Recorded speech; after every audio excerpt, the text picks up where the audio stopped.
And we're live. Yes. Good evening, everyone. Hello. Happy Tuesday. Welcome to the stream. I am Kim of Kim Fixes Things, and I'm here with Buff Del Campo, which you already knew because you are on the Buff Del Campo channel. And on Tuesday nights, we stream from the studio. And streaming from the studio is lots of fun because we have our magical green screen and we have the internet. And we have his email, and we have all of you who are in the chat, and we can do visually stimulating stuff for hours, sometimes hours. And this is our time to interact with you, like fully focused, right? Like when we're in the shop streaming, I'm like trying to get some work done. I'm doing some stuff, and I keep distracting him. Hey, help me with this, And then we have more cameras, and we have less screens. Like we have a lot of screens, and that helps us do. Like this is like becoming a legitimate. No, it's not a legitimate studio. This is pretty cool though, because if I need some piece of information, I just look and it's there. It's pretty but nice. We've got lots of lights, so you can see us like crystal clear, and we've got all this technology. And so, hopefully you will stick around and enjoy. If you are here live, it's lots of fun, and we love to interact. We're basically going to be interacting with the chat the entire stream. So it's most fun if you're here live, but if you're not live, it helps if you can see the chat. But we will also, and I'm reminding him and myself, we will also try and read the names and read the comments that we are responding to out loud, so people who are maybe not able to see the chat or watching afterwards can kind of follow along with where the conversation is going. I'm bad about that. I'll just start reading chat and forget to read names. As the night goes on, it's harder to stick to like our proper regimen. That's right, Barty Carafano says lights, camera, action. And it does feel that way. It like the countdown to we're gonna stream. Okay, he starts a half hour out. He's actually 2 hours out tonight. He was like, we got 2 hours, and you get the studio set up and all the computers warming up. Everything starts purring and humming, and then the lights start getting hot, and then then we go get ready, we get something to eat, and then bam, before you know it, it is time to start. I need to do points. Well, okay, I was going to say, this is really scrolling. You got to say hi to everybody. I know. And they're way up. Wow. They're up past the edge already. You guys are excited for tonight because there's a whole bunch of people who showed up here like instantly. Now, the race for first commenter was on today. Buddy, Bruce, and Dan were here even before Mexican Spec. And Tim even tried to get in there, and he was like, wow, you guys started early. So let's see. At 7 o'clock, Buddy Carafano came in first. So he's getting 3 points. Buddy, wow. You've got a lot of free time on your hands for streams. But he's going to have enough points for that Subaru real quick. You got to come get the Subaru. That's right. Mike N was next. 2 points to Mike N. JB was next. 2 points to JB. And retired Inspector Bruce was here. Good evening, Bruce. You get a point, Bruce. Wow, all right at 7. That's pretty cool. Yeah, there's a whole bunch of people. Turbo Tom is here. Wow, Turbo Tom. Welcome to the stream. Have no fear. Have no Dougster fear. is here. Potato, I don't know what that one means. Fire. That's one of these. That's a okay. Potatoes are fire? Potatoes are okay fire? I don't know. I think it's one of these, like, okay. This sign. Does that mean like, mwah? I don't know what it means. Fire. Okay. First live of 2025? First live of 25. Oh my goodness. Well, no, we were live in 2025 already. First live starting. First live in the studio, 2025. Because we were live twice up in the shop, weren't we? I think. That's true. First studio live. See, there's a whole lot of 2025 is happening. It's already here. 2025 is Yeah, there's shop lives and there's studio lives, and studio lives are so much different than the shop lives. So this is the first studio live.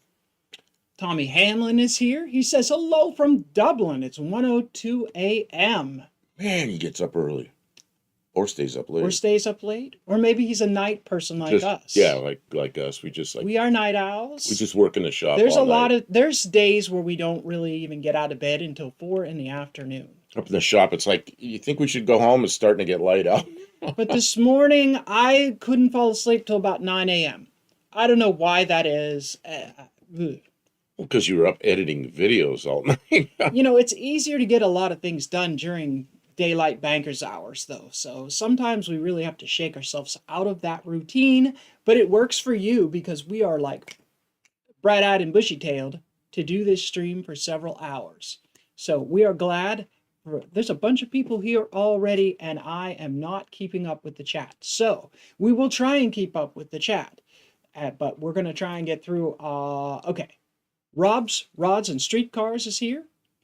Hippie Long is here. Welcome to the stream. I saw Hippie Long on a comment on one of my recent videos. Really? Last night. I sat up while I was sitting up till 9 a.m. I thought, well, if I can't sleep, I should get something productive done. So I dug through stuff from the fall, from No Name Nationals, and put together a video on the 66 Dodge Dart, specifically. The drive there and back. The drive to No Name Nationals and back. Not really anything about No Name Nationals. That wasn't the topic of the video. And I did videos before No Name Nationals about the Dart, and we've done some live streams with Dart content, but I'm trying to put together sort of like a linear, chronological sort of progress on the Dart videos now. I've got so much backlog, and to be honest with you, I got to get it off my computer because it's just like bogging my computer down with like these 10 gigabyte files of us turning wrenches, and I need to like condense those 20-minute videos down into like, I don't know, 30-second. Honestly, a 20-minute video turns into like 30 seconds of like super high quality like wrenching. Look what Kim did. Look what Buff did. Those they're really getting it done. Like, yeah. I can't believe it's been over 3 months. It's been 3 months that we came home, and within a week, because his neck was messed up from that accident. Still messed up. I knew he wasn't going to be able to do much, so I yanked the motor out of the Dart, and I figured this would be a quick turnaround, a couple weeks, and we'd have it back in. Months later, the motor is back on the stand, all apart again. And who could have predicted that? Anyways.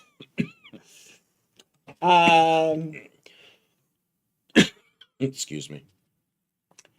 Hippie Long says, oh, Crash's Roadrunner Garage says, good evening. Welcome to the stream, Crash. Hippie Long says, love the last video showing your journey. I had the same oil and clutch mess start me rebuilding as well. Oh, really? Jeez. You know what, too? It wasn't even the rear main seal. It was an oil pan, a puckered oil pan. We were so sure it was the rear main seal, but somebody installed the pan gasket, did a real poor job, so one corner was tucked in. It was just a wide open hole in the back. As best we could tell, because there's a big bash in the oil pan that had been hammered back out. As best as we can tell, they pulled the oil pan to fix the smash in the oil pan. And when they put it back on, they must have tried to reuse the gasket. There's these little, like, tangs that stick through the pan to align the gasket, and they're all busted off. And so then it puckered because it didn't have the alignment things, and then it leaked. So, anyways, just poured oil all we didn't even put that motor back in. That motor's gone. All the rings were busted out of that. Yeah, that thing ran so well. So good. And she pulled the pistons out, and the rings came off like in pieces, you know. 2 and 3 pieces. All the top amazing. rings and some of the second rings were in pieces. There was no spring to any of it, and it did have a lot of blow-by, but it got up and went. One of the pistons had a skirt broken off of it. One of the pistons, we found that recently as well. We didn't even notice it when we were taking it apart. So, anyways, we have learned a lot, and there is more every day. Like, we were just working on it yesterday, and we discovered new stuff that we didn't know about the engine. So, like, hey, if you want to build a slant six engine really good, our content is going there, even though it's probably not the most groundbreaking content. It's what we're doing, and the car is going to be fantastic with the new motor and with the automatic transmission and everything that we're doing with it. But we can't wait to get on to other things. We have so many other projects that we want to get to, and I don't want to race through because you really need to, like, in life, just like enjoy what you're doing. Just take it in, kind of savor it. You don't want to get like, oh, I got to work on that dart again. It's like, well, I get to work on the dart some more. I want to work on my car and I get to work on my car. So I should be excited. I have to keep that in mind because otherwise it becomes drudgery. Uh, Bruce Culchin is here, says hello, everyone. Dr. Go says hi, just saying hi before I have to get back to work. Got to work late again. Oh, I'm sorry, Dr. Go. Wish I could stay nice. I always learn so much. Stay since I always learn so much. But bill paying is important too. Kim, in that video she just put up, I put a shout out. she put a thank shout out you to again Dr. Go. Yeah. for what Dr. Go and his wife were already here in Clarksville when Buff Del Campo's unfortunate crash occurred, which you can see that in the video on my channel, which is Kim Fixes Things, if you're curious. But anyways, Dr. Go and his wife turned around, came back. It was over an hour drive back to where we were at near Paducah. And they hung out with us in the hospital till they released him. And then the car, we put everything in the car, and the Dart didn't have the suspension for all of our equipment and tools and stuff and us. So it was like bottoming out. So we had to put a bunch of stuff in their car, and they drove back with us because we were pretty shaken from the whole thing. So we owe them a perpetual thanks for that kindness that they offered us. One-Eyed Cat, evening Buff and Kim and all. I just moved back into my spare bedroom workshop. Winter is here until March, I figure. Yeah, we'll have some. It will start warming up in March here because we're a little further south than you. Yeah, I always say by end of February we have some flowers on the plants and maybe not a lot of leaves back, but it's starting. And the day I look forward to is March 8th because we turn the clocks again. Well, last year we had days. I was recording video in January, and we had days when I was in short sleeves. But then we had really cold weather for a couple weeks again, but then it got warm again fast. So hopefully we have a mild winter so we can continue to work.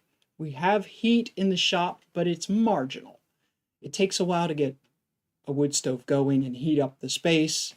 And once you get it hot, you kind of want to keep it going. So sometimes I'll go out in the middle of the night and throw more logs and keep the fire going 24/7.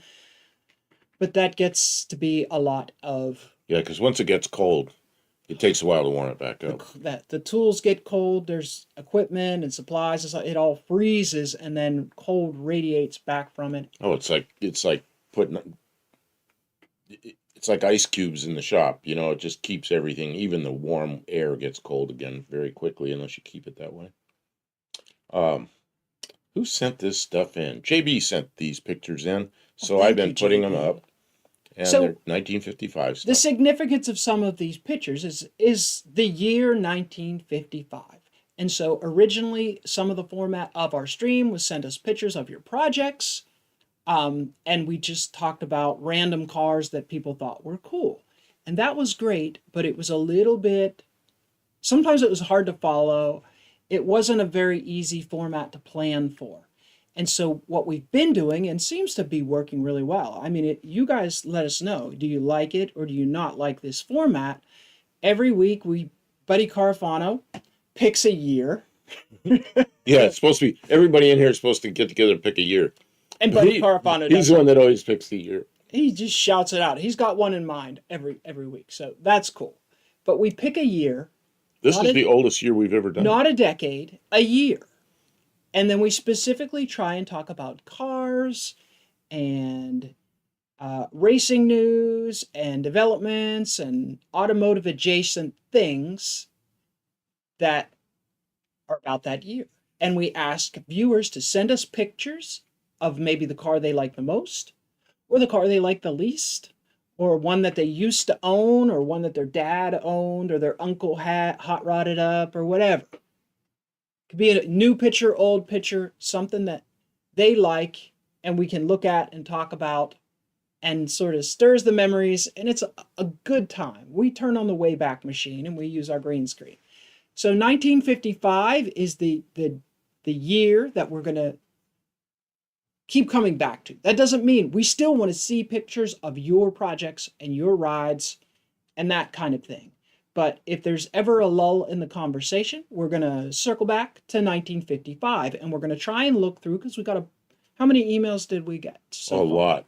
So we got a lot of emails. I got a lot of emails. I may not get through all of them, but we're not going to get through them all. But I'll try to. But still send stuff in, you know. But it's fun. It's fun to have something visually compelling, but we also want to talk to you about your projects. One of the things I always feel like I need to say, I'm still in my introduction, and we're like 10 minutes in, 15 minutes in, I'm still in my introduction.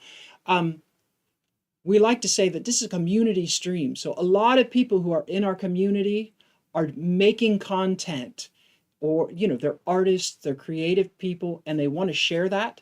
And in some streams, they say, no, don't. This is about us, and we don't want you to share links or talk about your content.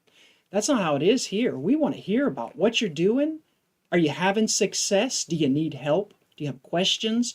All those things are welcome in our chat. And we have a moderator. If you get crazy with it, they'll suggest, like, okay, that's enough. But you're even allowed to repeat yourself if we don't see it right away. It's rare that we never have trouble. Everyone's super cool. We're all friends here. Somebody comes in here and says something really stupid. Yeah, if you're you know the kind of things. If you're trying to grow your channel and you want to tell somebody about it in chat, do it. We're all right with that. We'll even post a link if we have a free hand to touch the keyboard. Mexican Spec said he'd be back in here. He's busy, but he said he'd be back in. And when he gets here, yeah, he'll post links to your channels. Mexican Spec, he does he helps import cars from Mexico. And since he's one of our moderators and our friend, we usually spend a few minutes just looking through some of the cars that he has available, and not because we're like funded by him in any way. He's just our friend. So we kind of talk about what he's doing.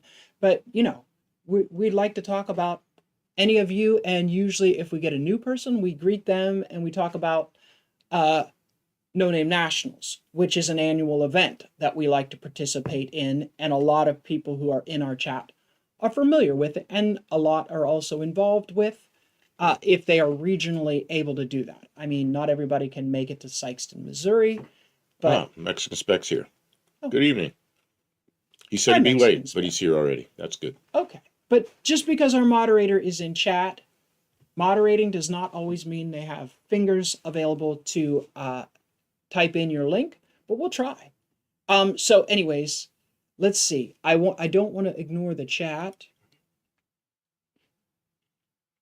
Yeah, you were One-Eyed Cat is where you broke off.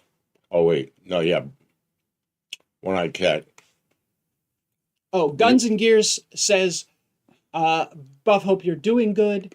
His neck has been much better, but it's still... we were in Walmart yesterday, the day before, something, and I turned my neck, and it's like, crack. It's like, man. What were you looking at when you turned your neck so fast?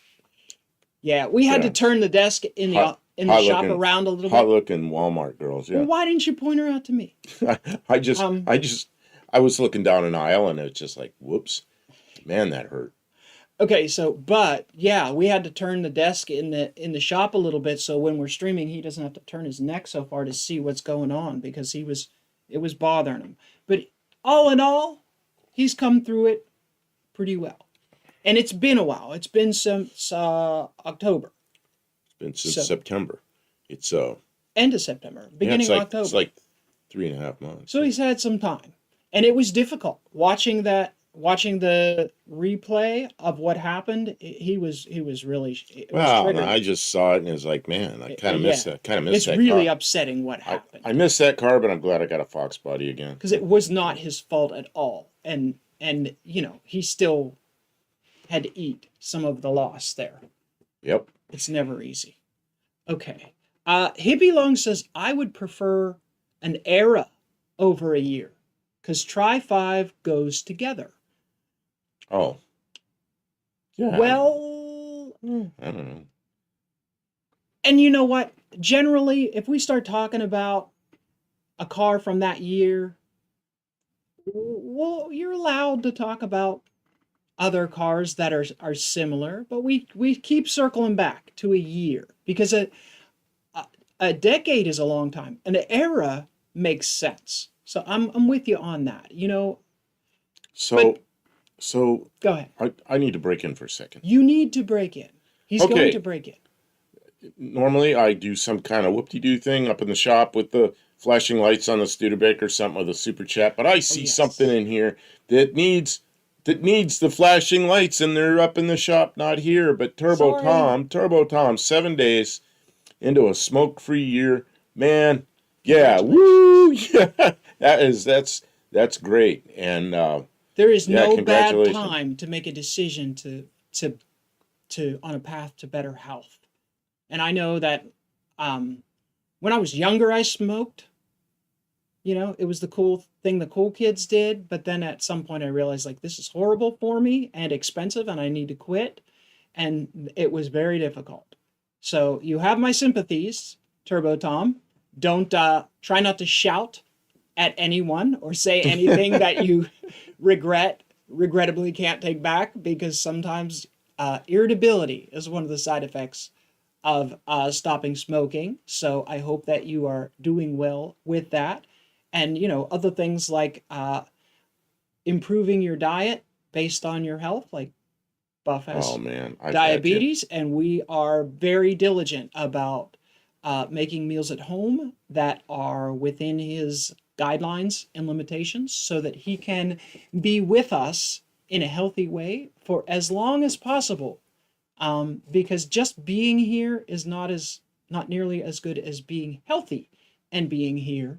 And so we're trying to do that. And we want you to be here with us for as long as possible. Turbo Tom has a beautiful Model T that he has been bringing to No Name Nationals, and that has been really fun. No one else brings Model Ts to our event, so we are very you know, that's a blessing to have cool people in our community doing different things. It ain't all Chevy Novas running down the track. It is a wide variety. That's one of the really great things about No Name Nationals is and there's room for more. There's room for people, you know, you could bring your Honda Civic with the fart can and we will laugh at you. But we will also have fun with it, and we will also celebrate your victory if you're having success, because we're just those kind of people. We really do want to see people You know what? succeed. One of the most cool cars there was what was his name next to us in the pits? I'm Sean. Yeah, he had a Z car. 240 or 260Z. Wow, was that car cool? Pretty nice car, you know. Yeah, and he had it all tricked out really cool. That was neat. And like 38 Racing had and his wife were there, and they had some really great cars. 59 Chevys. They have like a fleet of 59 Chevys. But you know? I mean, opposite ends of a very wide spectrum. And like, I didn't really like one more than the other. They were both amazing, and I don't have to pick. I can go and I can enjoy them on one day, one weekend. Okay, so Mike N says, nice mechanical fuel pump video, guys. Can you flip the pump upside down like some do with small block Chevys? Well, a small block Chevy has a push rod that goes from the eccentric down to the pump, so its arrangement is a little bit different. Yeah. And the pump, the lever on the pump rides right on the cam eccentric. Yeah, so I'm pretty sure that you cannot, because well, and then the shape of where the gasket goes is right. It's not symmetrical. So if you flip it over, the bolt pattern is gonna not align right. Pretty sure you can't flip that pump over, but you might be able to find a pump that fits that. Why would you want to though? Yeah, but then it wouldn't fit in the frame of the car. So I got quite a few comments in there that disagreed with me that they're reliable, but you know, I don't know, maybe the new ones, because they might come from somewhere where the rubber isn't so good, which is typical of Chinese I've heard it's the rubber ethanol products. fuel that makes the diaphragms go And bad. that could be it too, but you would think they'd have that straightened out by now.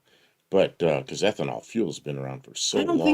I don't think they care enough. I think if you're only paying $20 for a part, that they just make it with the cheapest materials they Well, possibly then can. you're going to have the same problems with the electric pumps. I don't know. I had an '87 Corvette for 10 years, and in that 10 years, I put 4 in-tank fuel pumps in it because they just go bad, and that they're same problem, just an in-tank and You electric pump. you said simple and reliable, and I Well, reliable is debatable, but simple, you just don't get more simple than a mechanical and fuel then pump. I remember They like just do what they're supposed my to do. '64 Ford. I had a 351 Windsor in it with a mechanical pump, and that car went 125,000 miles with that engine in it. Never missed a beat with the pump. Same pump all the way along, and it put out enough pressure. I had a what is now an Edelbrock carburetor. I had a 625. What was it called back then? Carter AFB, and that pump would overpower that, and it would flood the carburetor. So I had a uh, regulator on it down to like 3 or 3.5 pounds, something like that. Worked very, very well for all that time. I'm surprised that I haven't seen. So in the bottom of the fuel pump, there's a spring that returns the lever for the fuel pump, and you should be able to change that spring, and that would change the fuel pressure Oh, I don't because the know. spring Yeah, determines the maximum pressure because it won't return. Anyways, I don't know. We'd have if to you could change out the explore that. spring, you could set the fuel pressure to anything you wanted within within reason. But anyways, that's not a thing. Gearhead says, "I like the portable parking lot on the green screen." Yeah, that's pretty cool. What kind of truck is that? I That should is, know. I think it's a '55 Ford. It could be a '54. Look at how they used to haul new cars. That is not a very big truck compared to today's trucks. It's wild to me that they put a car And straight up right on top of the truck. and then yeah, I mean And that's those are wagons. Those are yeah, big cars. '55 Ford wagons, Wow, but it's only one level. brand brand new ones. They don't have them Amazing. on top of each other though. So I've seen worse. Uh That turbo Tom tank higher than carb, no pump needed. Yeah, somebody in there said something in one of the comments about the Model T that Henry Ford used a mechanical pump, and I thought I just left it there. I'm not going to argue with him, but it was gravity fed. The fuel pump, the fuel pump was gravity. Mike N offers encouragement to Turbo Tom, probably with his for his quitting smoking. Uh, Gearhead says still got to clean the wheel well grounds, and they can't figure out what causes the death wobble over at GM. What is this? What is this? So I couldn't the wheel out. They can't figure out what causes the death wobble over at GM. I've had cars at the death wobble. What I usually find is there's something wrong, not a design problem. My Ford van, man, that thing had death wobble, something fierce. And what I had was, and it did make sense at the time, I had a caliper that was a little bit stuck. And when I changed that caliper so it wasn't gripping the one rotor, I fixed the death wobble. It just went away. So it was just because it was some drag on that rotor. And I was amazed that fixed it. I had a '57 Ford one time with a death wobble, and it was just worn out parts. Put a idler arm and some uh, tie rod ends on it. That fixed that one. So I don't know. A lot of times it's something worn out. Mexican Spec says I strongly dislike electric fuel pumps. They go bad too quickly. Um, One of the things that will send an electric fuel pump to its grave rapidly is uh, fuel contamination. Oh man, If you have water in your tank, my an electric fuel pump will not like that. my And a lot core. of people just pull the pump out and put a new one in. And be careful, you might be putting a new one right into its death. You probably should see what's in your tank before you put a new pump in, because I've seen a couple of those. Go ahead. What was your comment?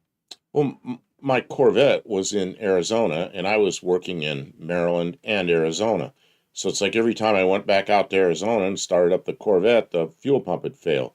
And what it was is the fuel would get old. It'd be months before I got back out there, and I'd open up that fuel tank, take the fuel pump out, and it was stink in there. It's like, oh man.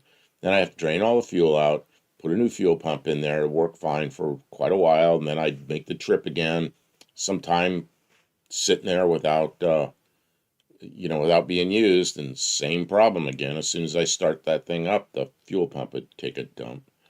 And I got tired of that, but what Barrow's Garage is here. Welcome to the stream. Says, look at those lovely Fords. And hello, everybody. Rob's Rods and Streetcars. I use a Carter AFB on my car for the old E-check back in the day. Then put my Holly back on after passing. Yeah, but you got to do that every year. But yes, there's a lot of people who have had to do things to get through those checks. Hippie Long says modern fuel is higher methanol, hence evaporating faster, leaving a green film that flakes off. Run all carbs empty when not using. That's probably good advice. The problem is you never know when you're gonna not be using it next, and that's usually where the problem goes. But yeah, if your carb is going to be drying out periodically, you're going to have to take it apart and clean it out periodically. Like, there's just no other way around it with the fuel. Or if, like here, we can buy methanol-free fuel. Ethanol-free fuel at the marathon stations. We should probably do that on any of these vehicles that don't get driven, like, all the time.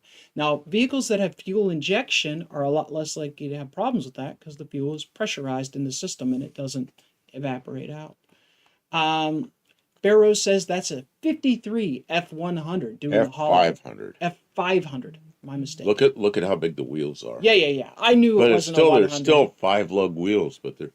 I knew it wasn't. And Barrows is right about this. Caster angle is a biggie for the death wobble. I've seen people with, I had a friend with actually his brother had a T-bucket, and they had the caster angle set so far positive, and the thing would just death wobble something fierce, and they kept moving it more positive, trying to get rid of it. And he called me, and I go, no, go the other direction. What's your caster angle? Yeah, like 12 degrees or something. I said, no, take it down to like 1. They took it down to like 2. It solved it, because, that's the positive caster will cause that. Now there's cars like the Mercedes. A lot of Mercedes have a lot of positive caster, and so do the all those what body are the Chryslers, the 300s and such. The 300s and the Challengers and Chargers and all those, they have the same suspension. But when the parts start wearing out, man, those things will do the same thing. You got to keep everything tight and new in there. Hippie Long says sway bars solve death wobble. Well, I don't know. I'm not really an sway bar person. or a what do you call the thing? A thing that's like a shock absorber on the tie rod. Sometimes, yeah. Okay, well maybe on trucks, I guess, right? My van's got one of those on it. Mexican Spec says I don't put water in my gas tanks. Well, no one does intentionally. You never know what you're getting out of. Oh yeah, well he lives in a much drier environment. I didn't realize this, but in the United States, it's like against the law in some states for them to do testing on they can test the amount. They can measure to make sure the pump is accurate, but they don't do any testing to see what's coming out of the pump. And that seems like something that should be controlled, but I guess that's Okay, up to the we're station. getting way behind on We're that. not way behind. I can see it's not rolling. Buddy Okay. Carafana said I had unilug rims that had death wobble. The answer, Buff, is to leave the tank empty, especially on anything that has a small tank or that's only going to be used a couple times in the year. And if it's something that doesn't have a catalytic converter, I just run 100 low lead, have gas in it, and that doesn't evaporate at all. Yeah, that's not an option for most people. Yeah, most people that's not an option. All modern in-tank EFI pumps are made in China. I don't know if it's all, but a whole heck of a lot of them. That doesn't mean they can't. I don't know. The quality is mixed. It is very difficult to find good quality parts. It's a challenge. Barrow's Garage says the Schubach Ford and design flaws of the Y block were caused by factory death wobble in the 49 to 53 cars. In the There are no movie Y blocks in those. Thunder Road, you see that wobble in action, and it killed the stuntman. Oh, wow. Okay. Uh-oh, the chat's coming now. It's going like crazy. It wasn't going anywhere, and then it did. I don't think ethanol fuel is sold here anywhere. Oh, in Mexico? Oh, really? It's required here. Regular fuel has to have like 10% ethanol in the United States so that we can supplement our oil imports, supposedly. And that subsidizes the corn farming industry. It's a whole thing. A lot of guys in GM chat said it is the aluminum drive shaft. After 78, it would go away. Death wobble things Gearhead is talking about. B&R.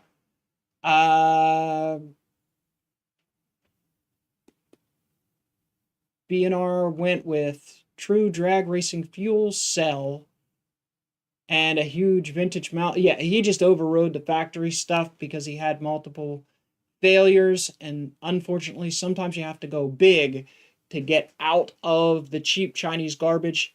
You have to go to something that's much more expensive and much more elaborate and much more not stock to get to something that you can depend on. Mike uses ethanol fuel in his 69 Camaro. So far, you guys got me thinking that maybe I should seek out ethanol-free gas. In a 69 Camaro, I think it would be worth a little more, especially if you don't use it all the time. As long as you're running it through there all the time, you're fine. If you let it sit around, yeah, it's going to be a problem. It would be better if you didn't, if it's going to sit. Like if it's going to sit 8 months out of the year in a garage or sit for long, weeks at a time without even getting started, you'd probably be better. It would be more stable. Let's see. Junkyard D is here. Welcome to the stream. Sway bars and steering dampeners mask the wobble. If you look to buy a lifted truck and it has multiple dampeners on it, run away from it. Yeah, there you go. I mean, unless you know how to fix it. But be aware that that is a Band-Aid. I drained all the tanks of the cars I have sitting. You know what? There's some cars. I have the tank off of the Dakota because it was all messed up, but it's ready to go back on. Let's see. Or top it off with 100 low lead before you store it. Yeah, as long as it's not a catalytic converter car, because that'll ruin a catalytic converter in a second. Yeah, it'll cause all kinds of fouling and I don't know. I don't recommend using 100 low lead. He does. I don't recommend it because I'm not supposed to recommend it, not because it's bad. No, and run it on the street is wrong because you're not paying the road taxes. I use it around here in things that are never going to be on the street, like my mower and like chainsaw and things that when they sit for a long period of time, you don't want that evaporation. So 100 low lead works really well. If you are the kind of person who is knowledgeable enough to understand why you would and wouldn't want to use 100 low lead, then we don't have to tell you when and where you might use it. But if you don't fully understand, you probably shouldn't mess with it yet. Okay.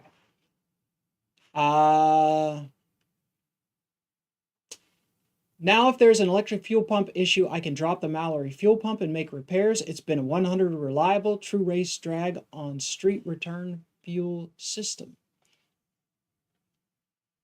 B&R, it sounds fantastic. It's nice to have things the way you know they should be, because from the factory they build it as cheap as they possibly can, and it might make it through the warranty period without them having to do a repair.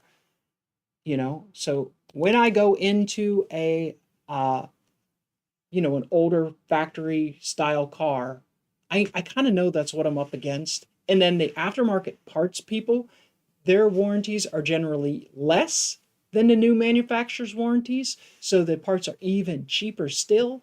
So it's like a race to the bottom. It's difficult. We grow corn here in my town, but that is to eat mostly, says Mexican Spec. I think that's what corn was supposed to be, was to eat. But someone found that you can make ethanol out of it and sold that whole thing to the government to subsidize here in America. And that is what we are up against. Something here I didn't know. Barrow says Ford got sued over the shoebox fiasco. To fix it, the chassis department took the lion's share of the budget away from the engine department. That's why the Y block came out half baked. Man, I don't know anything about that. We had some of those cars. My dad bought the last year of that car with the kingpins and the trunnions. And I always thought those things were okay, but maybe not. I don't know.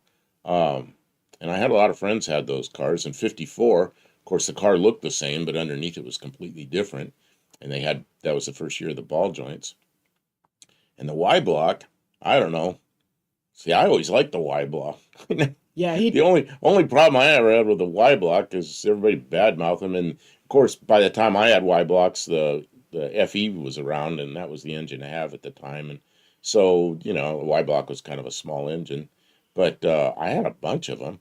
And as long as you change the oil off, and then there's a little passageway that comes up out of the block and then creeps across the head in a little place where the head's machined out. And those clog up.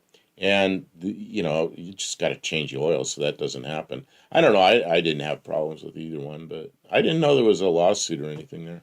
I'm interested in that now. B&R Racing says the bad is you need to spend money, but it's worth it to me. Well, B&R Racing, that's like the essence of hot rodding, is we say, hey, I'm going to make it the way I need it to be. And yeah, I'm going to spend money because I know there's value there, and I'm going to make it the way I like it, not just I'm going to swap parts.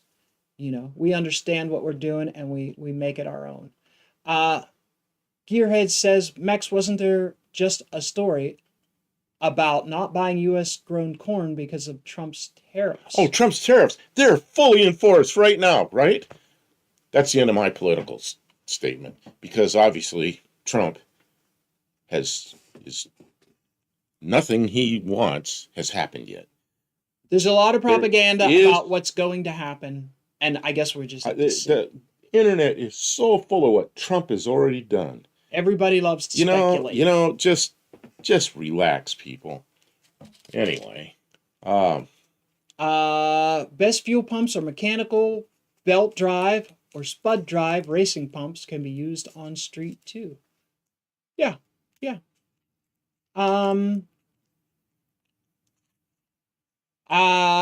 Mexican Spec says, I haven't heard that. The tariffs don't exist yet. If they will. Yeah, we don't know yet. It's part of the negotiation process. There's a NAFTA, there's North American. Each side puts up a lot of pomp and sort of threats and sort of tries to get leverage, but in the end, hopefully they broker a deal that makes some sense to everyone.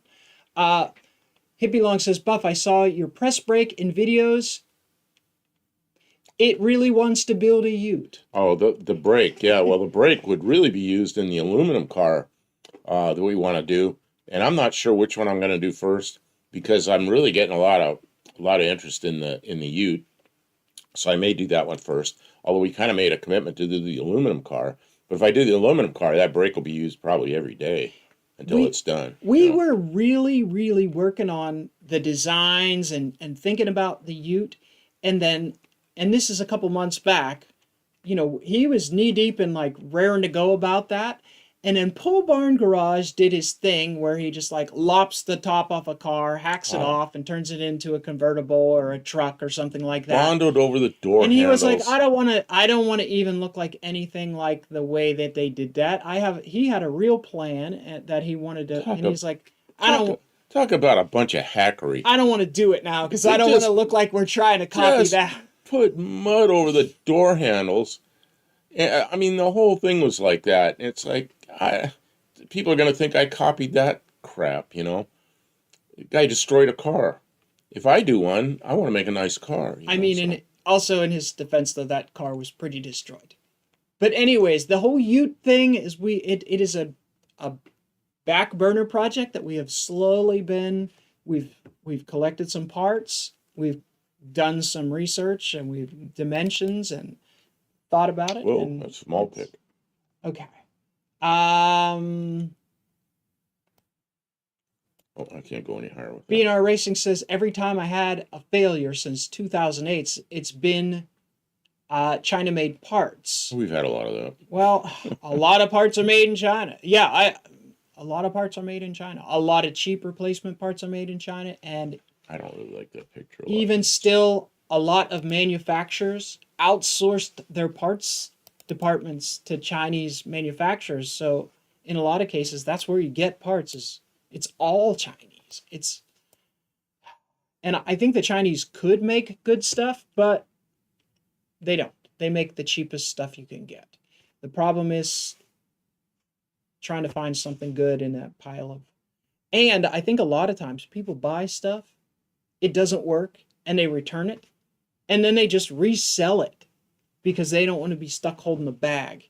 And I think there's a lot of that going around in the economy or in the, warehouse.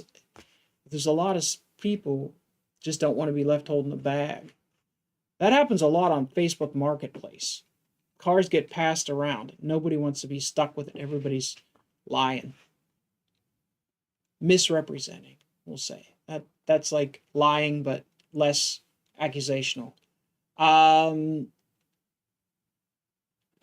Barrow says he has a love for the Y-Block Ford as well. Yeah. Been a while since I had one, but yeah. I'm sure there have been lots of fun cars. The only thing I don't like about the Y block is to get the lifters out. You got to pull the cam out because if you've been into them, you'll know why. You can't pull them out the top. That's one of those pain in the ass things, but that's probably the worst thing about them. Hippie Long says Brazil has been alcohol fuel since 73 or 74. They use sugar cane waste. That makes sense because they sell the sugar cane and then they use all the other waste to make alcohol. Because that's big business in Brazil, is sugar cane. I like alcohol fuel. It's just we're putting in gasoline engines that were not really set up for it, Stainless parts. We're gonna see more stainless parts. Well, I knew a guy with an airplane. He and his girlfriend. They had an airplane that had it was set up for alcohol, and they used just the right materials, so they didn't have that problem. And it was a 4-place airplane. The back seat had a huge tank in it, and they used to fly that thing across the Atlantic to Europe, fly it to Greece, and then they'd fly it back to the U.S. all on alcohol, which was pretty cool. Grits Customs, welcome to the stream, says hello, everyone. He says he sent an email. I have email. I have so many emails. Let me look. We do have a lot, but we're going to try and get through a bunch of them. He's just been clicking sort of like a slideshow. I like these old dealer pictures, the black and white ones with all the new cars. That's fun. Who's this? Chris? Let's see.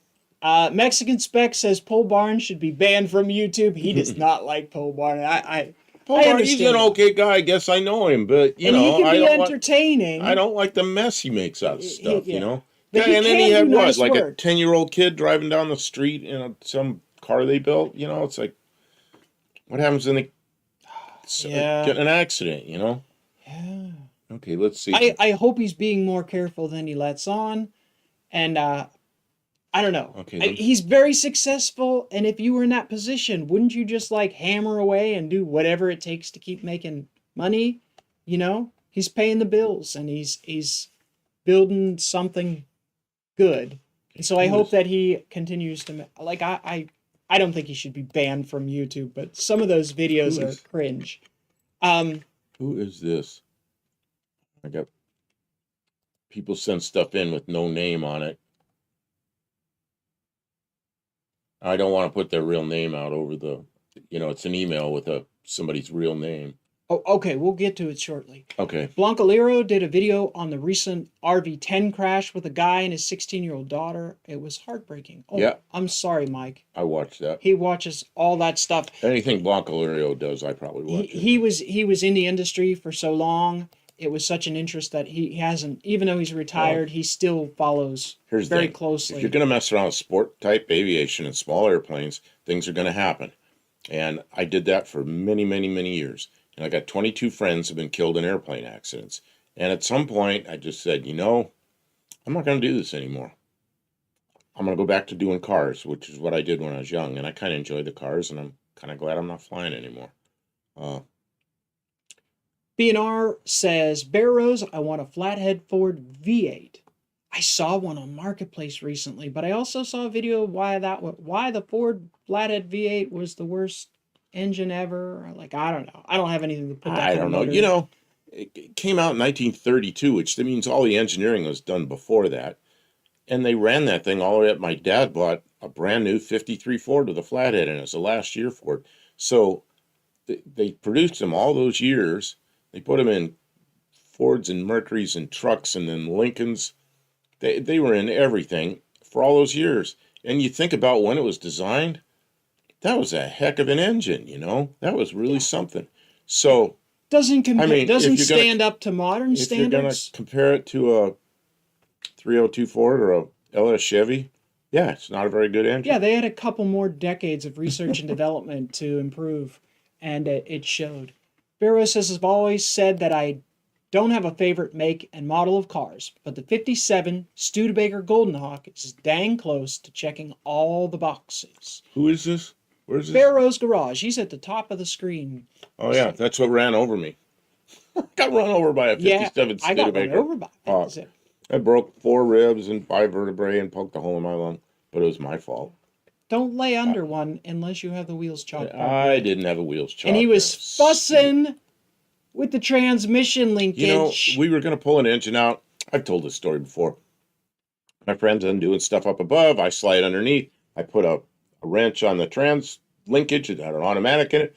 I turned the wrench, expecting the nut to loosen, but the nut didn't loosen. It came out of park. And it was on ramps. And it rolled off the ramps, and the wheel rolled right up onto my chest. And felt like an idiot. Hindsight is 2020. They should have prepared. And it's two of us. I was 61 or 62 at the time. We were both the same age. We knew each other. We met right after high school. We went to high school, same high school. We didn't know each other there, but we met right after high school because he worked in a parts store and I had a shop. And so we've been working on cars like our whole life. And both of us have wheel chocks right there, and neither of us put wheel chocks under that car. That is stupid. Just a stupid mistake. Costly mistake. Crits says the 57 was my friend's first car, and it was supercharged. Mexican Spec says those are the boring Tri-5. You can see the gas filler door. I don't understand what that means. Wait. Oh, because in 55, there was a gas filler door. In 56, it was under the taillight assembly. Oh, I remember. And then 57, it was above the taillight assembly. There was a chrome fin, and that thing opened up. That's where the gas filler was. So, it's like 49 Fords and 50 Fords, the shoeboxes. The quickest way I can tell the difference between those two is I look toward the back of the car, and the 49 had a little filler neck that stuck out and a round cap on it. And the 50 had a door that opened up. The cap was behind the door. And I look at that. That's a 49. That's a 50. Because they look so much alike. BNR Racing agrees with Barrows about the Studebaker Golden Hawk. And let's see. I'm going to... Oh, it looks like Barrows and BNR Racing are going to be exchanging a motor. That's cool. Mexican Spec says the flathead sounds great with the right tune. Oh, I'll bet that. Yeah. Flathead V8. Hippie Long says Google Chrysler Valiant Ute images. It shows the Ute you were discussing. Hippie Long, we are not going to discuss the Ute build right now because it is it's so far on the back burner that we don't want to get people excited about something that we don't know when it's going to I want to happen. know who sent this in. But we've looked at it quite a bit. Who sent this in? What is it? It's a yellow Plymouth or something. You're gonna have to move your head so I can see it. It's a Plymouth or a Dodge? Not sure. Are there any other pictures of it? No, Okay. Whose picture is that yellow car? because their name is on their email, and I don't want to just read their name because they're not in here. And also, Hippie Long, our friend Tavo, he's from Australia, and he's sent us pictures and dimensions and stuff like that of the Utes because they were exclusively down there. So he's and offered to help us get parts, but generally the cost is prohibitive. So we're not gonna do an exact replica. We're just gonna do the Yeah. best we can do. Yeah. Tavo has one. That's his daily driver. Is a Valiant Ute, and so I've got so many pictures of Valiant Utes in various stages of assembly and disassembly, and some factory drawings with dimensions on them. And it's I don't know if mine will be exactly like that, but it'll be close. You know, when we get to it, we get to it. We'll do whatever hackery we got to do to make it work. You know. B&R Racing says the old timers told me hundreds of stories racing flathead Ford V8s. Outram cops can't be junk. Well, it's like the old roads around here. You were out kind of in the country in Tennessee, and you talk to the old timers, like guys older than me, and oh yeah, this is where the moonshiners ran, and that's what they ran was flathead Fords, you know, and they. I'm sure that racers knew how to make those V8s go, and like Nivlac, they weren't they rebuilding a North Star V8. And anybody who knows anything about cars will tell you that the North Star V8s from the Cadillacs were just like the worst engine. Hmm. They're building a performance one. Well, it's because because they're racers. Well, it's because they pull head bolts or something, and there's a fix for that. They know all the tricks. Everybody that works on those engines knows that, and it's just if you got one of those cars, you're gonna have to. You're going to have to pull the engine out, fix it. That's just not a fun thing. Grandma got run over by a Studebaker. Oh. That's a song, I think. It was Grandma got run over by a reindeer. Yes. Mexican Spec says parking brakes were a thing even then, Buff. Yeah, well, it was a project car that my friend had bought from somebody else. The guy had died. He bought it in a estate sale. Of course, there was no parking brakes set up yet. He's already admitted they did the wrong things. Well, what's really bad, it was on a steep driveway downhill, and if I'd put the wheel chocks, I probably would have put them to keep them from rolling downhill. But the car's like this, but it's on ramps, so the car's sitting level. Kind of quit thinking when the car's sitting level. So what happened was, it rolled down off the ramp, and the back wheels actually rolled uphill. So I bet if I'd put wheel chocks, I would have put them on the wrong side of the wheels. So what I learned from that incident was always chalk both sides of the wheels no matter what you think, because you don't know which way it's going. Something starts to slip on a jack or something and it could roll either direction. And Kim knows this because I'm always saying, wheel chocks, both sides, wheel chocks. Barrow says the flathead V8 was cool, but it was the dual carb inline 6 Hudson Hornet that was setting the pace back then. I don't know a ton about it, but there's a Hudson Hornet in the Pixar Cars movie that was supposed to be really fast. Yeah, my father... History that I am not familiar with. See, that all happened in the early 50s, and I was born in 54, so I was a little kid. I was really into cars and everything, and I didn't like Hudsons because I thought they're ugly. But my dad said those were fast cars. The Highway Patrol in California had Hudsons. I'm like, yeah, I always heard that, but then I understand it years later. They were the cars in NASCAR, flathead, dual carb Hudsons, 308 inline 6s, and they were the fast car then. Okay, I've lost track of where we're at with the. We're at the top. Kim, I have bought cars because I like the instruments. It didn't take much for me to buy a car. Well, lucky you. Car dealer. Mexican Spec says he can find fairly original flathead cars in Mexico that have not been touched and still in great condition. Ooh, I'll bet you there'd be a market for those cars too. B&R Racing says Mickey Thompson, before it was famous, raced flathead Ford V8. Cool.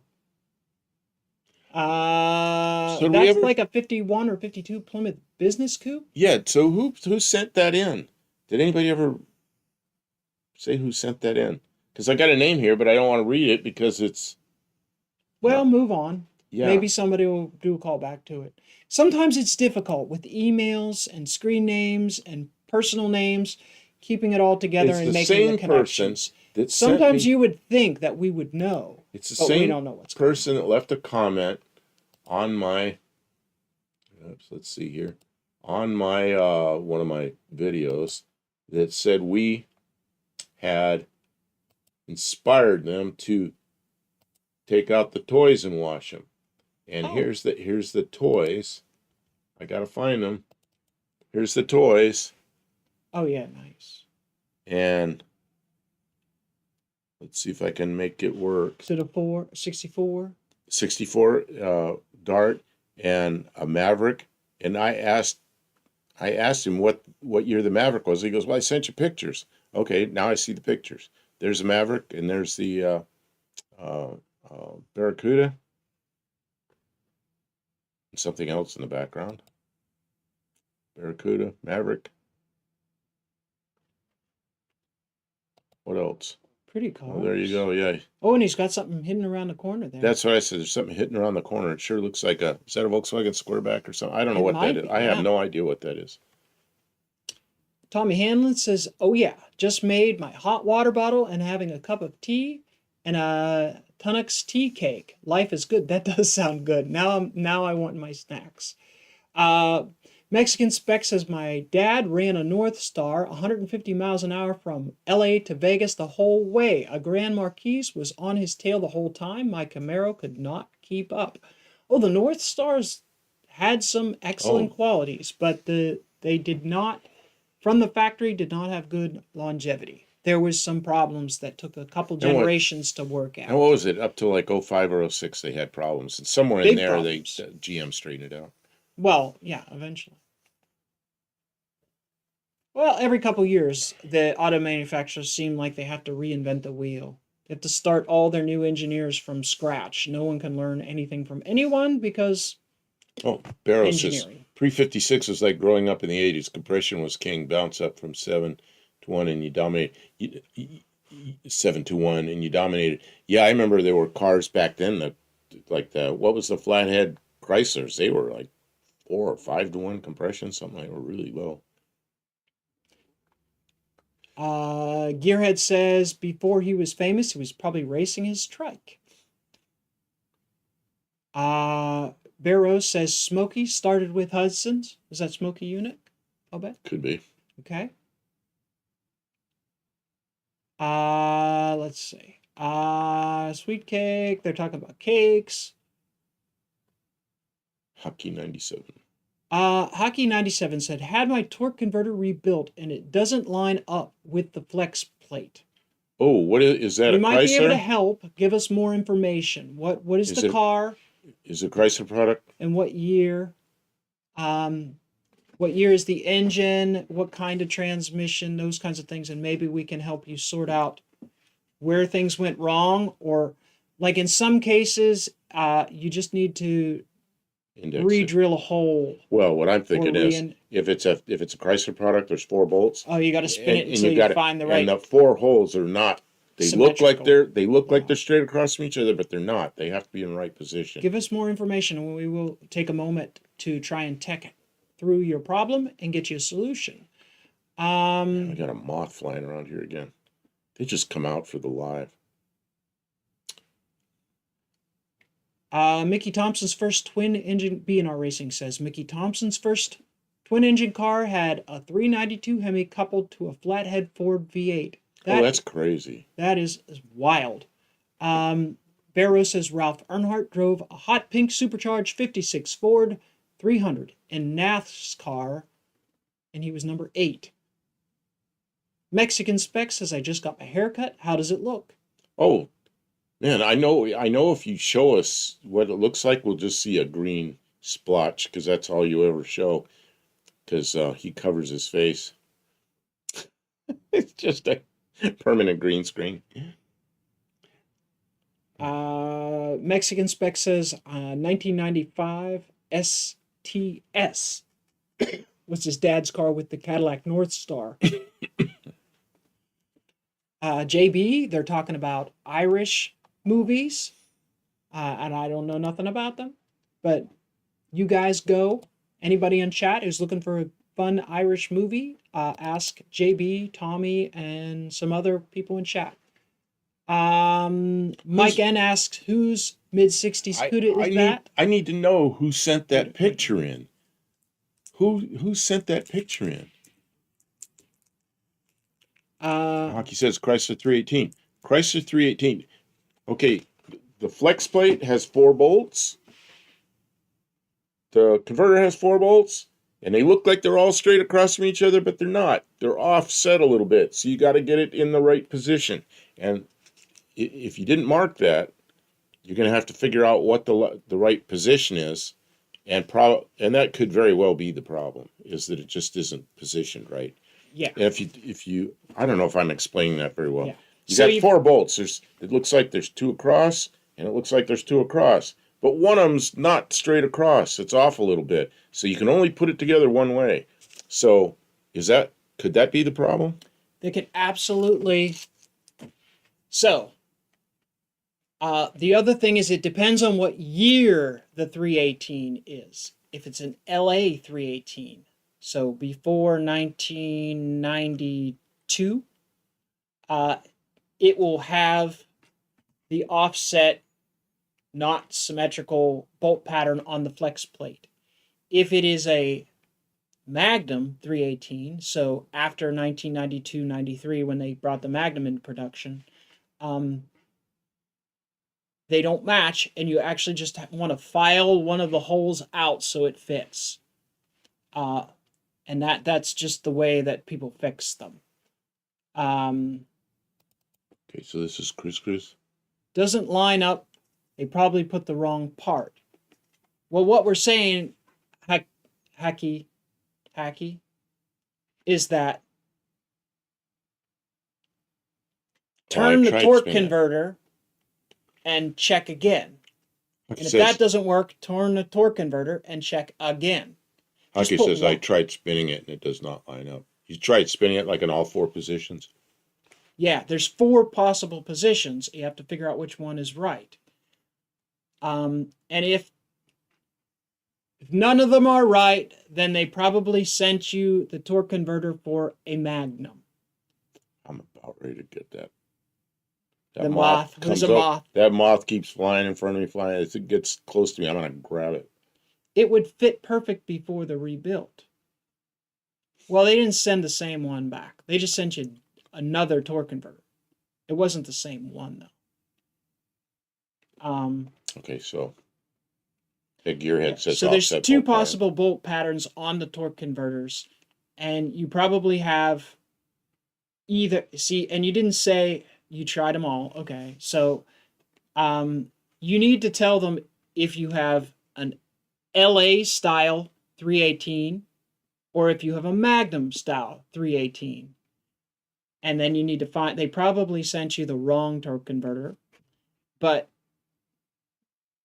you want to know what to tell them when they're replacing it so you know what to do. You get on the phone with them and start asking questions and go, it's got a problem here.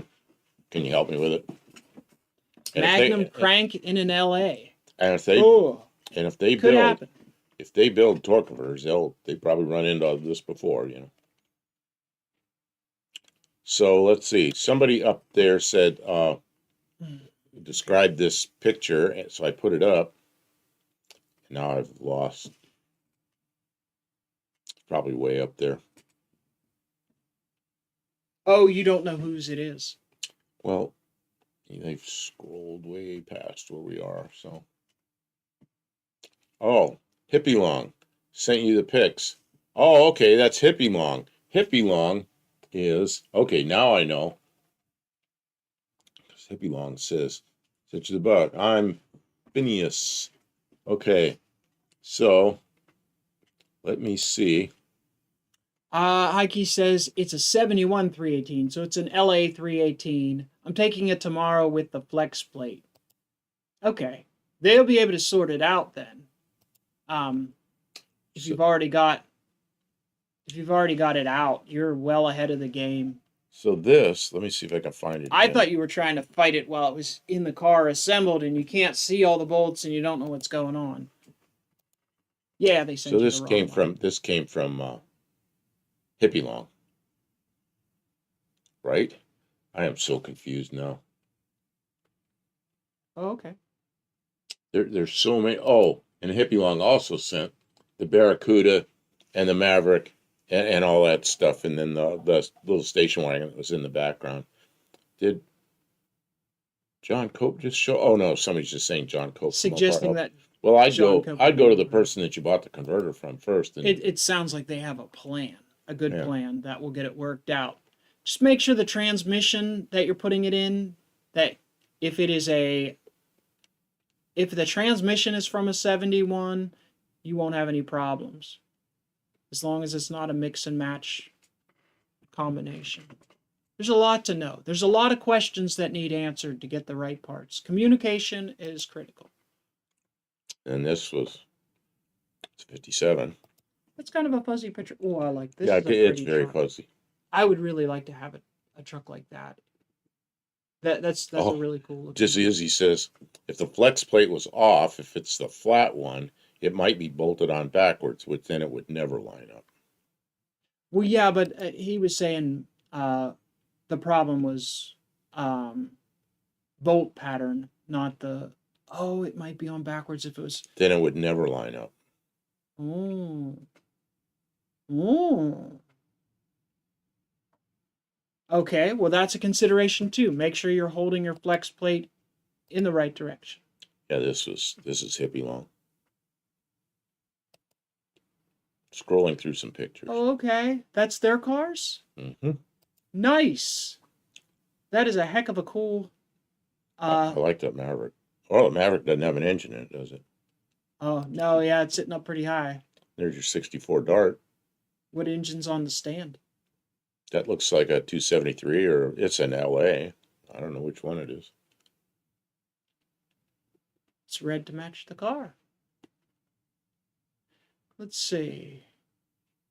Yeah, that's a good suggestion, Izzy, about the flex plate, but well, you never really know the level of experience that a person who's asking questions has,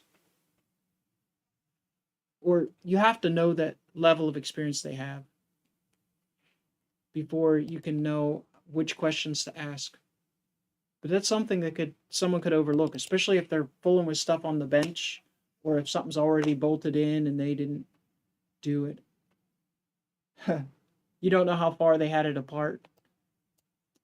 BNR Racing says Dizzy 200 horsepower, 330 foot-pounds. It was rated net. Gross horsepower was 250 and 410 foot-pounds of torque, as earlier muscle cars were rated. I don't know what motor we're talking about there. Mexican Spec says the 55 Oshkosh Wrecker I sent the picture of is from the Grumman Air Force Base. That was Mexican Spec sent the picture of the tow truck pulling the other truck. Wait a minute. The big trucks. Do you want me to go back to it? Yeah. Did he say that, or he say somebody else? Chris, 55 Oshkosh. I sent picture is from the Grumman Air Force Base. Okay, I guess that's the one we were showing. I think we showed it. Yeah. Oh, what's this picture you have up now? This is another one that was sent in by. Oh, there's so many. I got to remember who sent this. JB sent a whole load of pictures right at the beginning, black and white pictures from 55, and this is one of them. I'm sorry, I haven't gotten to everybody. I got so many emails here. It's really stacked up. It's going to take all night. Don't get stressed. We're supposed to be having a good time. Yeah, Chris sent it. Not Mexican Spec. I think he was just talking about it.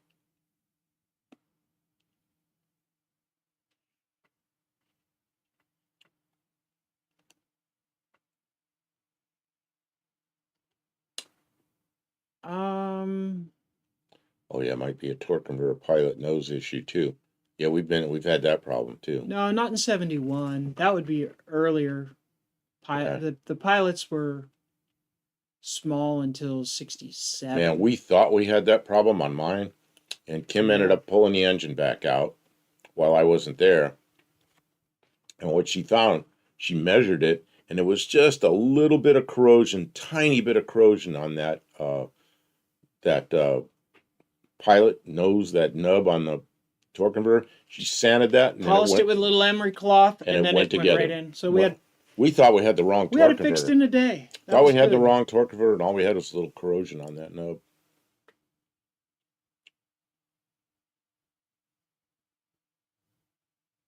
Oh, Mexican Spec says no, he didn't send it. Chris sent it. Yeah, I saw that. Okay, I'm sorry. Um, Barrows asks, is the 318 Magnum internal or external balance? I don't get a chance to play with the Mopar tax much. The 318s are all internally balanced, both the LA and the Magnum. It's the 360 that has the external balance, in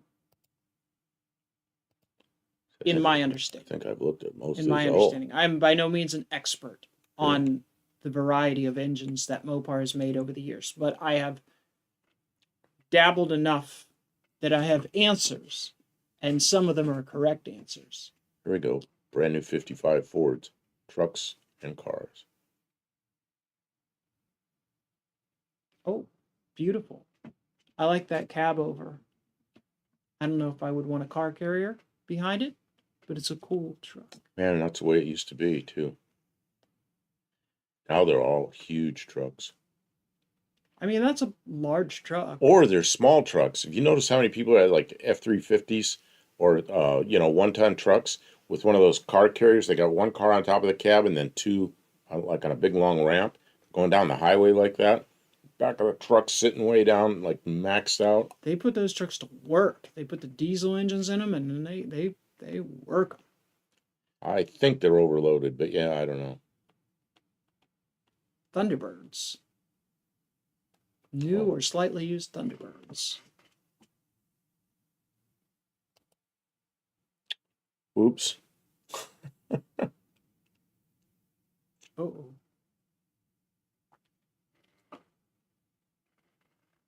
Yikes. Is that windshield broken?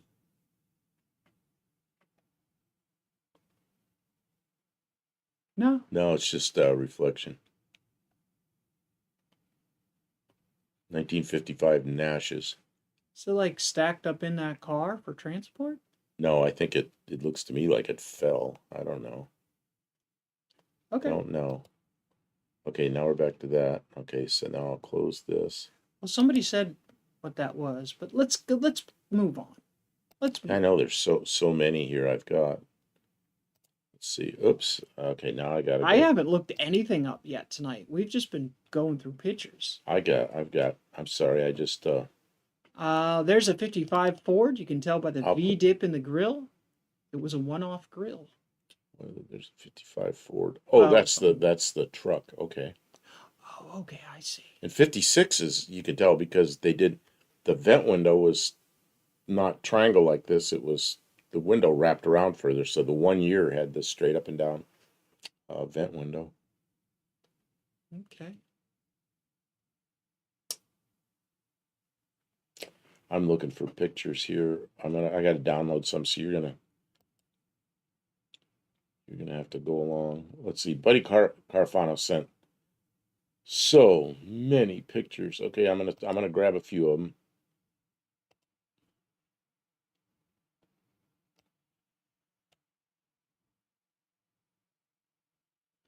Nice. Oh, this is a different screen for me. Yeah, it's a different screen for you. Oh, we're smaller. That's probably good. Yeah, it's 55 Ford Thunderbird. Beautiful. That would be cool. That would be cool to take a ride in. Dougster says 55 Imperial, please. See, now you're going to have to look that up because I can't just pull that There up. you go. Dougster's like, hey, Kim, do something. Hey, Kim, do something. Mm-hmm.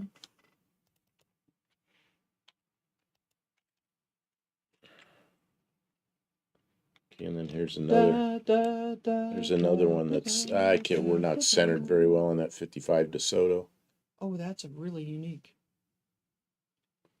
Kim's learning in 1955 now because see 55. I was a year old, so by the time I was into cars, which is by the time I was like 4 or 5 years old, these cars were everywhere. You know, they were just a few years old, so I know like the 55s, 54s, 5s, 6s so well. You know, but for Kim, that was a lot of years before she was born. Yeah, there was some of those cars that were like all rust. Um, I guess I saw some super early cars from the 50s, but they were very rare. You didn't see them around. Nobody was driving them, but sometimes you'd see one at a museum or in a scrap pile. Parts of them in a scrap pile. Shoot, even the scrappers hauled most of what was left of them away. For a while there, the price of scrap steel was up, and all that stuff just got dragged out of the weeds and taken off to the dump. It was too valuable to leave lying around. Yeah, a 55 Chevy Nomad with a what do you call them, radius rear wheels, which I think they look really good like that.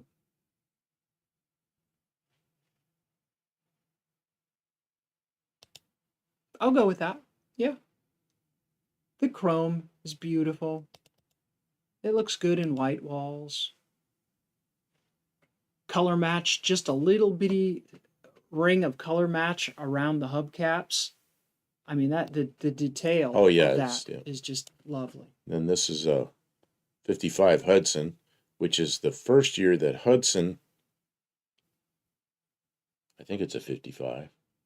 It's the first year that Hudson was part of AMC, so it's just a big. It was like an ambassador that had like an AMC Rambler ambassador that had or Nash ambassador that had different grill and chrome and tried to make a Nash look like a Hudson. And it was a real disappointment to the Hudson people. All right, I'm going to pull up the 55 Imperial as Okay, per okay, yeah, requested yeah, by yeah, do that. Dougster. Is that okay? Yeah, All right. Oh, that's not a that's not that 55. one. All right. Which one do we like? The 55 Imperial? What do you ask for? An Imperial? Yeah. Oh, yeah, there it is. There's a limousine While model. you're doing that, I'll close some of this stuff because I got too many things open. Oh, I haven't read anything. Yeah, go ahead. Keep up while I'm Gotta love the chasing. wire wheels when the wife cleans them. Good luck with that. Although pressure washing is fun. The drag pack cars were low geared diffs with a different speedo. Oh, they're talking about. They were talking about cars that I don't know anything about. I guess I should. I didn't mean to be rude. We were talking about a '76 Trans Am. Something about Yeah, I wondered what that was all special about. speedo and stuff like that. Yeah, and I missed the beginning of it, so I saw the chatter about it, but didn't know what they were talking about. Drag pack cars, Dizzy as he calls them. Pretty cool stuff. I like the floating DeSoto grills. What's with the floating DeSoto grills? Oh, like a DeSoto here. Let me find the picture again. The grills were not. They looked like they were just in there. They looked like they were not attached. It just here. I'll put that back up there. See how the grill is? It just looks like it's floating in there. Oh, because it's blacked out all around, so Yeah, and it it's a looks big like old that heavy chrome bar. thing is And people used to customize cars, and a lot of times they used DeSoto grills cool. because it it was something that looked cool. Yeah, And yeah, it fit in just about any opening. got it. Yeah, Mitt Romney's dad was president of AMC. Yeah, that was can't think of his name. Romney, one of the Romneys. Okay, I'm gonna take this one away. And that 55 Cadillac. Oh, wait a minute. Oh, that's a weird one because it's got the what kind of Cadillac is it? Oh, it's an Eldorado because it's got the fins in the back, kind of like the 57. That's a real That's a rare one. Yeah, George Romney. Interesting styling on that car. It's definitely a This. Cadillac. The nose is Cadillac-y, but it's a weird conglomeration of Cadillac styling elements, I have to say. I wanted to find a 55 Cadillac Dang. that wasn't an Eldorado, because that was kind of an odd. That was one there weren't a lot of. Hmm. So many pictures here. Buddy Carfano sent another one in that's Stan's Drive-In Coffee Shop. Of course, that's newer than 1955 because there's a 58 Chevy there. But it's similar. Oh, look at that. I saw it go right across that moth was right in front of the camera. It was on the screen. It's an alien mothership. And then drone. Drone. And then The mothership is a sweater somewhere in a closet. JB said he thought he sent some Cadillac pictures, which he may have. I haven't gotten all his, I don't think.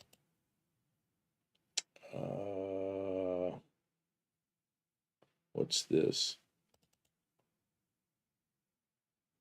Oh, yeah, and then that's not the one I want. Nope. Look at that. Oh, they can't see that whole picture. Go back to that picture. Oh, wait a minute. I'm looking for. Yeah, I don't know where it was. Great new V8.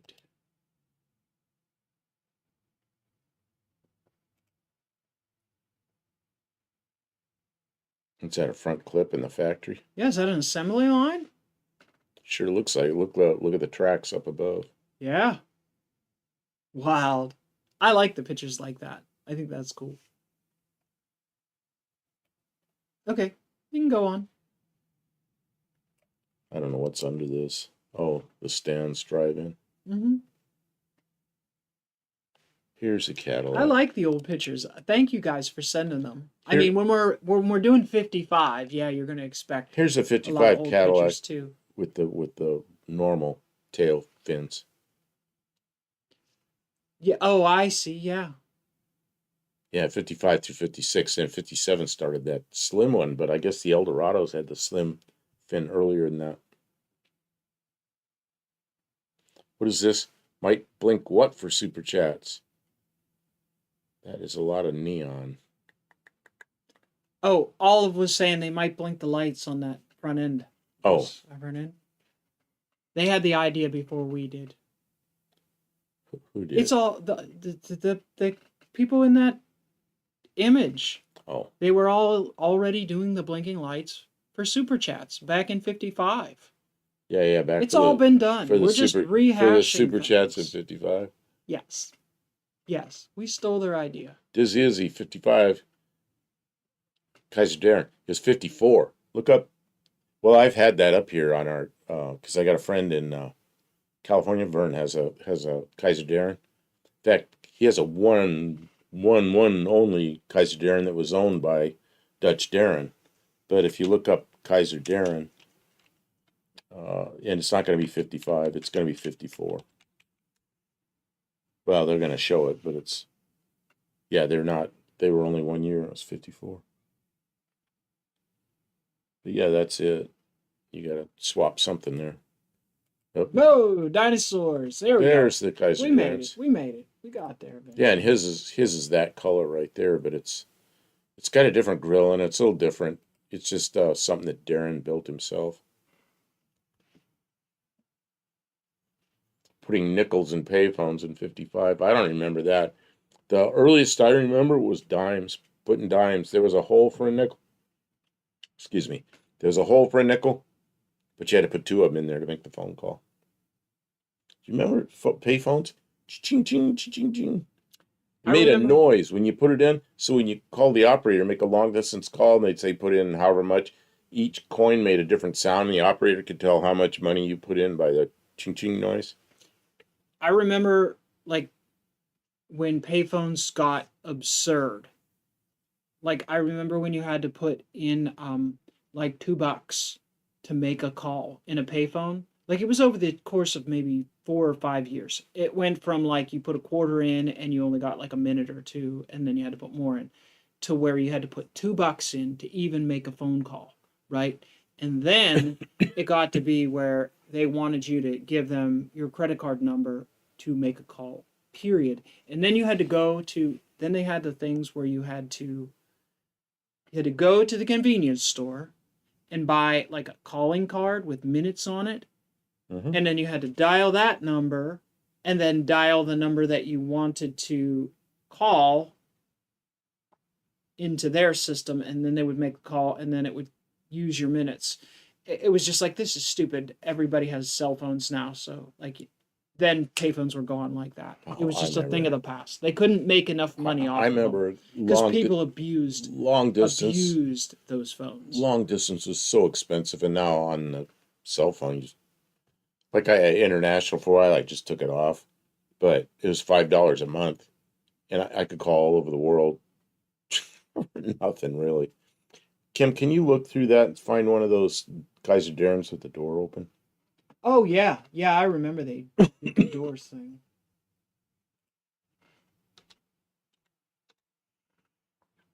What? Yeah, there's a white one there with the door open. There's Yeah, one with the door open. Yeah, they had the sliding the doors. door slides up into the front fender. Cool stuff. It's Yeah. a fancy thing. We ought to have, I don't know if Vern would be interested in coming on here some night.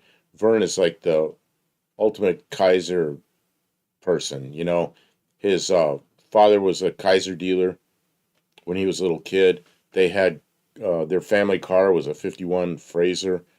Uh, their cousins all had Kaisers, you know, and those were the Kaisers I saw when I was a kid because they were parked along the street near where I used to walk to go to school.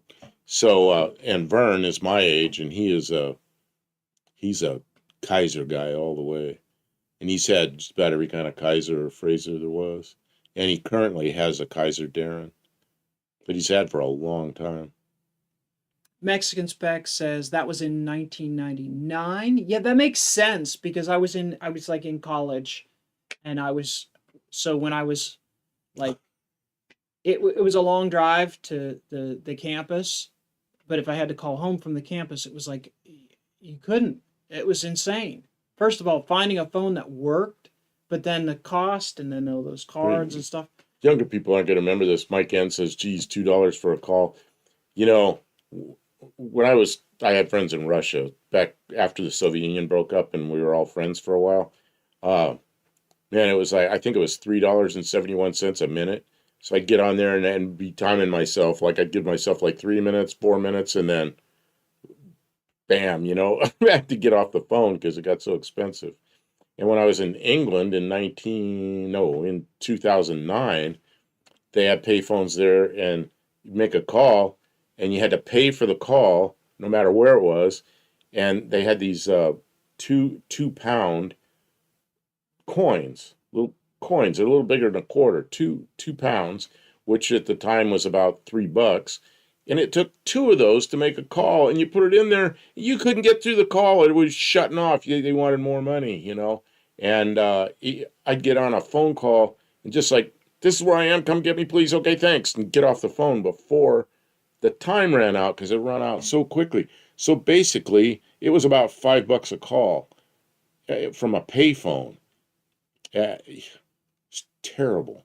And there's people who would say that the phone companies did that on purpose so people would switch over to cell phones, and that may or may not be true. But there's no going back. That's the thing, though. There's the infrastructure to go back to how it was is not there anymore. Hippie Like Long says, landlines are rare now. Hippie Long says, do a shoot from Vern's house. You know what? I have pictures from Vern's house, but if I could get him to come on, it would be really interesting. I'm going to see if I can come up with some of those pictures. $600 for a die-cast Darren. Oh, wow. I didn't even realize that was a die-cast car. Yeah, that seems a little steep, but Okay, people like can you go things. back to my screen? I absolutely can go back to your screen. Let's see. Welcome to the stream. Okay, and then okay, that's in front of Vern's house, or no, that's in front of his neighbor's house. But Puppy dog. that's there's a Kaiser product. It's Henry J that he had. Let's see, which one is that? That's his Darren. That's Vern's Darren. And I wonder if I got a picture of the nose here. See that? See this hood? The regular Kaiser Darren, I don't know if they can see can they see that cursor? I think they can, yeah. Yeah, the hood on this comes all the way out the end, has a different grill, little different shape up here than the Kaiser Darren. And so this one was owned by Dutch Darren, and he did all that to it. And Vern has that car. So uh, let's see, what else do I have here of pictures of his? I had a request from Dougster What's this one? to show. Oh, Can we stop? See, there's the hood on a normal Kaiser Darren. It's way that's back. too big. Hold on. It's way back. The hood is way back and that's the stock nose piece. But then Vern's, just remember how that is.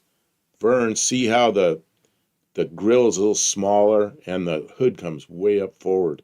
And so he knows that one belonged to Dutch Darren, and it was a one-off car. And Dutch Darren's the guy that designed the car for Kaiser. So why do you put the nose so far out? Is the engine different? No, it was styling. It was Dutch Darren's personal car. So okay. Dougster requested the Mercedes-Benz 300 SLR. That's a fancy looking car. Sells for 143. New record? When was this record? Dougster says, "Know what I mean, Vern? Know what I mean, Vern?" Oh, that's some quote from something. Pretty. That is a gorgeous car. Amazing. That looks like really modern. The nose doesn't that look like super modern Mercedes styling? Like the brand new Mercedes are badged. Yeah, is that a repro? No, I think that's what the car looks like. You might be right. Pretty wild. Pretty wild. All right. So anyway, there's the. Okay, we're back to the Darren. I'm sorry. No, that's okay. I got into doing all this Kaiser Darren stuff. There you go. Yeah, there's the inside of the Kaiser Darren, and you can see where the doors slide up into a pocket. It's appropriate to the year that we're talking about. And so stay with it. You get it. That is one of the most uncomfortable cars I've ever been in. Your legs are almost straight out. You sit bolt upright. You sit way high in it. It's even Vern goes, yeah, it's a little bit uncomfortable. But Vern's car, he put a supercharger on the McCullough supercharger that they put on the bigger Kaisers, and that thing you turn the key. It's got an F-head engine in it, which has the intake's an overhead, and the exhaust is a side valve, a flathead. And it's got a supercharger on it. He turns the key on that thing, it goes boom, and it idles like 300 RPM, just smooth, just perfect, Mike N says, I never heard of Kaiser. Well, Kaiser was a car, it was Kaiser Fraser, and Joe Fraser, different Joe Fraser. Joe Fraser ran a company called I should know what it is. My stupid old brain won't pull out names. Kim. Nobody can help me with this. But anyway, Joe Fraser came from another car company. So after the war, 1947, it was Kaiser and Fraser did the two cars, Kaiser Fraser, on the same body, but two different levels, two different price levels. The Fraser was the more expensive of the two. And they did that. Fraser Nash was completely different way before that. No, it was Graham, like Graham Page, later Graham. Joe Fraser ran Graham, and then after the war, actually the very first Fraser that they were titled as Grahams, 1947 at the beginning of the year, and after that they were all titled as Frasers, and it was Kaiser Fraser Company. In 1951, well, Fraser got upset with Kaiser because Kaiser, he said he didn't understand the car business, and there was a big falling out between the two of them. And Fraser left, went his own way, did something else. And so the last Fraser was in 1951. And after that, the Kaisers wrapped up in 55. And if you want to find Kim, could you, maybe I have a picture of one. Uh, I don't know if I do. The Kaiser that was, what's that? Oh, well, this is a Ohio Highway Patrol Kaiser from 1955. So that's the last year for the Kaiser, the big Kaiser sedan. If you can believe that was, oh my God, those are pigs. Literally, I mean, the car was not fast. Although Vern took me for a ride in one with a supercharger on it, and it was, it went 100 miles an hour, but took a while to get there and a little bit downhill. Scared the crap out of me because Vern had old, many of you probably don't remember this. Tires came wrapped with all this paper wrapped around them. So you got the tire, you took all this stuff off. Well, Vern had a bunch of new old stock tires from like the 50s, and he put them on his Kaiser, and they the big white walls, and they were bias ply tires, and the tread width was about this wide, and it had a supercharger on it. He took me for a ride in that thing, and we were just going 100 miles an hour in those old tires, and I'm like, slow this thing down. He goes into a turn like that. I was so happy to get out of that car. Uh, yeah, yeah, it's a two-door police car. You know, and the four-door looked just like it. I don't know if the two-door had a longer door or not, but yeah, and the Kaiser, the dashboard, the interiors were all crazy materials, and they had the colors were something else. Yeah, I don't think I have any pictures of the interior. Uh, I don't think I do. Kim, maybe you can look that up. 55 Kaiser dashboard or something like that. Highway Patrol, Highway Patrol. Hours are long and they pay as low. If you're headed my way, you better drive slow. I'm just doing my job on the Highway Patrol. That's a song, I guess. Let's see there. Yeah, the one on the bottom right over. That one. Nope, this way. That one. That'll show it.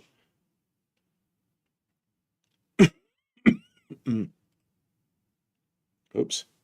What happened there? Ah, You got some crazy stuff. Well, either one of them. That one right there is the 55, which is a 1 year.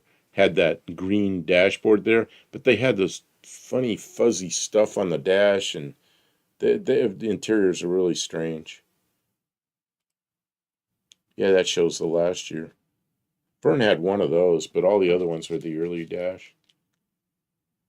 Like that. Yeah, that one. That's the early dash. So they were around from 47 until 55. Yeah, look at this right there. You can see that one. You can see the dash material, some kind of, I don't know what it is. Looks like bamboo or something. I don't know what it. Vern had laughed. I said that. I don't know, but that is a beautiful, beautiful dash. It's wild. Yeah, Very cool, but it looks brand new. That's yeah. But when the I'm in restoration those of it is things, gorgeous. they're all ancient and Yeah. long past their prime. But Vern remembers them because when he was a little kid, his dad was a Kaiser dealer, and they had new ones around. Because he says kind of looks like the dash pad I made for the Vagrant, vertical seams. Okay, I'm completely lost the chat here. Somebody said Kaiser offered snake skin dashes. Oh, I don't know. Maybe that's what that Um, is. I don't know. and then I think a lot of people just were kind of, Just something I haven't heard before. yeah. KJ Kylie suggests that they made all the troop ships in World War II. Was Oh, that Kaiser? Kaiser made the Liberty ships, and they made, I don't know how many they made, more than you can imagine. And my father went to New Guinea on a Liberty ship and then came back on a Liberty ship. Dizzy World Izzy War II. says the 55 Studebaker President Speedster was factory supercharged. Oh, it could have been. I don't know when Studebaker started using the superchargers, but these were factory supercharged, big old flathead engine. And now Vern put the F head engine. I think the Darren may have had the F head engine originally. I don't remember. Rattlesnake for a necktie. KJ Kylie says that. Yeah, 55. There it is. Golden Hawk. Oh, that's 58. Yeah, they were supercharged by 58, but I don't know. McCulloch I think in 50. supercharger. I remember in There you 50. go. Yeah, that's what Vern put on his Darren. He's got one of those on his Darren. Somewhere in here, you see, he's been around this for so long. He's got a bunch of those superchargers. So he puts those things on all kinds of stuff. Let me see if I can find another one of his cars.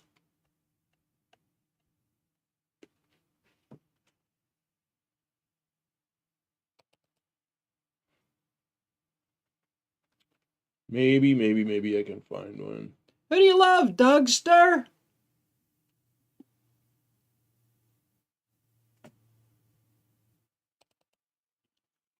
Bear Rose says, Oh, wow, a 54 Kaiser Manhattan in that condition and it only pulls $7,400. Yeah, that does seem a little low, although I don't know the yeah. market at all, but And it when was was that picture? beautiful car. Yeah, When was that's that picture from? yeah, I don't know. Liberty ships were troop carriers. Okay, that is a Packard engine. You can show Oh, that. let's go back. And Vern made that bracket and made that top piece and everything. So he took one of those McCulloch superchargers and put it on a Packard 6-cylinder. We're in there in his garage looking at that thing, and I'm just amazed how good it looks. Oh, you can see his Darren right behind. There's the front of his Darren right behind it. So anyway, we're in there looking at some guy wanders in off the street, and he goes, "Oh, I know that." And he points to see where the thermostat goes there. The guy puts his finger right there, and he goes, "I know what goes there. That's where the carburetor goes." And Vern just looks at him and goes, "Yeah, that's where the carburetor goes." Yeah, maybe not. Dean, yeah, especially when there's already seeing the carburetors inside that box. That whole box is pressurized, and you can see the linkage goes through, and the linkage has a seal on it because that box gets pressurized by the supercharger, and you don't want the supercharged atmosphere around that carburetor to come leaking out. So there's a seal where that linkage turns right there. Wonder how parts available is for them. What on the Kaisers? Oh, you know how cars are like that. There's groups and there's everybody knows everybody. If I start talking to Vern about a Kaiser, especially if it's a Darren, he'll already know which one it is and he knows who owns it, and they all know each other, and they buy parts on eBay, but mostly they know each other. Dean Stevenson's here. Good evening. Hey, Dean.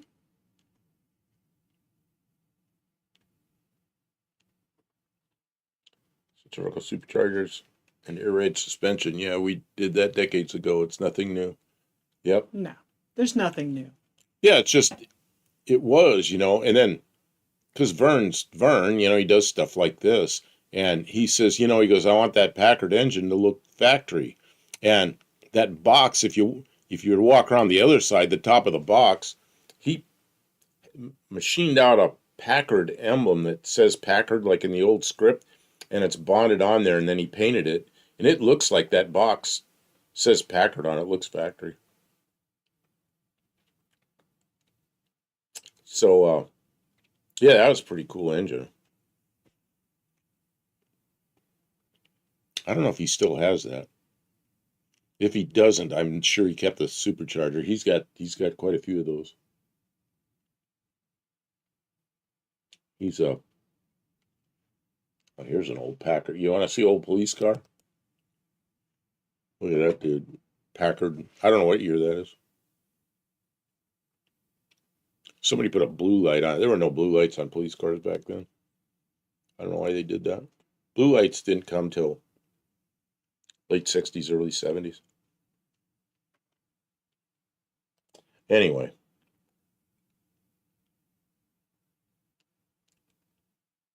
Yeah, Mike N says Liberty ships mostly became troop transports in 43. Oh, maybe that's the case. Yeah, and see, my dad was 17 in 1943. So he joined the Navy. He quit high school. It's kind of a good story. He quit high school, went to his father and says, I want you to sign this so I can get into the Navy. Both his older brothers were already in the Army in the war. My dad wanted to go help with the war effort. His dad goes, nope. He goes, you're going to finish high school. I'm not signing that. And he goes, but Dad, you always told me how you lied about your age to get into the Army in World War I. His dad looked at him and goes, all right, hand me the papers. He signed the papers. So my dad went in when he was 17. He served 2 years till the end of the war and got out. He was an E5 after 2 years. So he was 19 when he got out, and he was already the equivalent of like a Air Force Master Sergeant or Air Force Staff Sergeant. It's like, man. So, yeah. But he came back. He went over on a Liberty ship, came back on a Liberty ship. Kimbordini is buff looking after himself. Yes. You know what I want to know about? Yes. Earlier, way at the beginning, Danny Boyd was in here, but I haven't seen him since then. Dan, you in here? He needs to get more sun and fresh air. We Why? spend too much time in the Do house. I look terrible? No, that's it's just the just lights. healthy to Oh. get some sun, and we don't go out during the day enough, and there isn't that much sun because it's like winter. But other than that, he's doing really well. We're eating well. We don't get a lot of exercise, but I mean, what are we going to do that's exercise? I make him get out and walk over to the shop as many days a week as I can, right? And then I make him get up out of the chair. I don't just let him sit there and stream, because that's what he would do every day when we go over to the shop is just stream. I'm like, I need help over here in the shop. Now I got 2 stations set up on far opposite sides of the shop, so he has to keep getting up and walking back and forth, helping me with stuff. I have a new system to exercise your Buff Del Campo with the new camera number 2. Too cold to go outside. Yeah, yesterday morning I got up and I looked out there and snow on the ground. And there's all these dead leaves that came off the trees, and the snow is like just on the leaves, And then this morning it was same thing, and by midday the snow was gone. So he can't eat a lot of carrots because they have too high of sugars. Well, I can eat raw carrots, but I don't like them, I did get some vitamin E supplements from Walmart.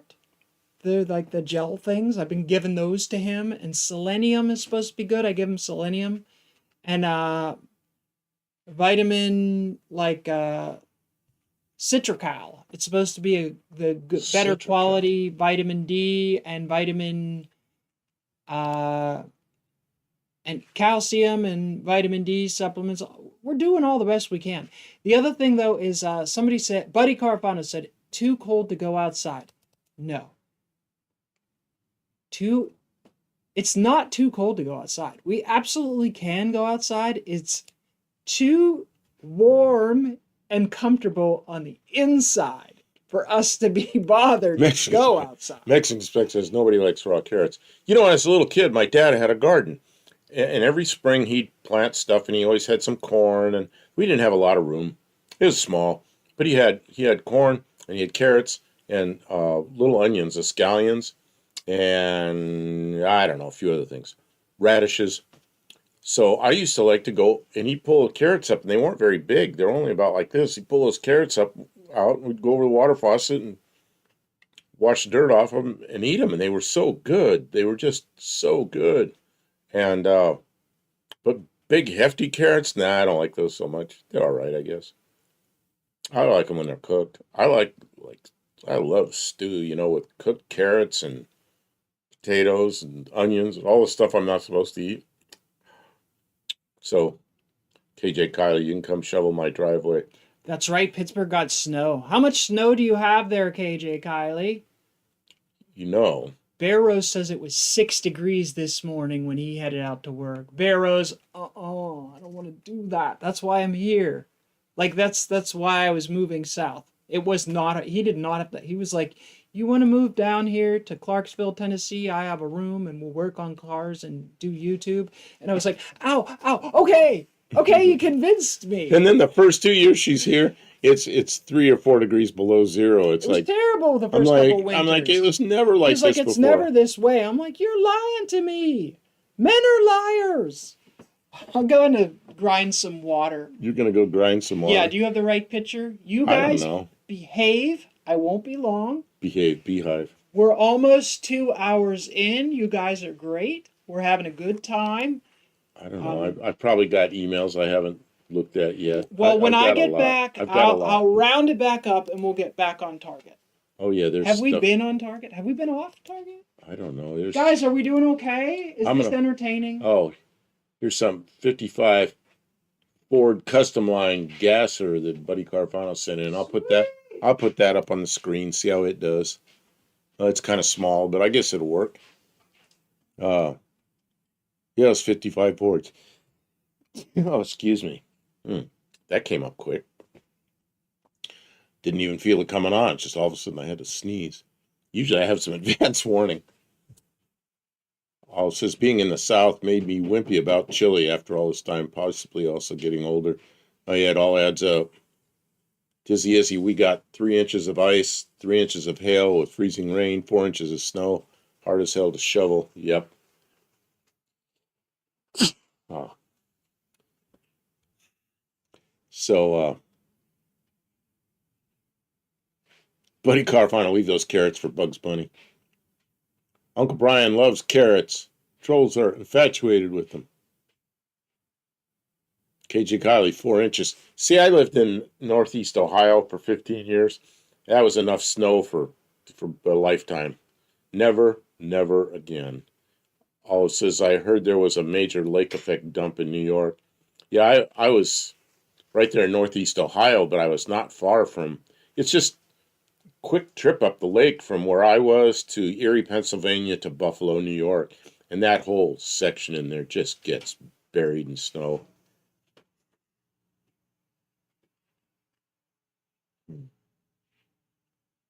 Tim says we finally got 5 inches of snow, like 10 degrees.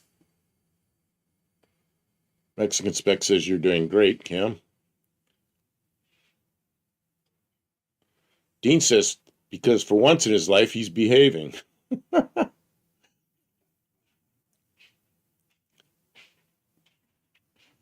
So let's see what else I've got. I've got so many emails. I'm sorry, everybody. I haven't kept up with the emails worth a darn.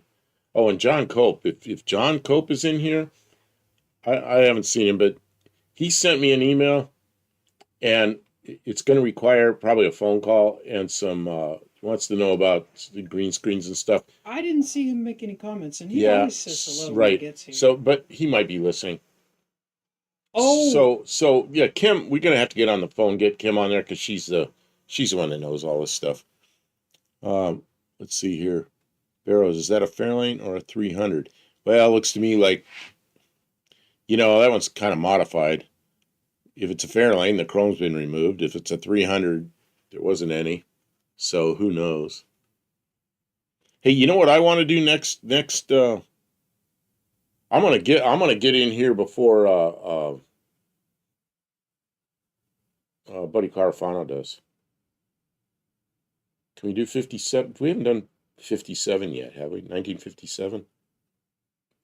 no. Let's bump up next week. Let's bump ahead 2 years. 57, which is like 57 Chevys, 57 Fords, all these Oh, 57 Plymouth with giant fins and all. I think that'd be a great year to do. I don't know. Uh, What's anybody think? they're okay with it. If you guys have, if you guys vote for a different year, we'll do a different year Yeah, picks. yeah. If you're like opposed to it, So are you feeling okay? yeah. Do you Why? want to keep going? Oh, Uh, you want to stop? no. Oh, okay. No, I'm good. Maybe Yeah, at we can go a least a little. half hour. Maybe we'll go another hour. Yeah, yeah. We'll go a little bit You longer. okay with that? I'm It's fine just with that. sometimes we wrap up with what year we're doing next week, so I didn't want Oh people to no, think that no. we were done. Oh no. I'm thinking. See, look at your picture on there. You're like cut in half. Well, now you're gone. It's half Okay, of me. and then you're Exactly half. so A then mirror image. so and it's just I'm seeing all these cars and they start talking about Ford 300s and stuff. And I'm going, oh man, it just reminds me of 57 so well Oh, because Buddy gives us permission. Buddy is the last word on these things. 57 works with me. Permission granted. Okay. Oh, and JB has a lot of assembly, hauler, and dealer picks from 1957, and I really like those pictures. So, okay, I'm gonna go get my coffee, and then we'll get back to it, guys. We're Okay. not done. All right. Yeah, JB, you sent me a lot of good pictures this time. Uh, yeah, when somebody who was at Barrows asked if it was a Fairlane or a 300, man, it's like in 1957, they were actually two different bodies. In 55, it was just different chrome and different trim. In 57, it was two different bodies, the uh, the Fairlane and the 300. And most people like the Fairlane. I really liked the 300s back then. And I had a bunch of 57 Fords. And who is it that's usually in here as 57 Ford? Um, Kim. Yeah. Who is it from the out on the West Coast that has 57 Courier? I can't think of her name. Brenda. Yeah, Brenda's in here usually. And she has 50. She has 57. Well, maybe she just hasn't gotten here yet. Who knows? It's still early out there. KJ Kyle, yep, 2 hours north, and they always get bombed with snow. You know, I lived in Sharon, Pennsylvania for a while during that 15 years, but most of that time I was up in Geneva, Ohio. Geneva, Ohio was like, there'd be 3 feet of snow on the ground, like every day. And there was no excuse for being late to work, no excuse for being late to school. The school buses ran, everything. It was very rare to have a snow day. But down here, and then in Sharon, you didn't get anywhere near that much snow. And I was in Sharon one year, and they said it was a heavy snow year, and I didn't think it was that bad compared to Geneva. Dizzy 20 miles north of St. Charles, got 12 inches of heavy snow. Mm. And there is a difference between heavy snow and light snow. Generally, when the snow is light, you don't get 12 inches of it because it doesn't come. But there's fluffy snow and there's heavy snow. Ugh. KJ Kylie, I lived in San Antonio for 2 years. Great winters. Yeah, it's probably like when I lived in Yuma, Arizona for probably 15 years, and winters are great there. Yeah, it's a 75-degree day, and a cold night would be 50.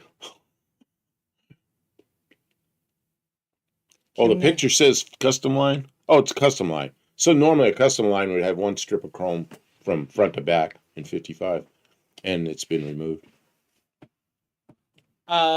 Tim says that I need to wear a green dress. We have talked about getting green clothes to wear. So Oh, that's you just disappear. Floating heads, but that's silliness. Absolutely we might do it. And Sure. I hardly ever wear a dress when we're streaming because I'm lazy and I don't get all that dressed up for it. But that would be fun to wear a dress sometimes. Barris is not me. Mine are all 58s. You know, I've had 55s, 56s, 57s. Never had a 58. 59, 60, 61, all the way up. So I've never had a 58, and I've always wanted one. And what I'd really like to do, of all the stupid things to do, the 58 Ranchero, the back end of it was still a 57. It was still the 57 taillights and 57. I always thought that the 58 Ranchero should have had the tailgate from the 58 Ford wagon with the 58 taillights on it. I think that would have looked so good. And when I was young, I always wanted to get a 58 Ranchero and use the 58 station wagon parts on it. That sounds stupid. Grampito Grand Vic is Vic. here. Yep. Welcome to Good the evening. stream. Glad you made it. You know what we didn't talk about? And I don't want to sidetrack the stream too much. Okay. But we didn't talk about what we did on my car. Oh. We had at the last stream and the last couple nights we were out there making well, we do one or two live streams since last Tuesday? Two live streams. So if you weren't here, because a lot of the people who come for Tuesday nights, they're not able to stick around for the late night streams. So should we tell them the progress we're making on the Dart? In a second. Okay. JG Mopar, welcome to chat. You're late, but that's okay. Welcome You to the stream. can come and go as you please. Yeah. You know. And Mariposa McNabb. Glad you made it. Mariposa McNabb. Yeah, Good evening. welcome to the stream. Welcome to the stream. Thanks for coming. There's something else that Dizzy Izzy brought up. Probably the most famous car back then was, look up James Dean, Little Bastard. Okay. Of course, he got killed in it, but, you know, you want to look at it before then. And that was very close to where I lived. That happened stone's throw from where I lived. That crash. But I don't want to see the crash. I want to see the car. There he is right there. Okay, let me get it up. Okay. Well, there's there's two pictures of it right next to each other. There's the crash, but then before it, there's the non-crash. Or right there, Motorsports Magazine shows it. Oh, it's a Porsche. Yeah, it's a little Porsche. Yeah, but he crashed it up there. A big straight stretch right where I live. See, there it is back there, 55 Ford. Look, we're in 55. 55 Ford behind it. And he was a very famous actor. And Right. yeah. Okay. So, yeah. And that was... Sorry, I didn't mean to bark. That was one of those things. Right. That was one of those things that happened back then that was just horrible. Okay, so let's go on to the subject of your project. Kim. Also, I've invited a few friends. Oh, who's this? Who's this? Olive says, hee, I'm not always in this chair, but would love to hear of any progress I missed. Also, I've invited a few friends. Oh, good. Thank you very much. Oh, Dean says my mama named me after him.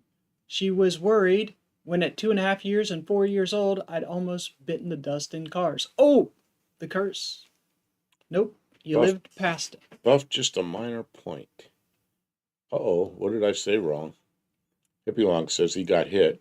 He may have. Oh. But I think he was flying along, but I'm not sure. James Dean. You know what? That is the problem with the Spitfire project, making an aluminum car. You think that car is dangerous. It'd be about the size of this thing. Aluminum car that size on today's roads. Dangerous. Very dangerous. Man. He had special carbs and headworks. Just what you need. More horsepower in a car the size of a... Well, and those cars weren't real powerful then, but they didn't weigh anything and they're tiny. So, you know, a little engine build on that would probably be fast. And the thing probably handled like it's on rails. And, you know, you could build too much confidence real quick. So let's see here. What was Buff? Just a minor point. Dean Stevenson. He got hit was the minor point. Was it? I think it was the minor point.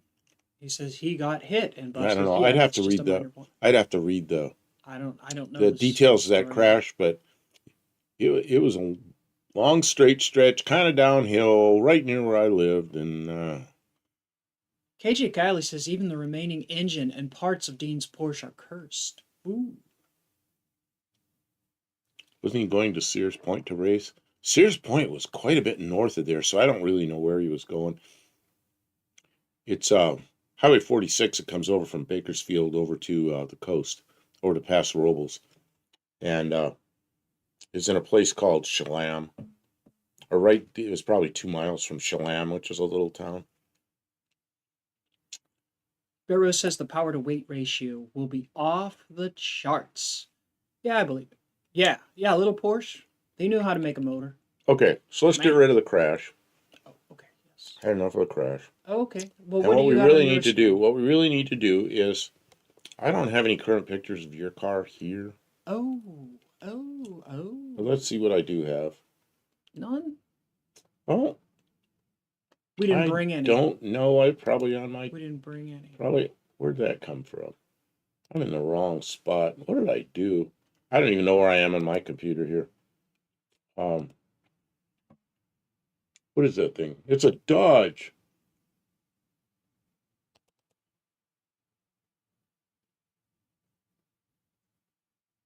Okay. Well, they're talking more about what potentially happened.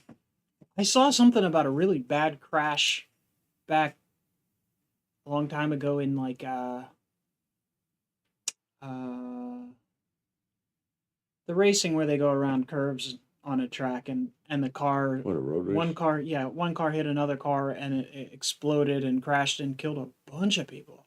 Okay. Killed like 80 people. It was like the worst accident Oh, that ever wow. happened in racing, Okay, and Kim. it was really bad. I have no pictures of your car on this hard drive. I'm sorry. Well, that's So, okay. what you can do is talk about it. All right. I have an idea.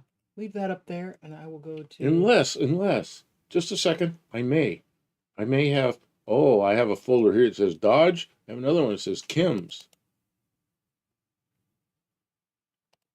We might have pictures. Just we might just yet. We'll at least bring up the a I'll bring up a generic picture of the car. There it is. There it is. All Okay. right. JG Mopar says the one the engine flew through the crowd. Yeah, the Le Mans thing. Yeah, I just saw a video. When was that? It's a long time ago. It was like in the 70s, but maybe even earlier than that. It was before they had the kind of safety standards that they have now. There's a reason that they have the safety standards that they have now, because danger when people start pushing cars to their limits with people in close proximity. Um, Dean's car only had a 1.2-liter boxer in it. Wouldn't take much. They said now that he was doing the limit and was T-boned. And that's possible. Ooh, yep. Okay. Your car. My car, 66 Dodge Dart, that I recently published last night. I made a video of our trip to No Name Nationals in the car. And as you saw in the No Name Nationals, it was kind of the last run that we did on that engine. And when we got home, I pulled the motor out. And the motor was tired, very tired. I got another motor from someone locally here that was kind of, I got it pretty cheap, motor and transmission, very cheap. And it had a reman tag on it, but the guy, he didn't really, he was taking it out. Oh, there's the engine That's in that that's car. the old engine. Yeah. Yeah. Okay, there you go.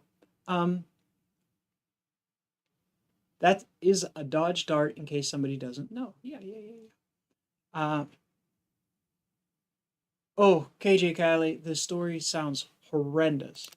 But so this motor is gone. Bye bye. But the cylinder head that was on this motor was really good. It has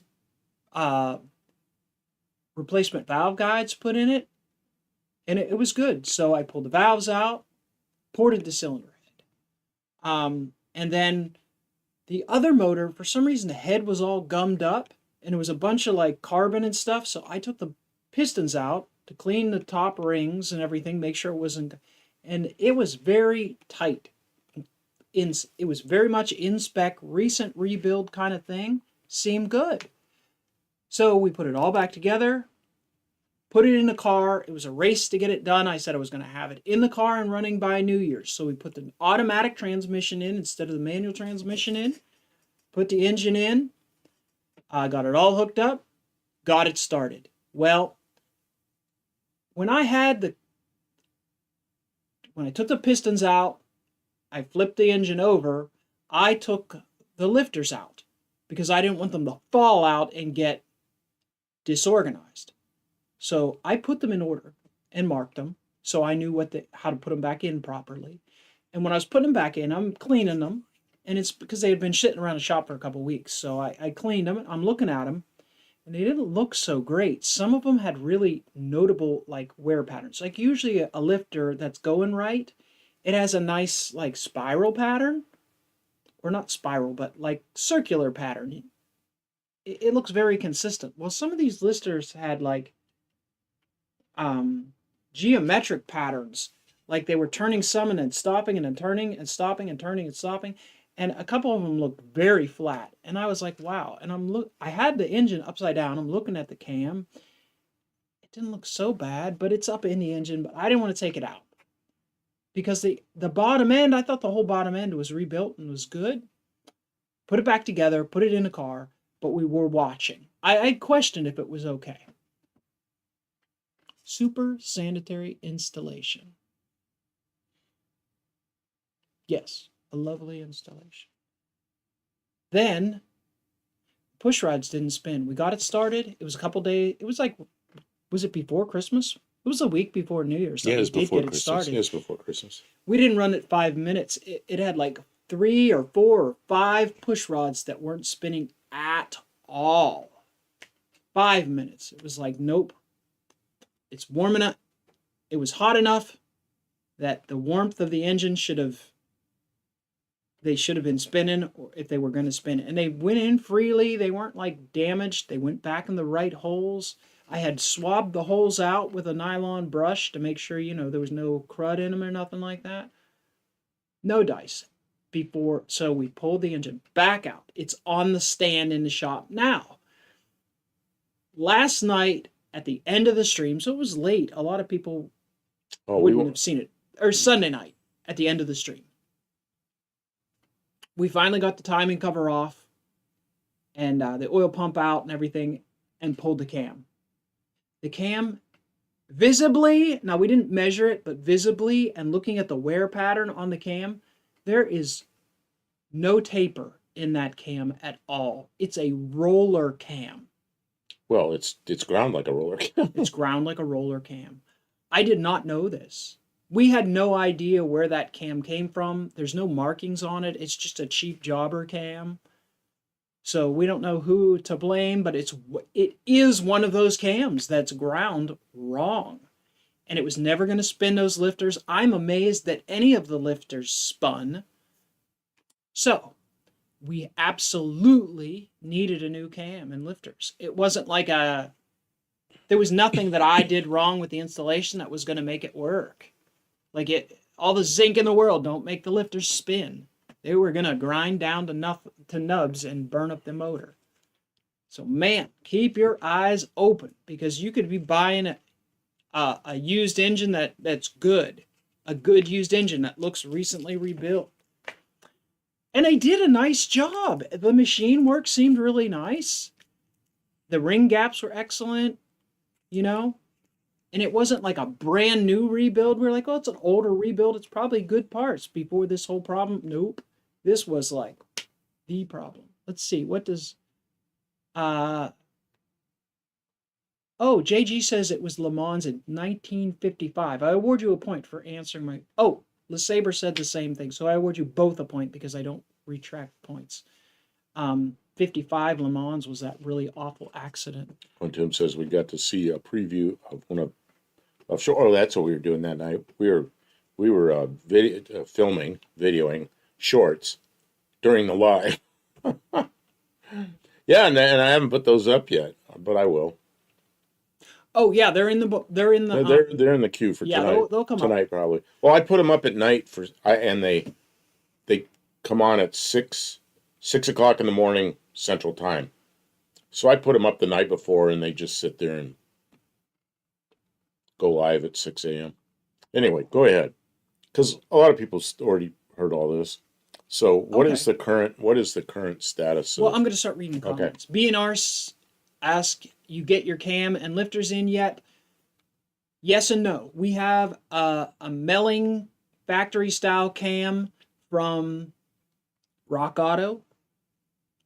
But then we started talking to Professor P, and he was saying, well, I can get you a really good custom ground cam. And so I got to get back with him And I hate waiting. It's taking forever, but like sometimes I have to be patient. So yes and no. BNR, if the lifters and cam are good, okay, the push rods and lifters will spin around, turning the engine over by hand with a half-inch ratchet or starter motor. Yeah, we should have known. Barrows said he did the ancestry thing and found out he's related to Carl Benz. And the spooky thing is, my uncle and grandpa look just like him. I never knew it before. Oh, wow. That is an interesting find. We got to see a preview.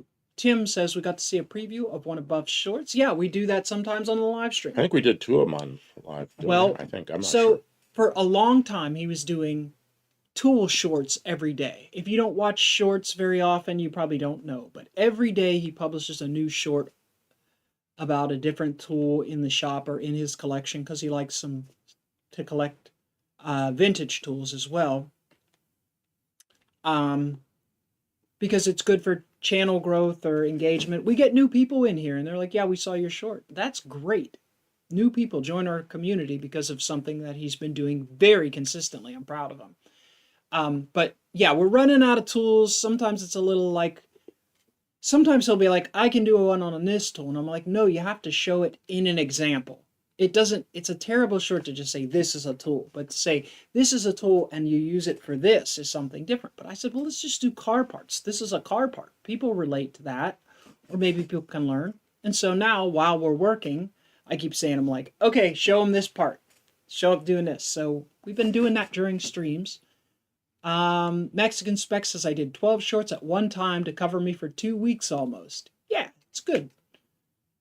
Okay, we're about to lose something I want to catch. JG Mopar says my old slant 6 spark plug tubes, which are the drool tubes, always leak. What's secure for that? I wanted to catch that before it disappeared. JG Mopar, they make rubber seals. Engine rebuild kits come with the O-rings that go on those tubes. And if you put the old ones get hard and fossilized and you don't even realize they're there. You break them off. You put new rubber ones, nice soft ones on there, and when you seat those spark plugs in, they go in nice and good, and they won't leak a bit. And they're easy to put on there. They're as easy as pulling the spark plugs. You can change those seals.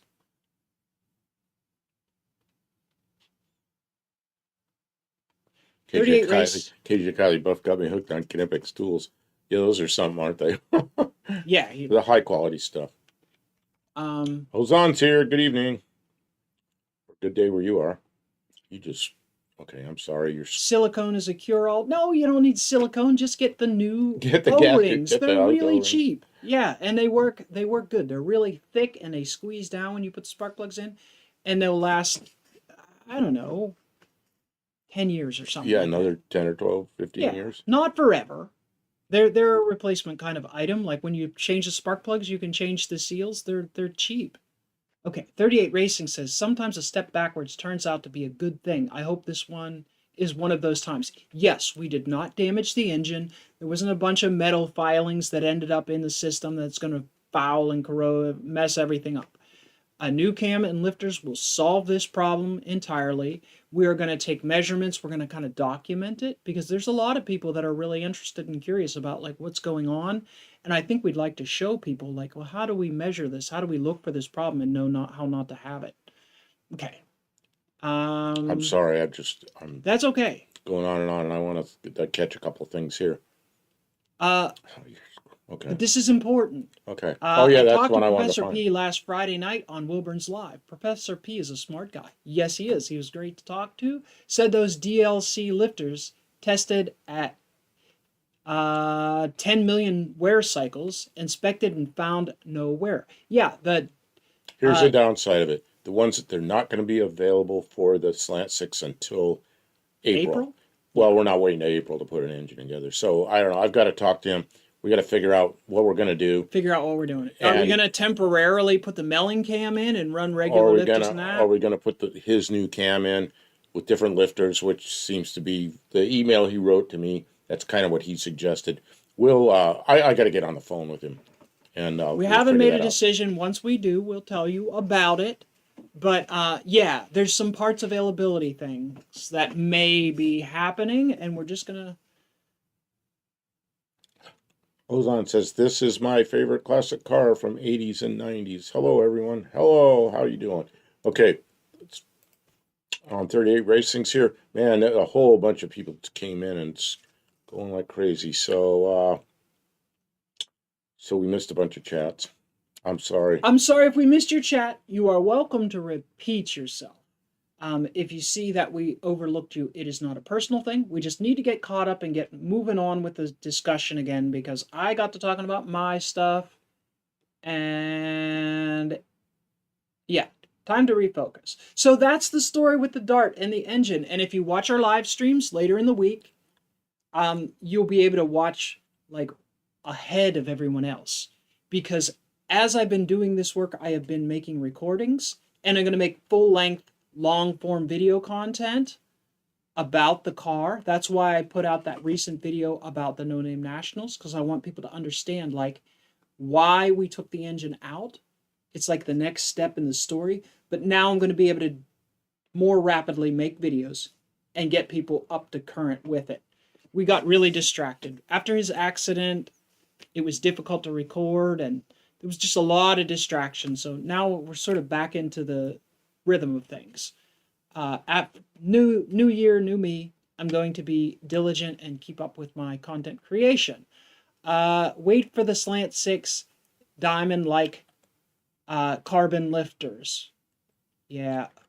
I mean, we could just put it on the stand and push the car out and work on something else till the lifters come. That's right. That's a crazy decision. I got to talk to both of us. Have to talk to Professor P. Shane Polito, and see what their schedule's like on the cam, because we don't know that yet. It's custom grind cam, and I mean, there were the other lifters for many years, and they make those. So I don't know what decisions to be made. And of course, we could push the car outside and push something else in. I don't know. I don't know what we're gonna do. We'll let you know. We're wavering, but it was only last night that we knew definitively that the reason that the lifters failed was because the cam was ground wrong, and that we definitely needed a new cam, and then we had to wait until Monday to talk to Professor P because he was off, and we didn't want to harass him during his time off for the holidays. So we're all getting back into the swing of things in 2025. So we'll have answers by next week. Is that fair? Next week we'll have an update. Yeah, probably. Yeah, okay. I got to make phone calls.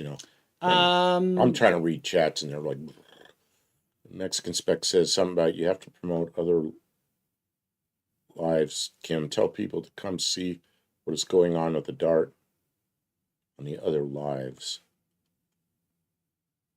Oh. Potentially. So the whole thing is she did a quick video on just what led up to where we are today, and it's not it's a trip to the No Name Nationals back. It's not about the No Name Nationals. It's about the trip. Got there, got back, and it was like a 15-minute video on running the Dart with the old engine in it, and what led up to where we are today. So Mexican Specs is saying that Tony invited you down to go down to live stream with him maybe on a Wednesday. Yeah, we got to do that sometime. Not you. Okay, I have to go That's do that you're sometime. Tony's friend. I don't want to see. I don't like to like. But on our like stream, you're welcome to tell us about your new video. We welcome it here. But other streams, it's not always the format, and I don't like to be a Budinsky and be telling people like advertising on other streams. It seems kind of rude because they don't tell us about your you know what I mean? Like I don't want to interrupt their conversation and talk about. But like I do tell people, like I was in Dr. Art's live this week on Monday night. I enjoyed talking to Dr. Art and listen to, he talks about some things that I'm not, but he's a nice guy. He asked me, "Oh, Kim, how's your car going?" And so I will tell him a little bit about what's going on, and that works. But a lot of there's other streams where maybe it's not so appropriate to do that. But yeah, advertise, advertise, advertise. Mexican Specs saying we're dropping the ball. We've got to get out there and plug our channel harder. We'll try. Okay. Buddy Car Final says time for a Fox body in the shop. You know, we could do that, is pull that Fox body into the shop and at least get the heater put in.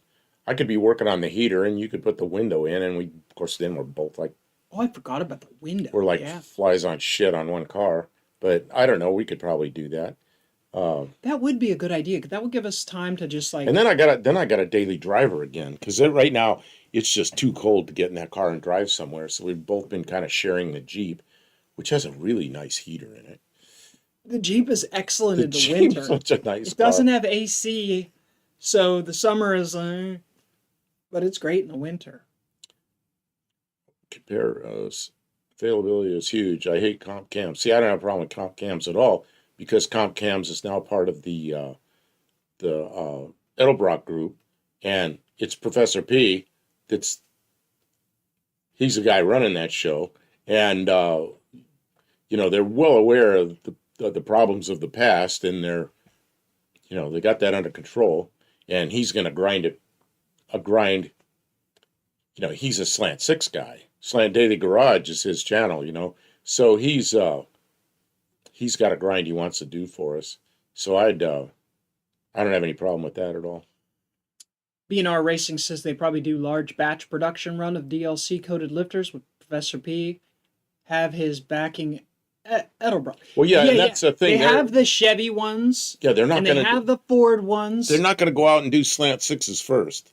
You know, why would they? You know, it's like there's no market for it.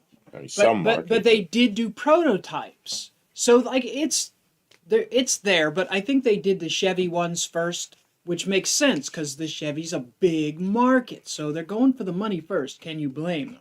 So they already have Chevy ones in stock. They already have Ford ones in stock.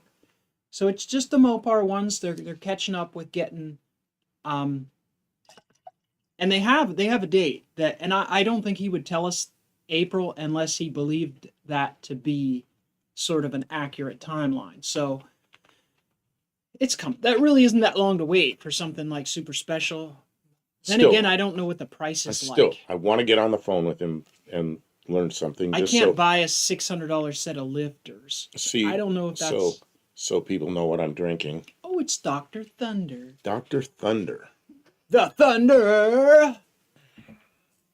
By the time you get the heater in, it will be warm again.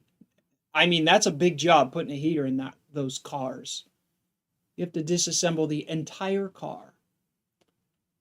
Yeah, it's not fun. Yeah, when I got there, when I looked at the pictures that the guy had online, the heater hoses were hooked up, but he told me it needed a air conditioning compressor. So I thought, I can do that. That's not a big deal. And at least I don't have to do the heater. Well, then we get there, and the heater hoses are disconnected, and he opens up the trunk. He goes, well, there's the new heater core. So, he goes, that's just about done. You just got to put it in. And I'm thinking, I just got to put it in. After we drove to Texas. I just got to put it in. Well, I still think the car was worth it, but yeah, I didn't really want to have to put a heater core in it. It's all right. And we'll be pressure checking that heater core before we put it in. Yeah. Like we should have tested that cam before we put it in. B&R says, I used comp cams years ago, high-tech solid racing grinds. Pontiac V8s was very good in the 1990s. And I think under the direction of someone like Professor P, I think that you're going to see good quality products coming out of that group, because they have good people working there and people who are on the ball and understand the consumer. They know that we're looking for assurances. Like, is somebody paying attention here? Are you guys just drop shipping Chinese garbage on our doorstep, or is somebody in charge? When all those cams went bad, the cam manufacturers started paying attention immediately. But it took a while for all the people that had already bought cams and for for all that to work through the system and for them to figure out the problems. But the problems are well known now, and they're That doesn't mean there It- isn't still good junk parts in the system. And so having a company that understands like, oh, we don't want that trouble. And now they have their eyes on the prize, which is serving their customers so they continue to get repeat business. Because let me tell you, the performance automotive market, it's a small community and we all interact with each other. If somebody's messing up, they're going to hear about it from us and we're going to hear about it from each other. They can't just sell garbage. Like, it's going to come back to them. And like, a lot of companies get real short-sighted. They're looking for right now profits and they don't care about the future. Well, somebody like Professor P, he's a young guy, he's got a family, he's trying to make a career for himself. He's thinking about the future and he knows that if that company gets run into the ground, it's going to reflect back. Like, he's putting his good name on the products that are coming out of this company right now. And I'm really hopeful that kind of attitude is what seeps back into the culture that we are in. I want to. Buddy Carfano says, "Nice car, but I would have passed. But I would pass heater core 10 hours of hell to replace." Yeah, but you know what? It's a no corrosion car. Really hard to find. I found them all over the country. Several And unmolested. And, very, very minimal. And most of them, all of them I found except that one had some form of rust somewhere, and this one doesn't. And for a Texas car, it has a nice dash. Oh, an interior. It's not all burned up. It was garage kept. Like, this is a really cherry car. I got to bite the bullet, put a heater core in it. Maybe you wanted to do like a marathon stream for New Year's. Maybe we'll do a heater core replacement marathon stream. Okay, that sounds so painful. Mexican says the car was paid for and the title was already in Buff's name. Yep. Yeah. Doors are already closed. Yeah, but I wouldn't have changed my mind anyway. Even if I knew it, I wouldn't have changed my mind. I wanted to do something here for Ozon because I think Ozon, and this is going to interrupt what you're doing, Kim, but I want to do it before Ozon leaves. In the school buses, I was going to show you. Oh, nice. That's what I used to ride in. I didn't ride in them a lot, but that was 1960s in California. That's what we had, Gillig school bus. But I'm doing that because I think I remember that from Ozon talking about that. So that's something to look at for a minute. But we can still go on with your. What is this? I would wait for Professor P work on Buff's Ford. Yeah, I don't. Like I said, don't have. When you're going to make a decision like that, you get all the information you can get, and then you make the decision. We don't have all the information yet, but yeah, we got a lot of it. This is sounding like you guys are suggesting good stuff because we were thinking about starting we got so much going on. Oh yeah, little. We could start the aluminum car. We could start the Ute. We could start my Ford, which his car really should be next in line. Next. Okay. What else? Let's see. 38 Racing had a 460 Ford cam wipe lobes in less than 10 minutes. Yep. Did you ever see Didi Speed Shop with a big block Chevy? He was doing his 20-minute run-in on a new cam and just the lifter turned into a lathe that just tore the brand new stuff, doing everything properly, but wiped out a cam. 38 Racing, did that minutes. 460 Ford, when you pulled that cam out, was it one of those ones that was not ground properly, or was it some kind of issue that is unknown? I'm really curious because it's obvious to me. You can see the wear pattern on the cam. It's right down the middle. So that means there was no taper, and what it did is just wore the crown right off the lifters. Okay, so yeah, I guess that's where we're at. We're gonna make a decision in the next couple of days to push her car out or to leave it in there. We'll let you know. Go, yeah. JG Mopar, I rode the school bus in the 70s, looked like that. See, when I first rode school buses, It was in the 50s. They looked like that, except they only had two headlights up front. And I remember getting in it and watching the person. It had a manual 4-speed in it, and I knew the shift pattern because I was a kid and I was interested in that stuff. And I knew it didn't look right. Well, years later, I found out that the Gillig transmissions they put in were from some truck, and they put them in there, so they were in there backwards. So first was way over and down, and then you went up into second, and then over and down into third, and up into fourth. It was flipped around backwards from a normal shift pattern. And the drivers just learned to shift weird like that because of where the transmission was and how the linkage was set up. Kind of weird. But anyway, then they had the quad headlights into the early 60s, and I rode in those some. And then, I lived close enough to school that I walked. I think anything up to a mile we walked, because I was 3/4 of a mile and I walked to school. And I'm really glad I did, because that's where I looked at all the cars and learned what years and what all the cars were. But I rode in those if they had a field trip or something. I rode in the school bus a few times.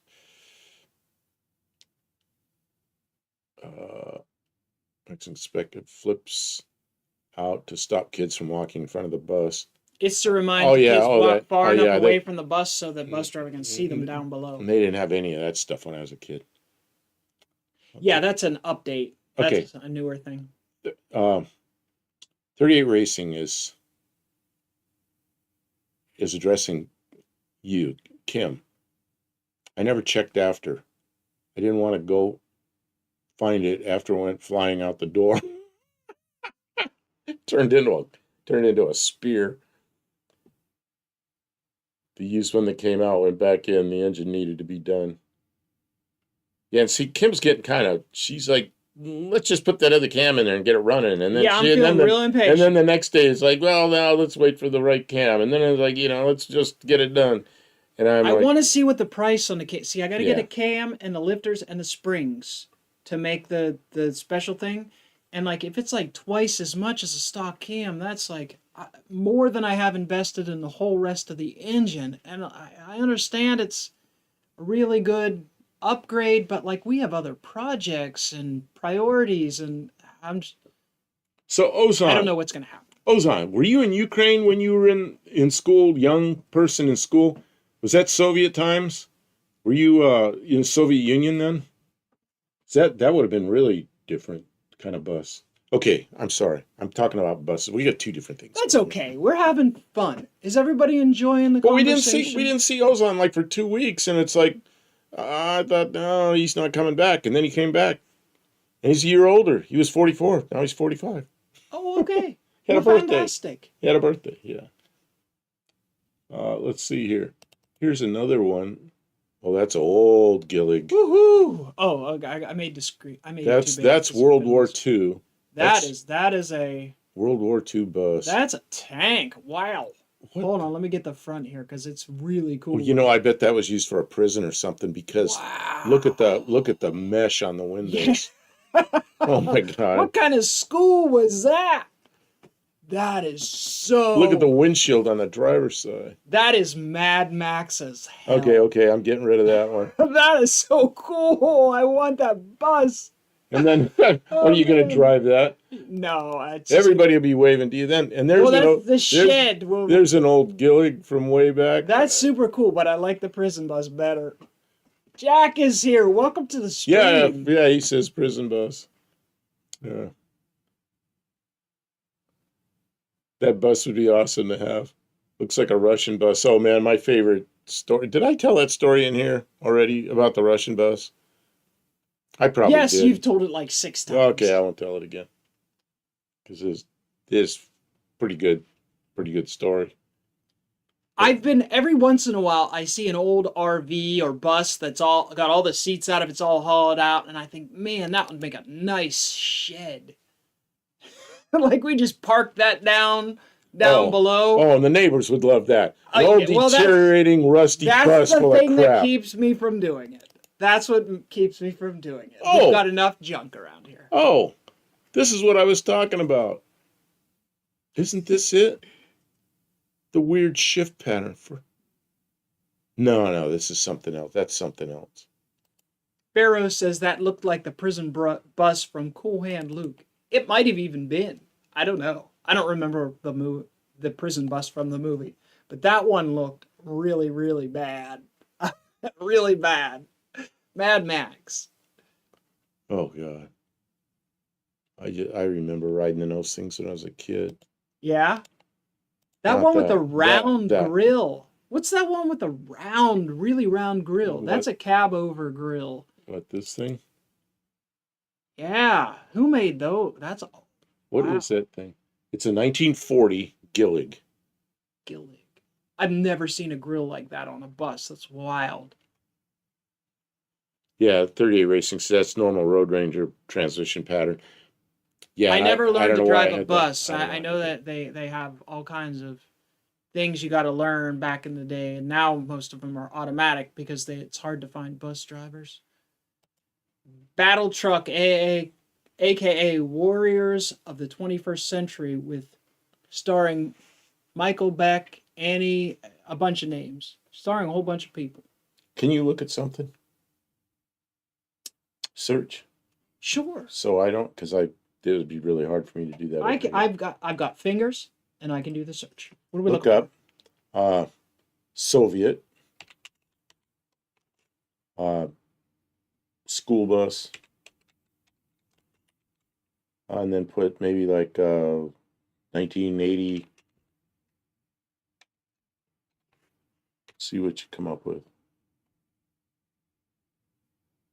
Oh yeah, and then put them up on this. for? Or older or newer? Or Yeah, just put it up there, and then we can. That's from Soviet Union times. oh, let's. Oh, like the see. Ukrainian one. Oh, there's one.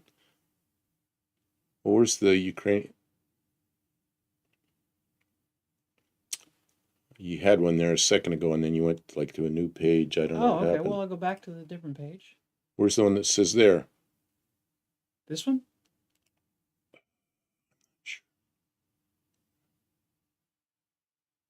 I don't know. I've never saw one of those.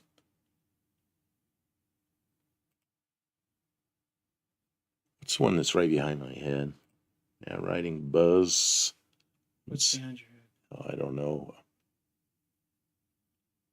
Yeah, I'm just looking at. See, I was never in Ukraine, but I was in Russia right after the Soviet Union breakup. So there were some really old-looking Soviet-style buses, and I rode in some of them.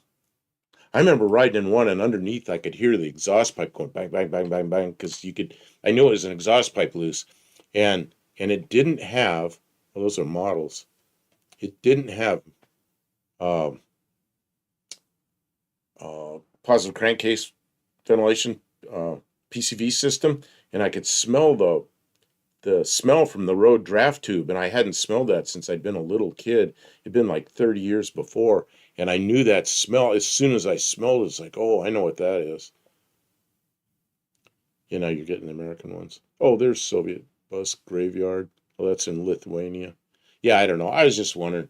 It's like we don't really need to be talking about Soviet buses, but because Ozon was here. Yeah, Ukrainian buses. Yeah. So Ozon remembers. Dean Stevenson. Mexican Spec asks Kim.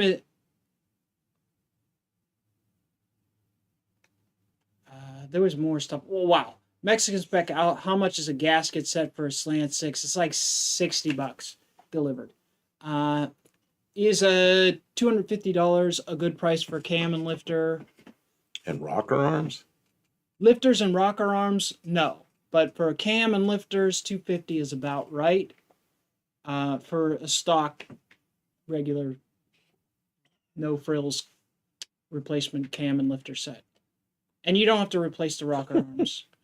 Dean Stevenson, Edsel bus. No, it had sort of an Edsel looking grill, didn't it? Slava, Ukraine.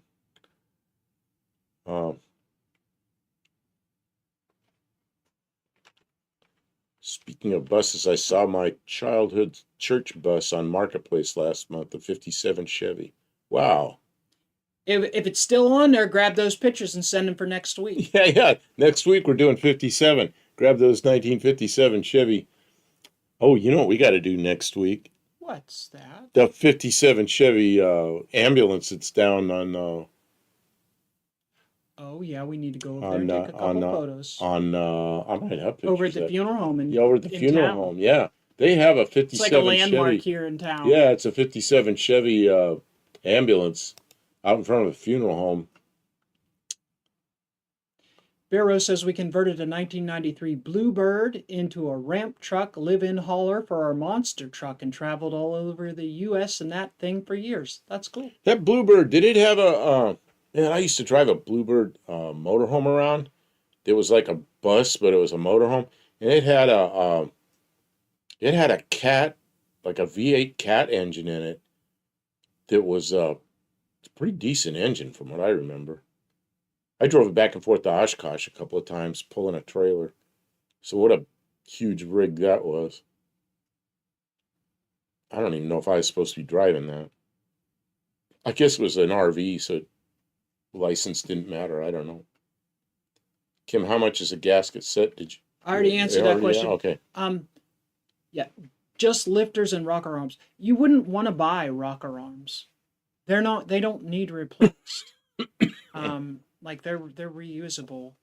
So usually you would buy a cam and lifters. Rocker arms, if you Okay. I don't know what you'd pay for them. Now we're back to. Sorry. Why yeah, are we, no, we're not. Let's just keep. I got. Yeah, Cat V8. Yeah, it was a Cat V8, like yeah, it could have been a 3208. I don't remember. That was in the late 90s, mid 90s. I was driving that thing back and forth to Oshkosh, and I know it had a Cat V8 in it. And everybody told me what a great engine it was, but the motorhome itself was a pain in the ass. But Mexican Spec says, sorry, that was for a V6, not a slant 6. Disease said 1938 Dodge bus, so I brought up some. Oh, you pictures. brought up a 38. Oh, look at that. Look at that crazy thing. The wood-sided van? Oh, I was looking at the one with the. Well, I don't know where it went now. Oh shoot! Yeah, the black and white picture there with the R series, right above my head. Look at the paint on that. Like they painted all swoopy, like the.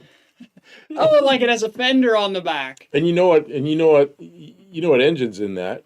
It's going to be a flathead. I bet it's a flathead 6, like in a Plymouth or a Dodge. Just that thing probably geared so low just to make it go.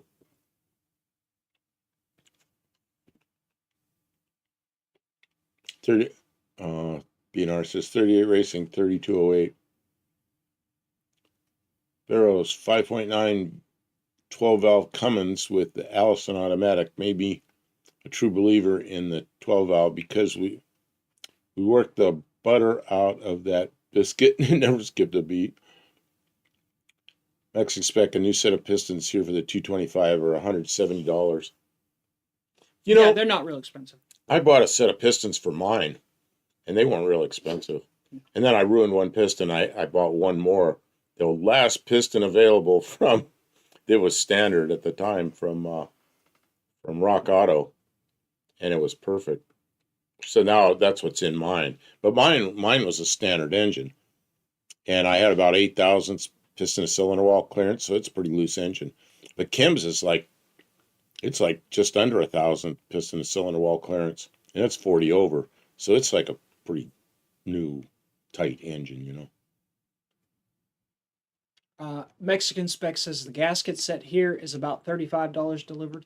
That's a really low price. Is it a full gasket set or is it just a replacement head gasket? What's this? It's way at the top. And the other thing, and so there's lots of different companies you can order gaskets from, and the quality can vary considerably. And head gaskets are kind of important, so you don't necessarily want to buy the cheapest one you can get, although price is not always an indication of quality. Wilson says we have 2 Turkish-made cars in Turkey. Of course, other countries export more vehicles than us. Yeah, what cars do you have there? And then we'll look them up. It's full gasket sets with a head gasket in all of them. You know, what brand? I don't know. That is too cheap, Mexican Spec. I would be uncomfortable. It's probably. But it's in Mexico, so pricing might be different. Oh, it's all you have there in your eBay site. Oh, Don't know. Well, I don't know. And then you got to get it here. The Yeah, I other don't know. thing, And then actually, we don't need a full set of so the gaskets. other thing is eBay, a lot of times it's like clearance stuff. Like somebody is selling out old inventory, and sometimes you can get screaming deals on good parts. So maybe you're just lucky right now, but next week, I mean, it's eBay, it's not the parts. Next week, you may not be able to get it for that price. Like it may be a one off deal. But I mean, that might be a screaming deal on a gasket set.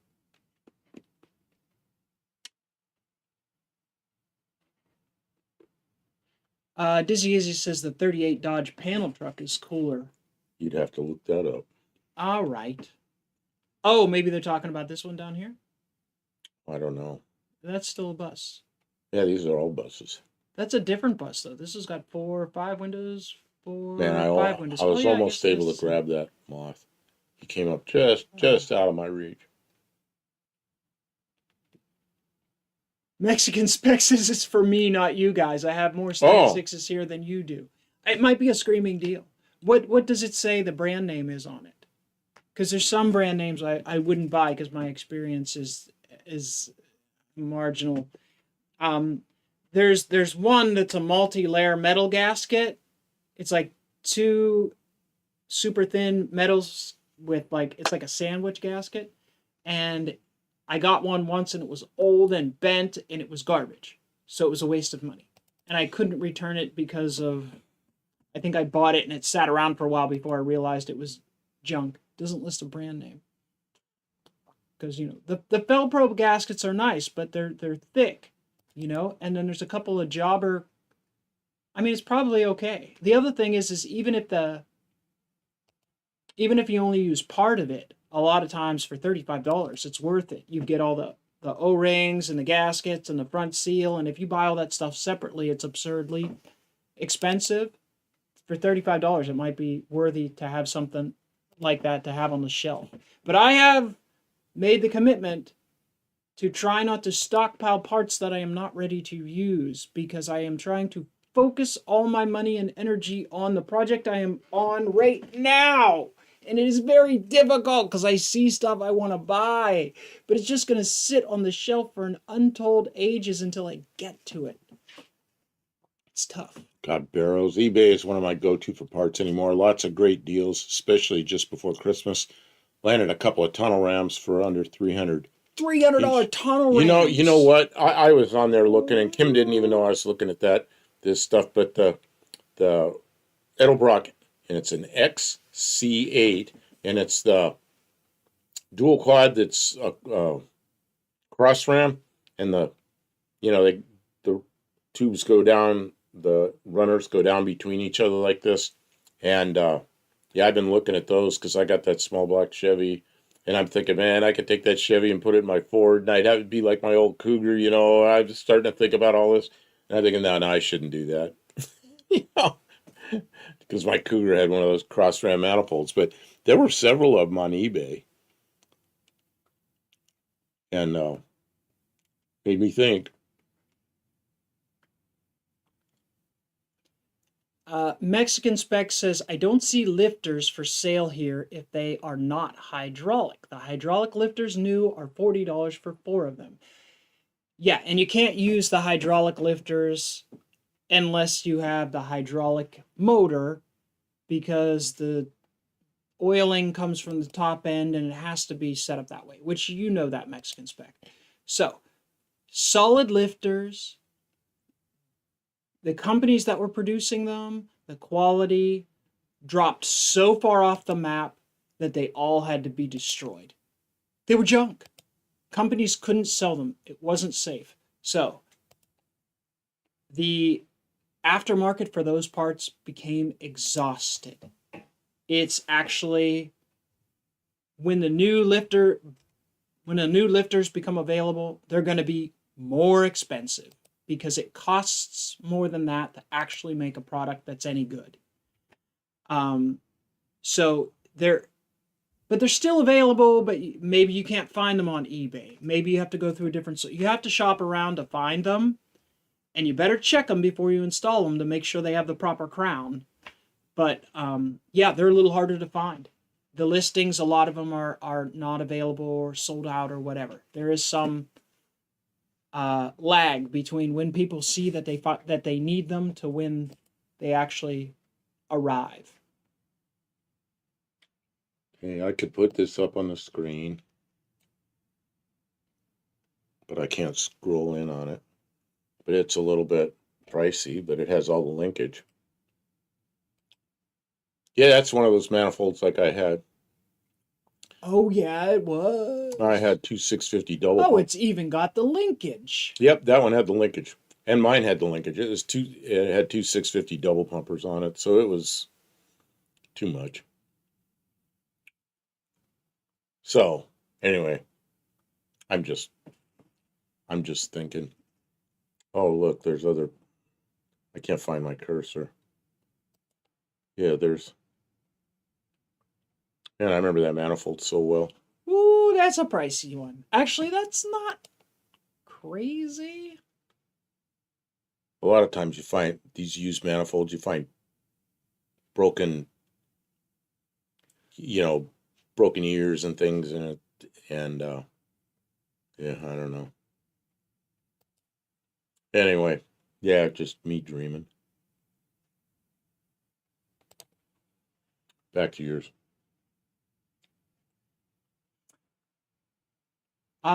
Dizzy says Barrows seen a 74 Mach 1 with a 429, 80K miles for $7,500 on the marketplace. What? Wish I had the cash. 74. 74? That's a Mustang 2. Sure is a 74? Well, somebody, I guess, could have crammed it in there.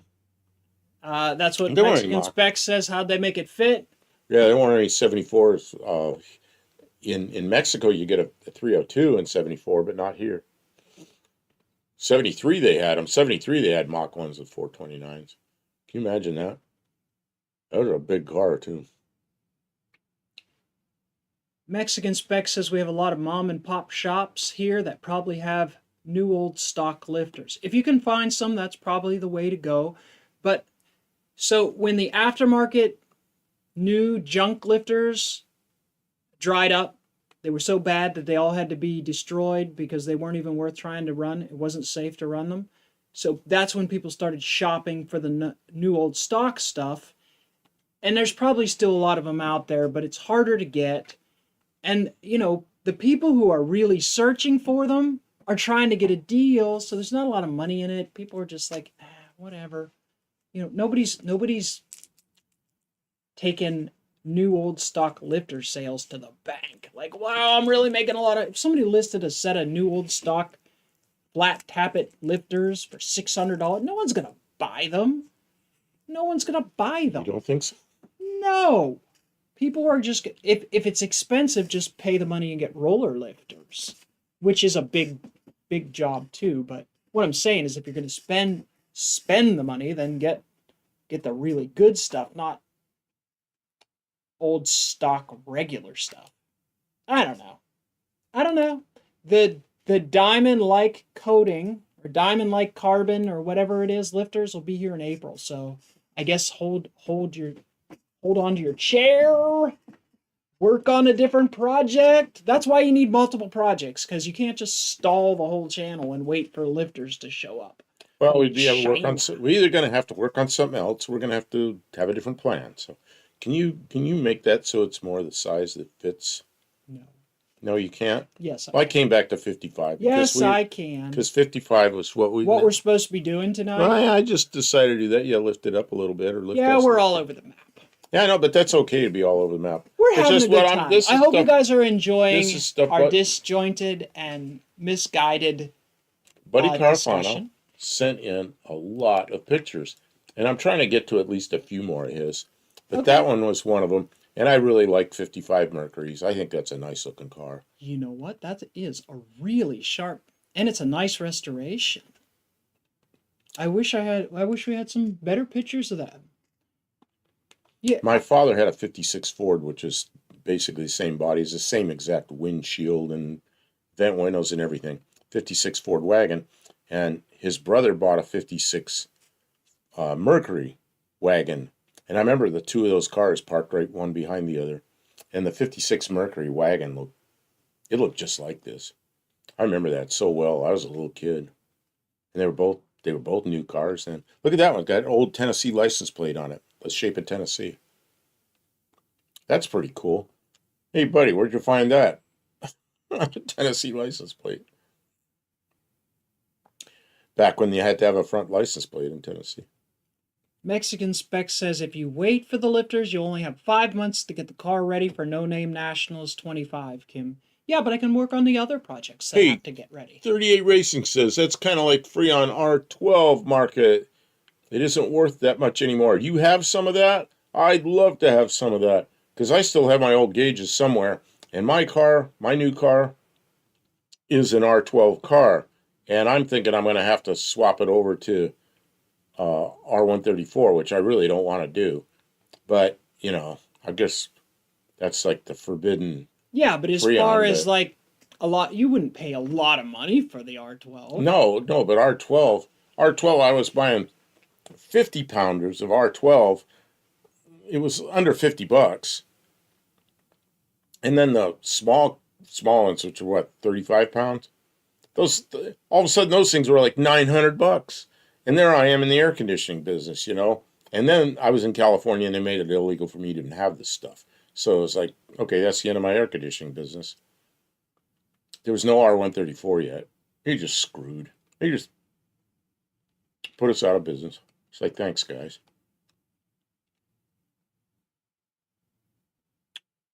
GG Mopar, my projects are plagued with no money, lots of time, or money.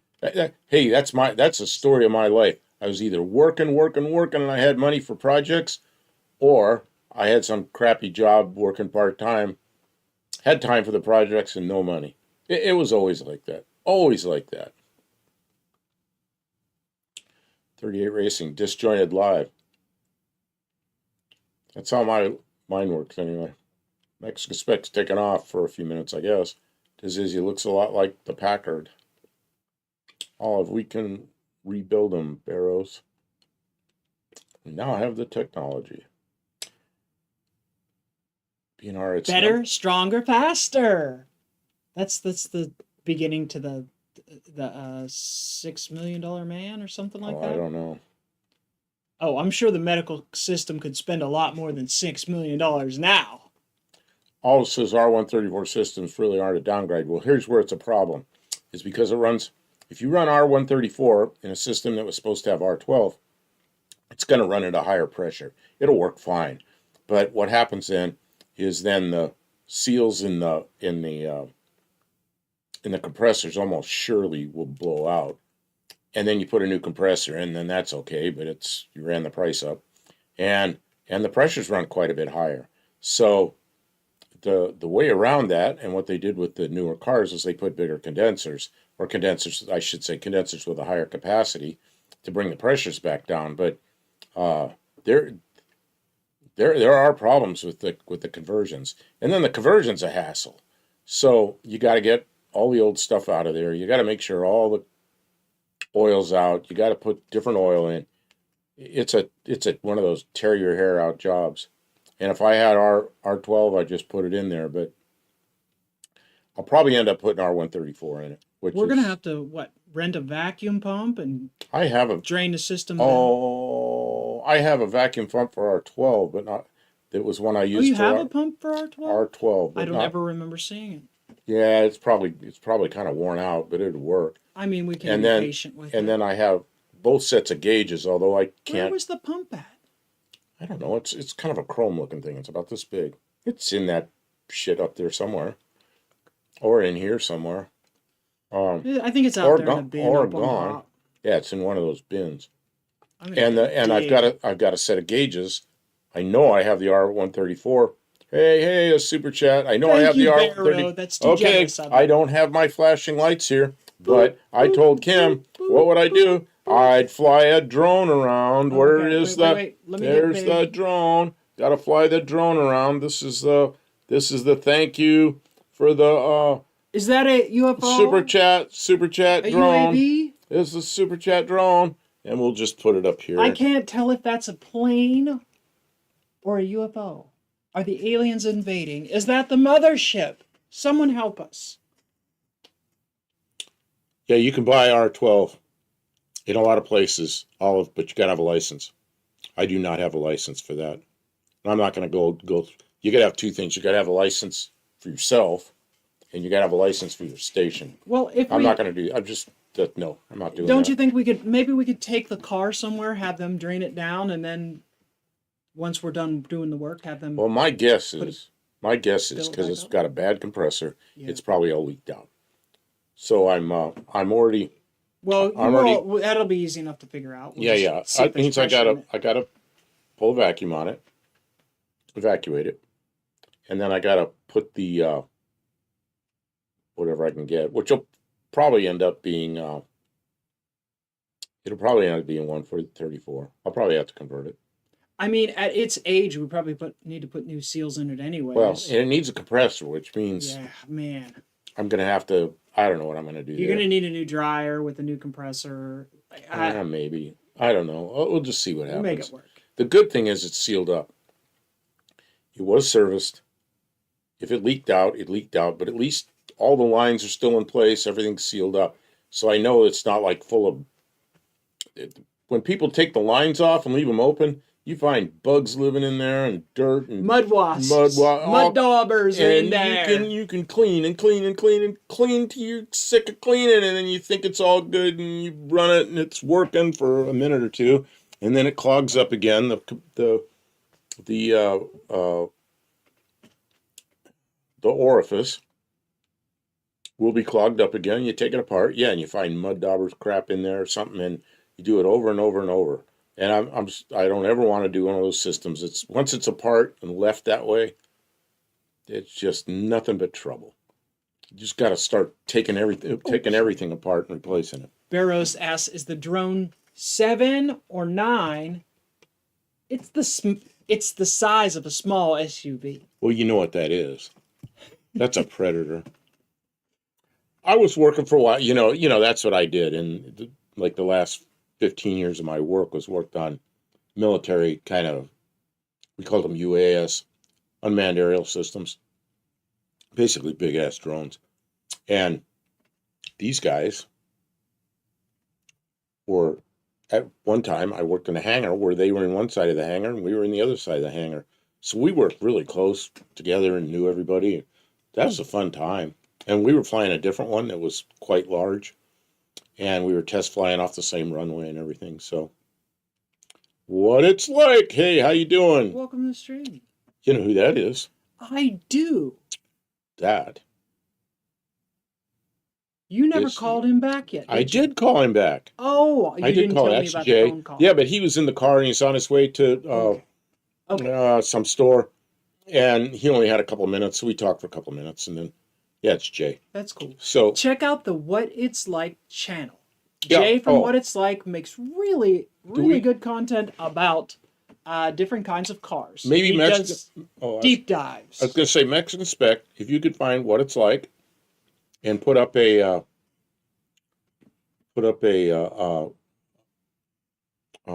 link to that channel, because Jay's got a pretty good channel. I just watched one of his videos. I was kind of late watching it. We're trying to convince Jay to bring his minivan and run in the van class for No Name Nationals. Jay, but it's a long drive. It's a long drive for him. But I would really like to have him show up with his van. Danny Boyd, welcome to the chat. And how are you feeling? I was worried about you after New Year's Eve. Oh, man. Danny, if you don't remember... I've been worried about you for days, man. You were commenting. I think Danny was really enjoying the libations for the New Year's. And he was here we had a good time. Giving us the blow-by-blow updates on his intoxication. But I know he couldn't have been feeling good. I think he probably had a headache the next day. Dean Stevenson, Hudson 8 video was cool. Quell? Probably cool. Yeah, so Dean's been watching What It's Like. Yeah, beautiful, Mark. Love those. Wish it had an FE engine instead of the flat. Oh, that doesn't have a flathead. That's a 55. So it has a 292 Y block. The yeah, man, that's kind of my era because I was born in 54.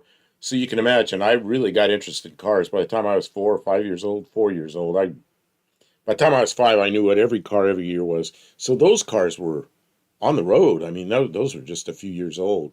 So I was really into that stuff. Danny Boyd said he hit the bucket. See, if you hit the bucket, you did good. It's when you just lose all I control. did run into tight cat. Well, good. So you probably felt okay. Bear Rose made a comment up here. Have you ever messed with the ammonia charged AC systems? No, and I don't want. I've No, never even heard of no. that. But when I was a little kid, there was somebody around. It could have been in our house. The original refrigerator we had was ammonia. I think it was in our house, and they bought a new refrigerator that didn't have ammonia. If I still have an R12 reclaim machine, really? Well, see, when that happened, those very first reclaim machines were so expensive. None of the shops could afford them, but the Ford dealer had one. So the only place in the town where I was that would evacuate a system or do any of those was a Ford dealer. It was a big Ford dealer, and they were like 100 grand or some stupid thing. It's just like, okay, I just gave up. I sold the business that was radiator and air conditioning, and I sold it to a guy who really wanted to do body work in there and kind of do radiators as a side thing. And that's what happened to my radiator shop. It became a small body shop and radiator sideline. Dean Stevenson Ford employed the ex-Hudson engineer to make the 240-300 Big 6 replacement to the I-Block Ford 6. A lot of great tech was Hudson, huh? Interesting. I've charged AC system with propane. I don't want to do that because you get a leak inside the car. You'll have propane in the car, and then you switch a switch or something. Who knows what kind of explosive atmosphere you're going to have in the car. And I know it works well, but I don't want to do that. And there are aftermarket refrigerants that have a lot of propane in them, and I avoid those like the plague, but some people don't. And I haven't ever heard of an explosion from it, but still. Isn't there some kind of conversion you can do where you use the duster, the air duster cans as the refrigerant? I saw something about it, but it's out of my wheelhouse. I just like I never have a car that actually has working air conditioner. Okay. I'm lucky to have a running engine, so I don't get that far. Mexican Spec may not be able to find it. Maybe you can find it. What it's like? Oh, absolutely. Yeah, go ahead and continue with the chat, and I will find what it's like. Danny Boyd says Ford 300. I know you're always promoting that Ford 300 as the greatest gasoline inline six ever produced. Yeah, it could be. I mean, I never worked on a 300. I don't think I worked on a lot of 240s. Basically the same thing. But and on the 240s, what I was working on 289 Fords then, and the rock arms and it all reminded me of 289 stuff. Oh yeah, you're there. Oh, excellent. Kim found that so quickly. What it's like, Y block. Okay, so Kim's gonna put it in there. All right, I put up a channel. There you go. A link to the what it's like. If you've never looked at the channel, check it out. And if you like them, give them a subscribe. And he highly recommends them, and I have not got a chance to watch very much of it yet. And what it's like is Jay, and Jay was really trying to make 50,000 subs by the first year, and he didn't quite make it. So maybe we can get it by mid-January for him. I would have to agree with Danny Boyd. The 240 is almost as good. Yeah, okay. See, I worked on trucks. We had some trucks that had 240s in them, and I did the engines in them. B&R, nothing worked as good as the old R12 Freon 95 to 105 Fahrenheit summer days in Illinois, I recall. I remember using that stuff, and it worked so well. Anybody, I'd love to have a 300, a Maverick, early Mustang, or even a Fox body. I don't think it'll fit in a Fox body. I mean, I suppose you could lump the hood up or something. What it's like, not flathead, Y block. I'm working on an episode with a flathead. Sorry for. Oh, I see. So you're working on a flathead episode. Well, good. Did you do one on the Y block? I don't remember. You did a bunch of engines, because see what it's like does a bunch of, he does cars and he does engines. So sometimes you get to one of his videos, it's all about an engine design, and sometimes it's about a car. So Bruce says that link doesn't work. Oh, you're already into checking it, huh? Okay, let me check Let's it. try again. Let's try what happens. I think you might have some dots in there where, yeah, what the heck happened there? I don't know what happened. Let me try. Oh, I'm an idiot. Okay, this link works. Use this other link. I don't know why that link didn't work, but I just tested them both. I'm trying to test. Where is my cursor? There it is. I fixed it. Oh, yeah, it works. The second link works. Thank you for correcting us. I hate putting up broken links. Thanks, Bruce.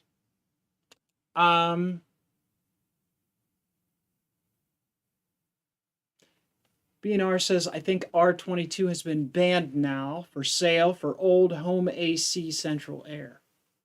I don't know. Is it? R22 was kind of back in the R12 days, and it was the industrial air conditioning, like home units and industrial.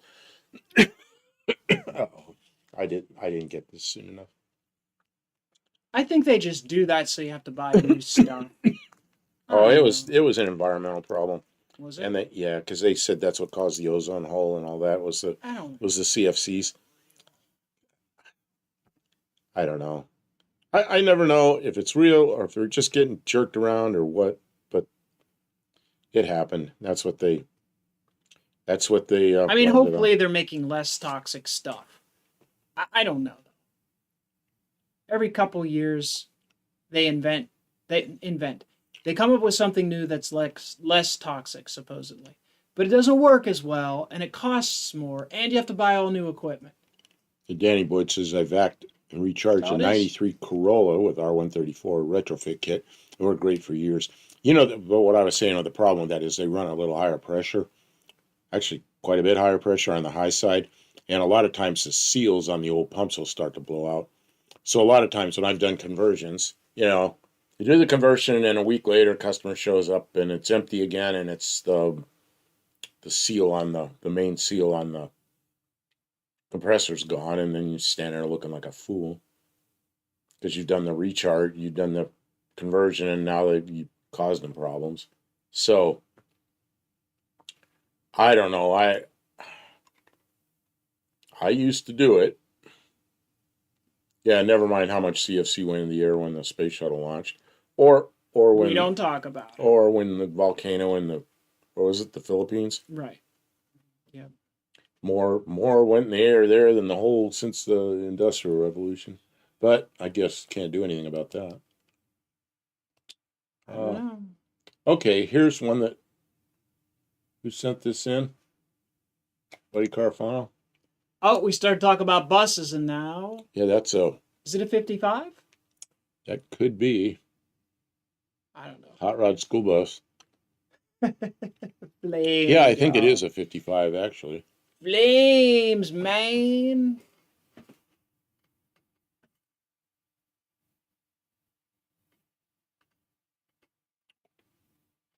All seems to think we fixed the ozone hole with the air conditioning. I don't know. Maybe we did. There's a lot of conjecture there whether it was fixed by us or whether it closed up every year before that, or I don't know. I was at the point where it's so far beyond me. I am not. I gotta roll with the punches, and that's all I can do. This is not scientific ozone advice. And I think nowhere in this chat are we recommending anyone do anything. Dispose of your CFCs appropriately. Don't use illegal things. Follow guidelines. All that stuff. I, Generally, there's not much reason. okay, There's a way this is around going really fast. and make it work I in an affordable way. But did you use Do what you need to do. SF6 gas while in the? I don't even know what SF6 gas is, so probably not. I wanted to say something about my air conditioning shop. My air conditioning shop was probably 90% body shops, and people would crash, front end collision, and their system would evacuate instantly at the scene of the crash. So then I'd get the car after the body shop would put everything together and evacuate the system and fill it. So I didn't dump many systems out. Occasionally I did, and I try to recover as much as I could in a 50-pounder, but okay, hippie long, short bus. Danny Boyd, that's my kind of bus. Who knows what year it is? I think it's a 55. I was taught to use 80% fill capacity old R12 systems with R134 Freon used. We have on the gauges you will have and ignore. Barrow's common sense. If it isn't shit. If it isn't broke, don't fix it. Engineers say if it isn't broke, it doesn't have enough features yet. Steve Edwards. I didn't get a notification, but I clicked the all button. The all button. Steve. CB Steve. Welcome to the stream, by the way, Steve. The CB radio. Remember when you said it was not going to come on Monday? You said it's not going to come on Monday, and it still said it was going to come on Monday. Well, as of today, it's still in Corona, California, or it left Corona, California, but it says it's going to be delivered late. It changed from the 6th to the word late. It's going to be delivered late. Okay, at least they're still tracking it.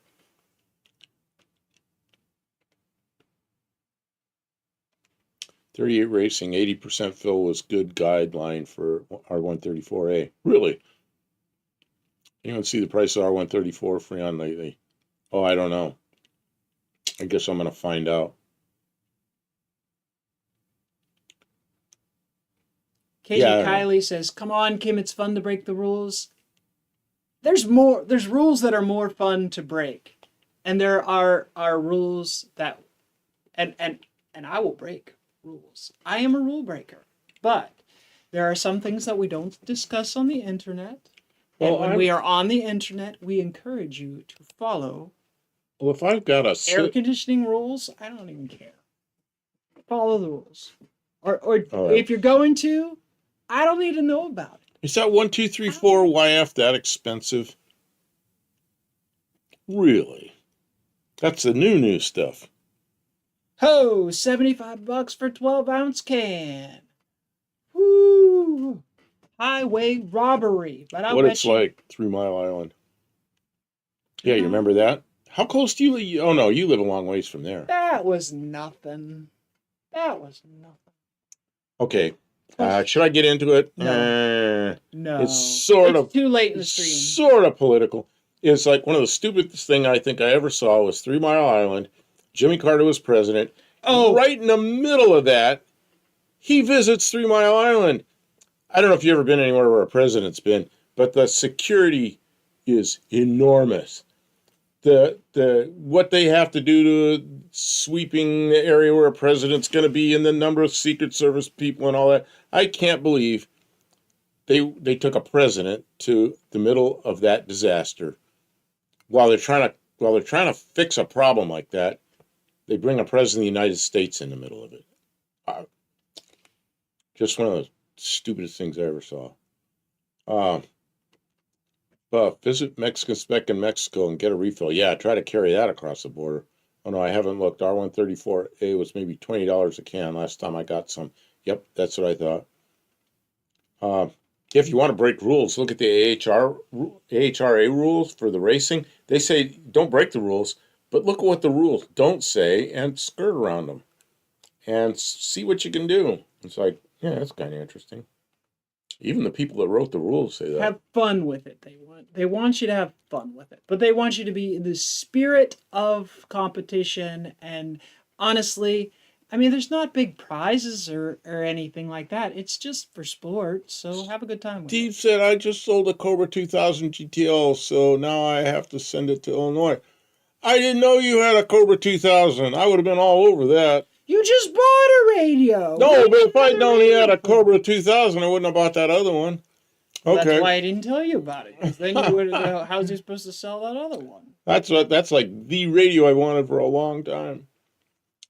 Barrows, I knew all the rules. Didn't know me. Spunky Yannick, yeah.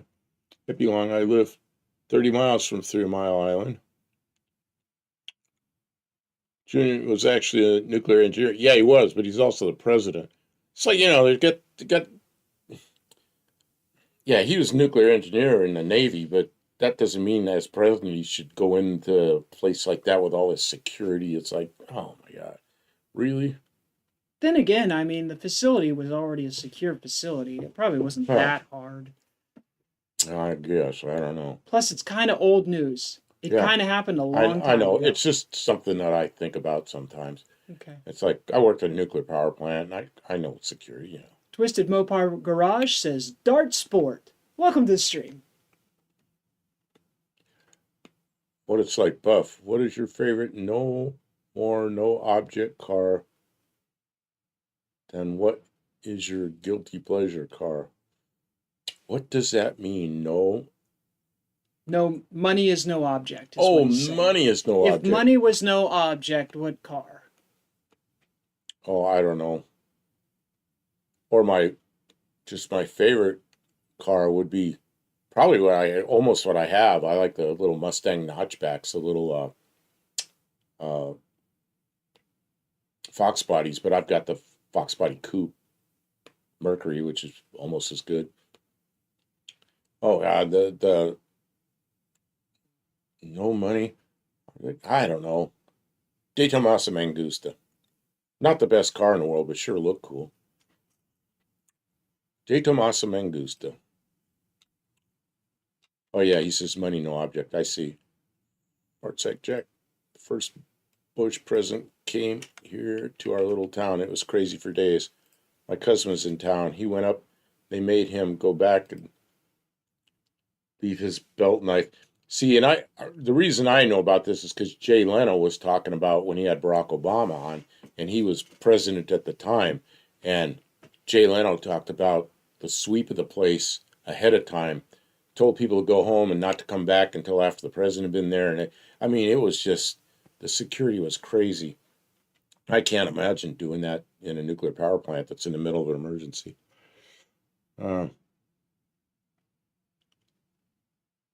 Yeah, Barrows, he said it's not what's written in the rules, but what's not written. Yep. He was nuts. Let's see, Steve Edwards, you saw the pics that I sent. I have 4 2000s in my living room. Oh, yeah. I might actually get more. Okay. Oh, it says I might actually get more into radio soon enough once I figure out what happens next. Yeah. So you still have some 2000s left. Man, what do those go for? Oh, those are expensive. Stop it. I know, just what I need, another radio. We got to get my mast. We got to get my mast up and get my base antenna up. We do, and we're only a day away from doing that, but yeah, I know. You need to make but it's space. Cold. It's cold out there, and there's poison ivy. Right where we're going to put that antenna, there's poison. Excuse me, there's poison ivy everywhere. I'll deal with it. I don't care. There's a De Tomaso Mangusta. That's a cool looking car, isn't it? Had a 302 Ford midships, and then you see how you get to the engine. It has those gull-wing doors over the engine. Oh, that's right. The doors are over the engine. It's Steve Edwards says 72 coated with a 440.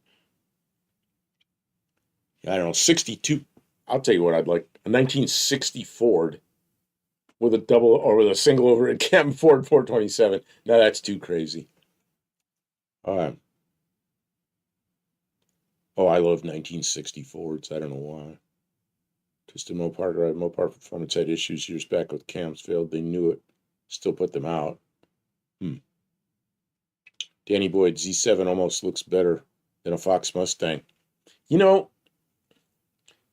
in a lot of ways, the Z7's a better car because it's got a little more room in it. It's still light. It's slightly heavier than the Mustang, but not much. I mean, it'd be pretty easy to make it as light as the Mustang. And it's got the top that's a little lower, and it's a nice car to drive. But the notchback Mustang, like let's say an 80, 79, 80, 81, 82, 83, those years right in there, the notchback Mustang was pretty nice. Olive says, I love Mangustas. I'm sure I could put a motor that would that would cool okay in those. See, I had a customer who had one of these, and I got to drive it, and I rode in it quite a bit, and it had 302 in it, but that thing was fast. And when you're going fast, like you're in fifth gear and you let off on the gas, it doesn't. You're going like 130 miles an hour and you let off on the gas. Whew, it doesn't slow down. It just keeps rolling. And then you just start touching the brakes while you're going fast.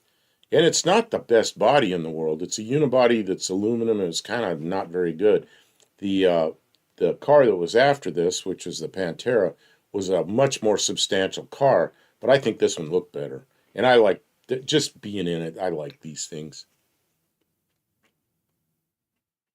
Okay, let's see here.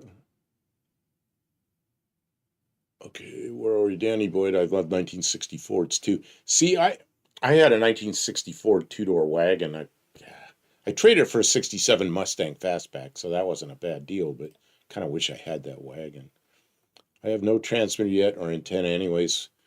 We may have to move. Really, that's all of. Okay, this stuff's going by fast. I'm losing it. Steve Edwards, the best antenna is the Alpha V5000. That's what you have. Okay, and I've been watching some videos on that. You ever watch a channel called Mower Junkie? Mower Junkie just put up one of those not long ago, and that's what he's using. 38 Racing, no limits car. Not what car, it's how many. KJ, Kylie, how about Lancia Stratos? Yeah, that's a cool looking car. What is it? Lancia, it looks like Lancia. I think it's pronounced Lancia. Stratos. Okay, we'll look it up. Yeah, it was a pretty cool looking car. What year is that? Blake Geddes. Hi, Buffett. Welcome to chat. I hope the slant is coming along. Oh, yeah, and we're kind of stopped right now because we got to talk to the cam grinder. But it's moving forward. We're working on it a couple nights a week for sure.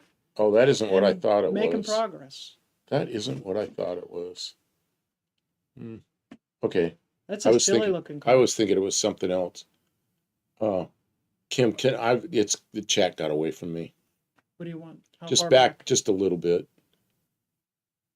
Muffin Kim, okay. Blake Gaddis, yeah, I got that. B&R 63 Pontiac Swiss cheese Catalina aluminum front end 421 Super Duty. Oh yeah, I liked all that stuff. There's a lot of cars I like. Barrows, there's a gal here in my area that has a De Tomasa Pantera with 351 Cleveland.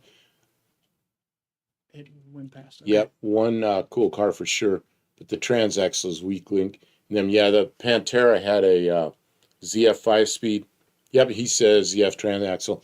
The De Tomasa Mangusta had a different transaxle. What the heck was that thing called? It was I can't think of it. It was another British transaxle. I think it was British. Pantera killer band also. Dr. Go. I think the timing belts of the 79 four-cylinder Mustang would break and trash the valves. I never had one of those break a belt. I had them break pistons. I had several of those four-cylinder Pinto engines. They'd start going knock, knock, knock, knock, knock, knock, knock, knock, knock, and I just drive it like that. When you take them apart, there'd be a piece of the piston down in the oil. It'd break right at the ringland, the oil control ringland, and the piston would rock in there. Knock, knock, knock, knock, knock, knock. But they just run like that forever. But then they'd, I guess I had one that broke the cylinder wall and coolant went down in there, but mostly they just run like that. What was the transmission in the Mangusta? Was not the ZF. Hewlin. It was a Hewlin 5-speed. I knew I'd think of it. Uh, but it,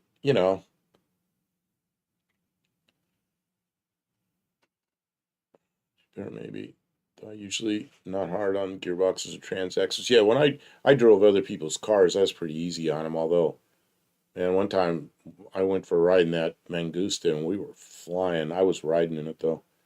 I don't know. I think we were going like 140 or 45 or something. And we're going just downhill a little bit. And he let off on the gas and he goes, "Man, this thing isn't slowing down at all." Tiny frontal area, low drag, even though the 68 through 70 J code 302 RV was a dog, the Mangusta was delectable. Mangusta was just a fun car, but it was a 302, and the other one, the Pantera, was a much better car and it had the 351 Cleveland in it.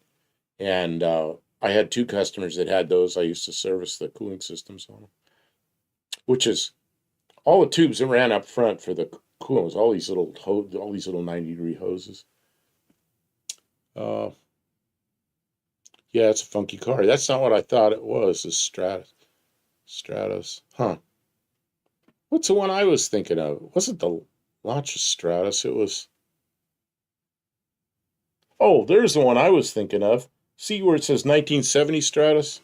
That's the one I was thinking of. That one. That's a car I thought you were talking about. Is it a three-wheeled car? No, No, it's no, it's a four-wheel car. Neat. Gigi Mopar, a girl I went to high school with, has a Pantera.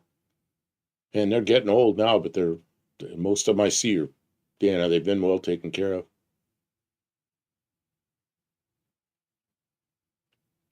Yeah, it says Stratus, overpowered, short wheelbase, big tires, maximum insanity, and twitch mode. Yeah. Yeah, but this is the one I thought, this is the Stratus I thought everybody was talking about. Dean Stevens, ZF DS25, upside down GT40, small block gearbox, and a Pantera. KJ Kai's Stratus were insane. This is One Eye Cat. Hello, everyone. You'll be in my ear. I'm working on my leaky washer. Oh, no. Those are the kind of jobs I hate. I'd rather do anything with a car than work on a washing machine. Good luck with the washing machine. I hope it's not so bad. I'm not an appliance mechanic. I'm good at fixing appliances.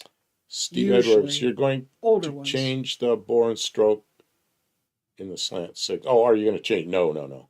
The bore, it's 40 It's over. well, the bore but, is changed. Yeah, it's 40 over already. But that's just what it is. Yeah, and it's so a pretty fresh bore on it. So it's piston to cylinder wall clearance is pretty close. It's like just under 1,000th. So it's like a stock new engine, and there's no taper at all. It's fresh. Even my Duster, I only lit up the tires like twice in anger. Oh, avoiding imminent collision. That Barrows, that Lancia Stratos looks like a kit car Coyote from the 1980s TV show. Was that the name of the show?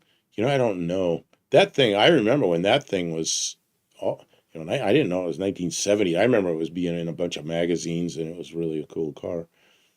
And at the time, 1970, I was 16 years old. So you imagine a 16-year-old looking at that, going, yeah, that's what I want. Well, that's the thing Casey Push was truing to replicate. B&R, Hardcastle, and McCormick. Dizzy is an Interceptor.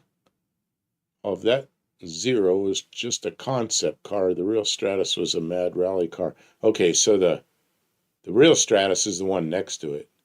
That looks crazy. Yeah, I like that. I like that that concept car. Look up. Maybe you can look up the one that. You know who Chip Foose is? His father. What was his father's name? Foose. I should know it. What was Chip Foose's father's name? He built a car that looked kind of like that. Just look up Foose. There it is. There it is, the car right there, the one that his father did. Uh, yeah, he got it back, but it was kind of a similar looking thing. What's the name of that? So you can bring up the car better. Maybe you can scroll down and get a. Maybe you can scroll down and click on it. Maybe it'll come up. Yeah, that thing. That's. Oh yeah, the Caribou. That's the yeah. The Caribou actually looked better than that, or maybe similar. But that's the one that Chip Foose's father did. Sam Foose. Sam Foose. I couldn't think of his name. Um,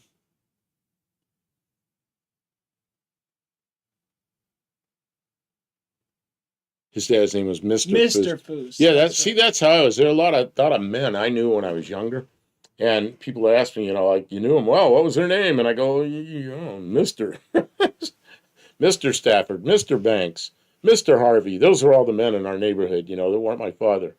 What were their names? Mister. Nice turban wheels. God, remember those? Paul says I had a Matchbox with that as a kid. Yeah, and then the one that was actually, you could look up Alfa Romeo Caribou, which would be the car he designed it after. But Chip was able to find that thing and bought it back.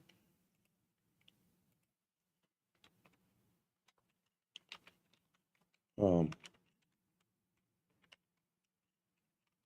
yeah, nothing says 1970s like turban wheels. Oh, Vector. Vector was another car that's crazy. What's your vector, Victor? Yeah, there's the one he kind of designed it after. Look at the dash for 1970. I mean, that's crazy.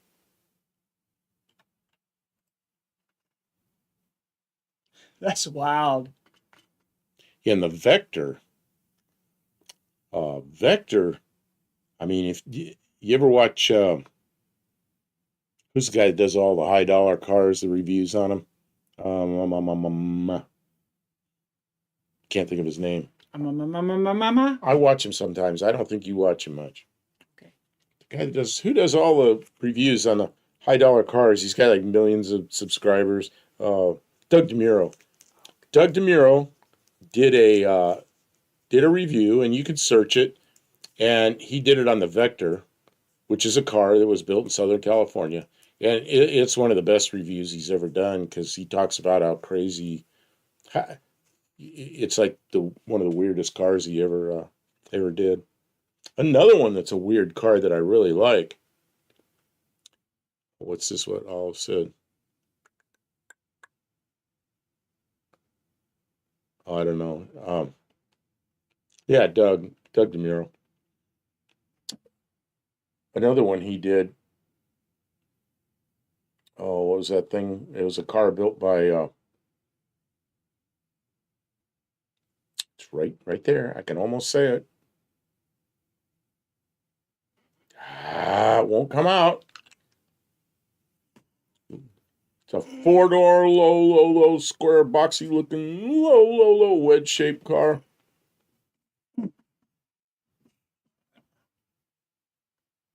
I don't even know how to search for that. Oh, a bunch of people had matchboxes of these. Matchboxes of those. Look at that crazy thing. Oh, can you imagine trying to work on the engine under that hood? What was, God, I just can't bring it up. Why won't I? Can't. I got like right there. I can almost say it.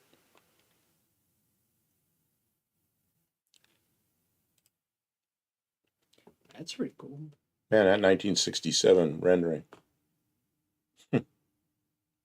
Futurism. Pointy boobs. Oh, there's a Lego. A Lego version of it. That's crazy. Yeah, Dodge Magnum wagon. I almost bought one. I came this close to buying it, and I couldn't get that. They wouldn't approve the loan on it. And the reason is I wanted just a personal loan. Actually, I couldn't believe they wouldn't approve it. My credit union. But the car was only a couple years old. But I wanted the title on it. I didn't want the bank to have the title. but it was yeah, it was a low mile Hemi, you know. Did I see the DeLorean with the LS Corvette swap? No. How many ever watched Rich Rebuilds with the crazy stuff he does? You know, he did the um, Tesla S with a uh,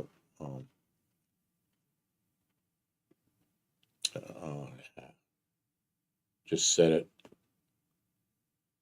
with the LS engine in it. 38. Well, folks, the clock says I best get my beauty rest. You need beauty rest. Okay. Thank you for being here. We appreciate you. We're not going to go too much. Can we be done at about 4 hours? Is Yeah. that reasonable? Yeah, it's 10 more minutes. So we got another 10 minutes the or one so? I'm thinking 15 of minutes? is the Lagonda. Look up. Lagonda. That Lagonda. sounds familiar. Yeah, I don't know. I just couldn't pull it out like 2 minutes ago, but and Doug DeMuro did a How do you spell that? Lagonda, Lagonda, I think. See, it's right down there, Lagonda car. Yeah, there you go. Yeah, that crazy thing. That one, the one right. Oh, it's an Aston Martin? Yeah, Aston Martin Lagonda, but they see the one right behind me. That's a pretty good picture. Yeah, that thing's crazy. Not the new, and they're thinking about doing it again or something. Here's a Lagonda that's a much older car. Yeah. But it's that one there, that boxy looking thing. I really like. And then if you could look up Lagonda, well, actually, they made it 3 different versions of it, 3 different instrument panels. But if you look up the instrument panel, what would Dr. Go say? Dr. Go's back. Dr. Go. Slope top, I meant to say on the Magnum wagon. I spelled it wrong. That's all right. It fixed me. Yeah, there's several different ones. The one with the single spoke steering wheel. Gosh, it looks like a spaceship in there. That was before. Yeah, here it is. That's before anybody had digital controls. I mean, that was long before the digital controls. And look at this crazy thing. Can you imagine the outside of that car looked like that and the inside looked like this? And then the odometer was under the hood. The odometer was up on the firewall. That's crazy. Yeah, Lagonda was a legacy name.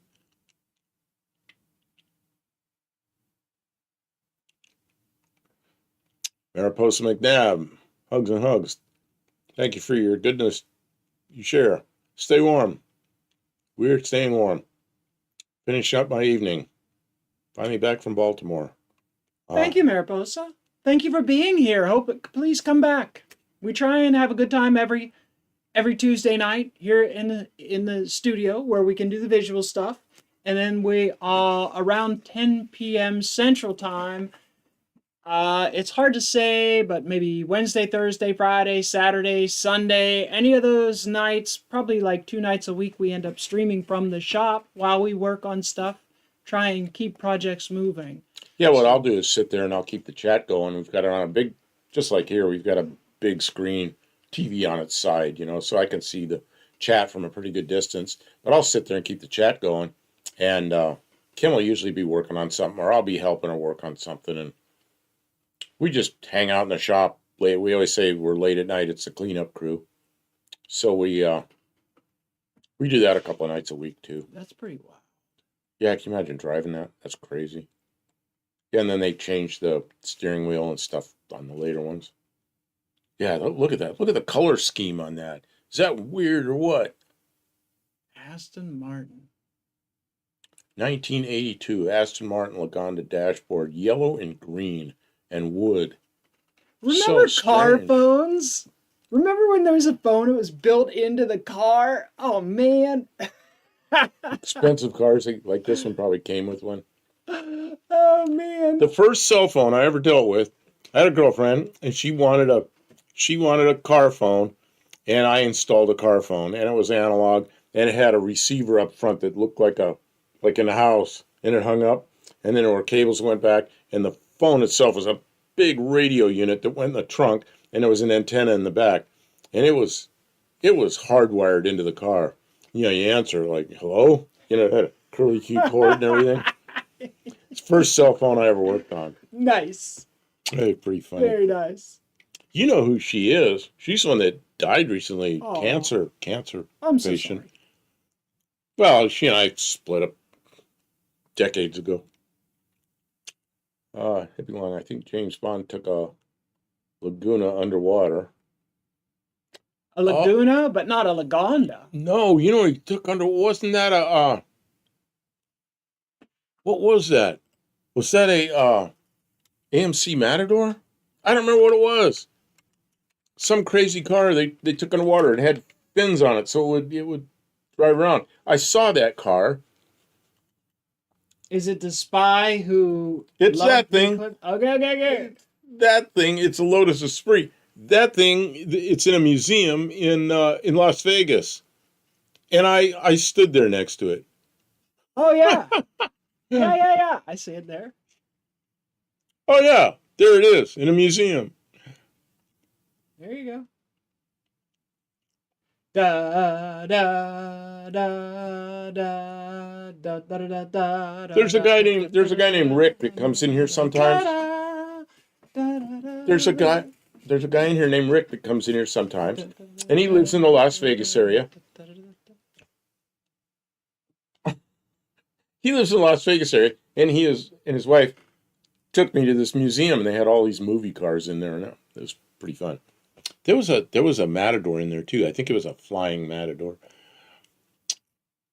Record players in cars, yeah, that's like a lathe. Oh man, that's like a lathe that had a spring that held the thing in the groove.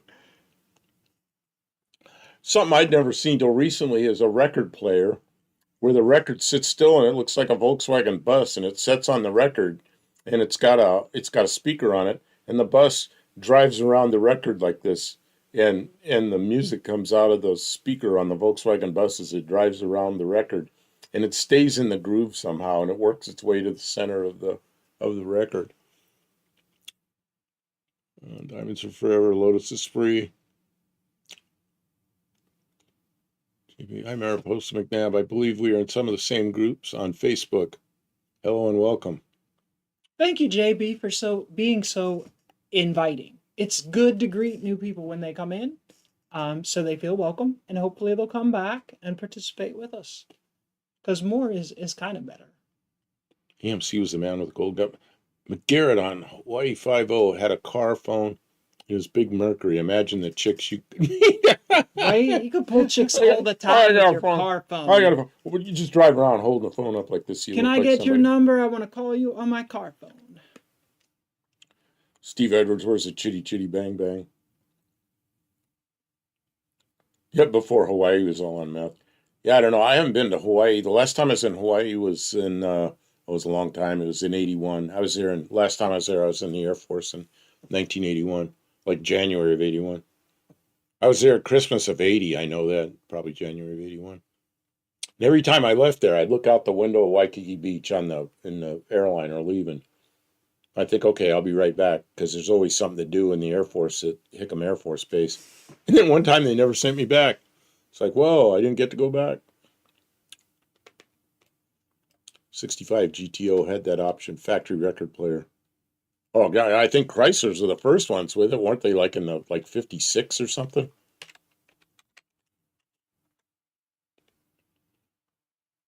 What are you looking at? Oh, that's the Pinto. Is that the Pinto? It's an AMC Matador. Oh, that's a Matador. Oh, it's just designed after the Pinto. Yeah, that thing actually didn't fly. The Pinto actually did fly, and it looked like that. And it crashed and killed the principals of the company. Ooh. Oh, they made gross engineering mistakes.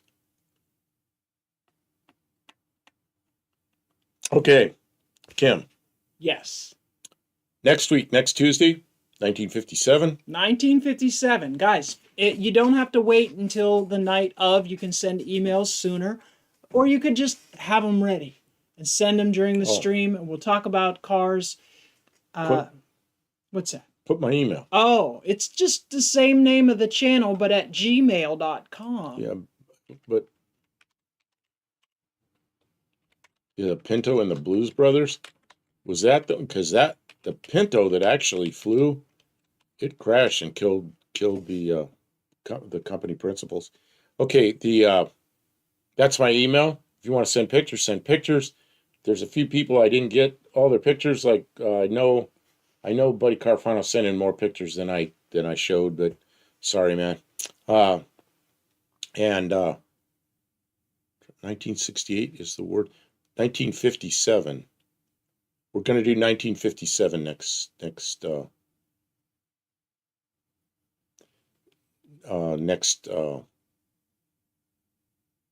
next week because I'm reading and talking. So let's see. The old AFC Mexican ad. spec, yeah, we're doing the wrap up now. There were two of them. It's What's a Matador, and there was It's a Matador. I remember both.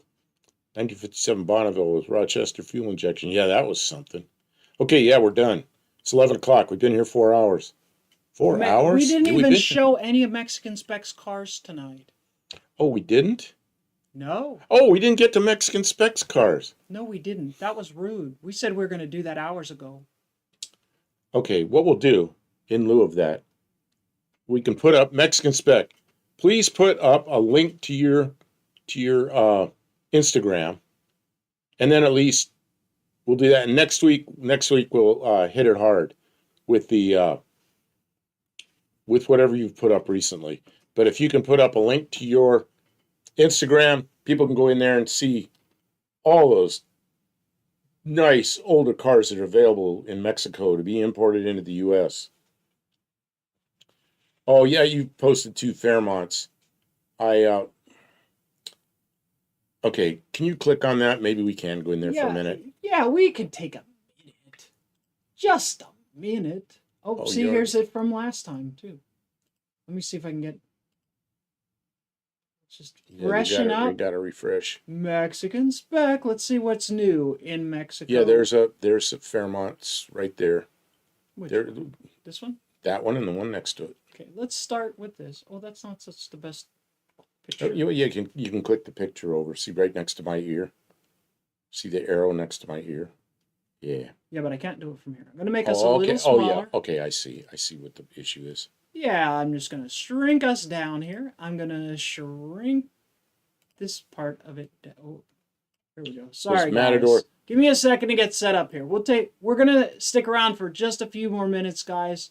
Danny Boyd says those Matadors probably look better with bump shaved. They do, and I've seen one. There's one that's photoshopped online, a red one that's got them shaved, and it looks pretty good.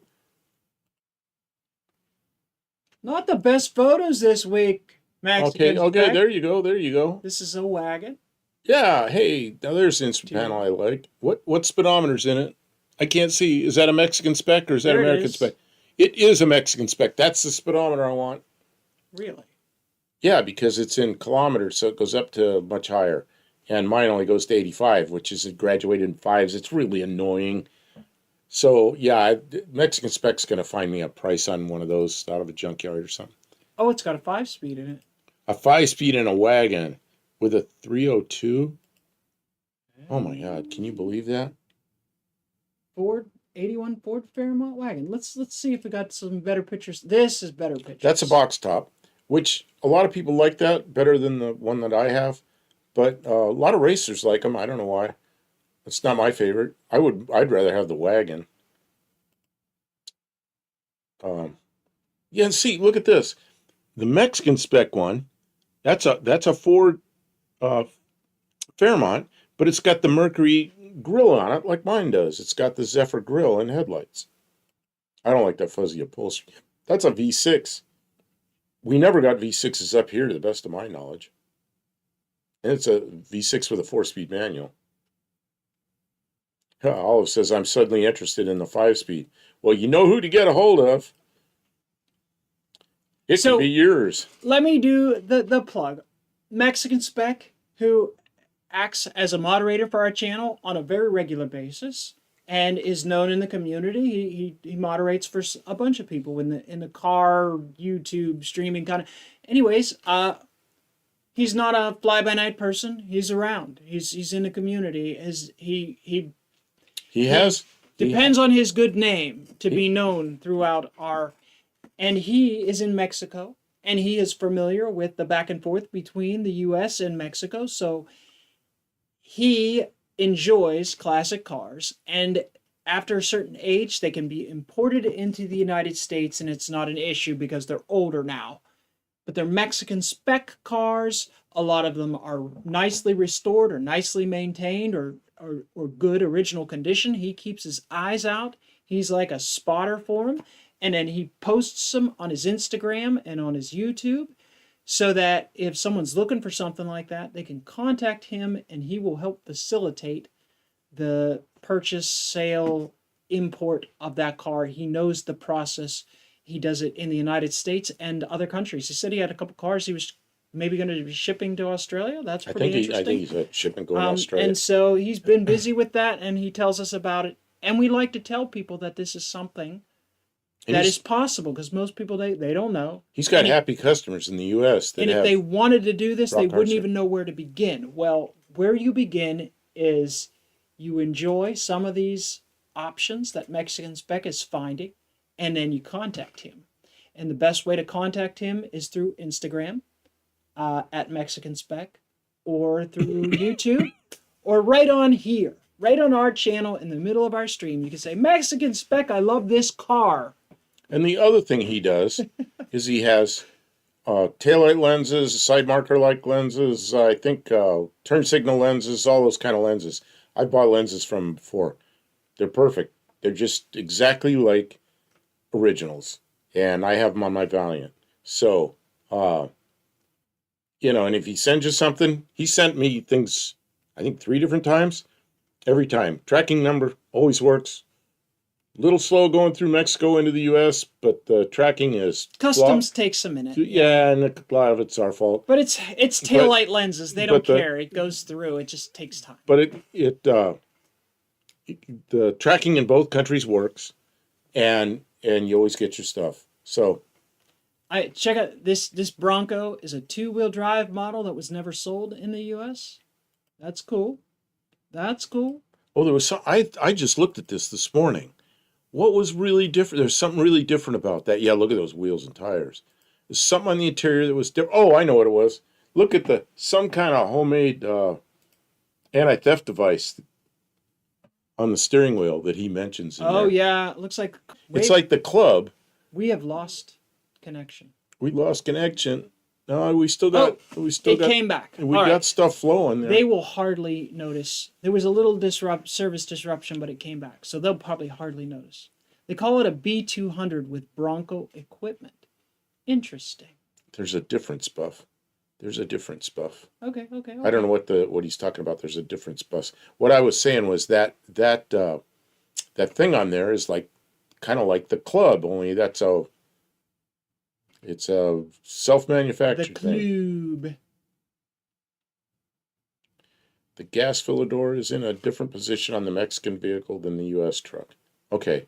Well, see, I knew that one was a Mexican spec, but I didn't, because sometimes Mexican spec has a car on there and it'll say U.S. spec, which means it was imported into Mexico from the U.S. at some point. So now it's in Mexico, getting exported again to somewhere. And a lot of the stuff is Mexican spec, which means it was manufactured in Mexico, which is pretty cool. Like that, somebody put USA on there, which is just to make it look like Rally. Yeah, what does it say? Oh, it's that one. That's a U.S. spec AMC Gremlin. So that was built in the U.S. for Kind U.S. of a cool customers. thing. There's another Fox body. It looks like. But at some point got sent to Mexico. Nice looking Fox body Mustang. See, and then the Mustangs. Go back 2. Oh, two pictures. Yeah. 1, 2. There. See the Mustangs in Mexico. The hatchbacks have the hatch like the Mercury. They're the bubble top anyway, like the Mercury Capri. That's all I wanted to show. And then go ahead, and then the front end on that one has the Mustang front end that I really like. And there, it's a Mustang similar to the U.S. And it's a nice looking interior, got a nice motor in it. What engine's that? Is that It that's probably a says it's a that's a 302? 302. Yeah, it's a 302. Okay. Yeah, and that's a Mexican spec Mustang. The only thing with Mexican spec stuff, a lot of them have manual transmissions from the factory.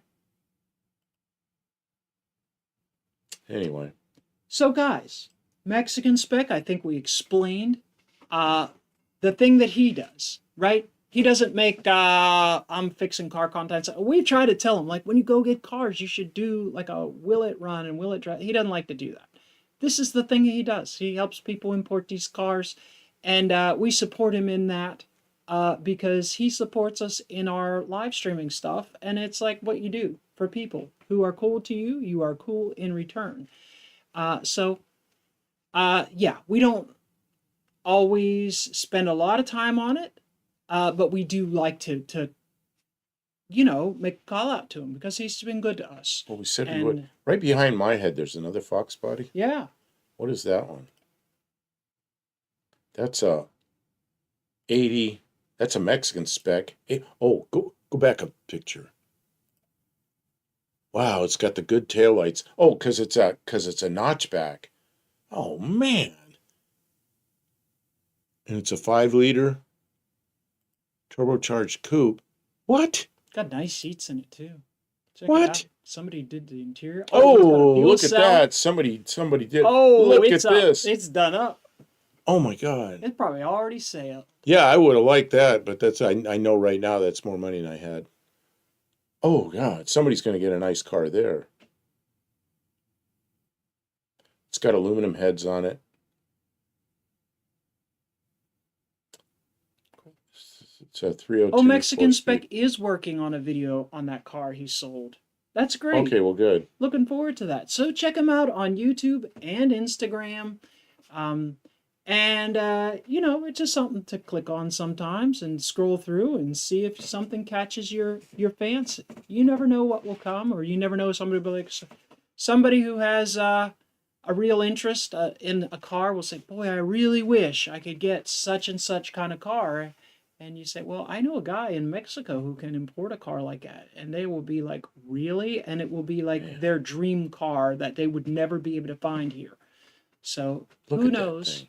And it's Who an knows? 80. 80's a nice. I really like the looks of the 80. The 79 and 80 Mustang. Yeah, the Fox bodies, the notchbacks especially, and that's the first years for them. Oh man, that's a nice car. Aluminum heads, turbocharged. Jeez. Yeah, that car would sell for double in the U.S. from the asking. Yeah, so it's going to be your asking price plus whatever the delivery is For too. shipping and stuff like that. Yeah. But it's a resource for people looking for classic cars, or this is a performance built car. And the Mexican economy is such that they do things that they don't do here anymore. Upholstery shops here in the United States for classic cars, Good luck finding one. it's really hard to find, and they are hyper expensive. In Mexico, they still reupholster stuff. See, Like there's people who do it. his price includes delivery to the border, There you go. and So, he will He'll get meet it. you at the border. You can He get will- a plane and fly down He to will get it across the border now, Yeah. which he didn't used to do, but now he has a delivery inside the U.S. Cool. So you can talk to him. Mexican spec. He'll You work have a with lot you of if it's something you want to do. Nissan Silvia.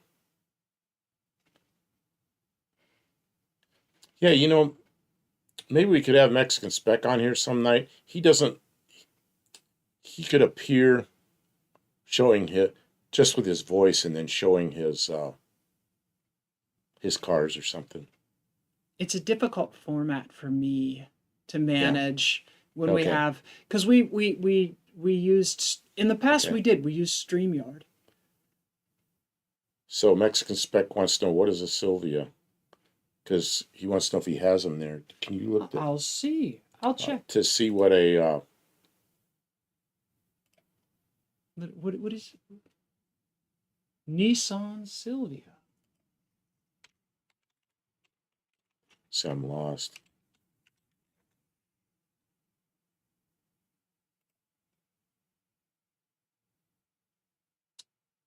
Oh, What that's a newer one. what year? What year are we looking for? What it's like? What's his name again? First name? Jay. Jay. Well, Some kind of Nissan. that one up there in the upper right-hand corner, I would say would be the older one. Well, yeah, that's why I clicked on it. Oh, okay. So we'd have to know what year. See, to import it in the U.S., I think Mexican spec. Correct me if I'm wrong. I think it's year 2000 now. Well, this is an 86 Nissan. Has to be 2000 and older, I think. Generally, we had base models. The Datsuns here had the overhead valve 1800cc engines, while the U.S. cars had the overhead cam. Oh, it's like a 200SX. Yeah.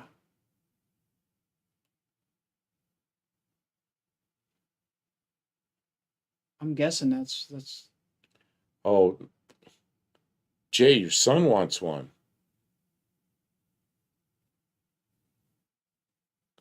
Yeah, and once again, Jay's got a pretty good YouTube channel. He'd probably do a, he'd probably do a video on one.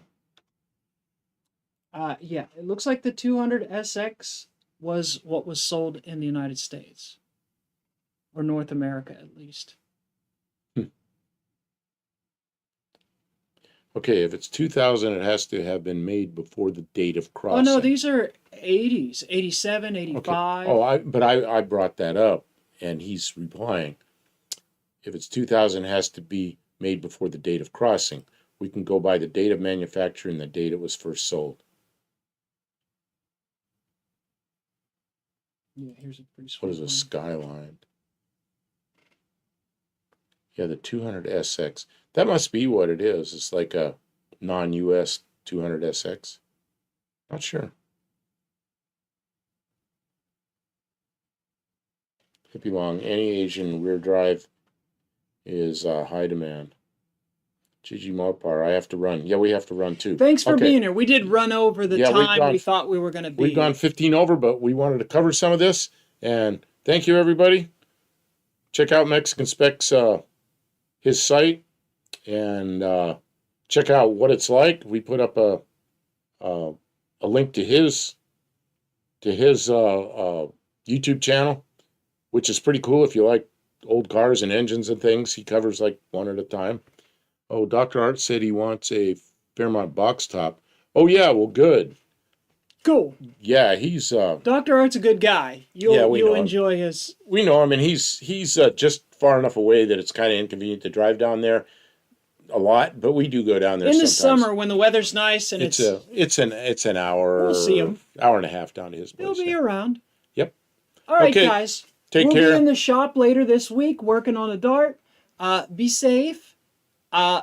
I'm sorry if we missed anybody's stuff, but we'll be back and we'll try it again next week, talking about 1957 cars. Thanks everyone who commented and just hung out. We appreciate you. Oh, I wanted to say John Hart said that he had some kind of surgery this morning. Oh no! So if you know John, John Hart's in here a lot. You know, say a prayer for the man because he's been a good friend to us here in Clarksville, and there's probably more things. I forget everything I forgot. Please forgive me. Anything dumb that I said, please just forget about it. And we'll see you next time. Thanks so much. Thank you. Good night, everybody. Now all I got to do is find my mouse.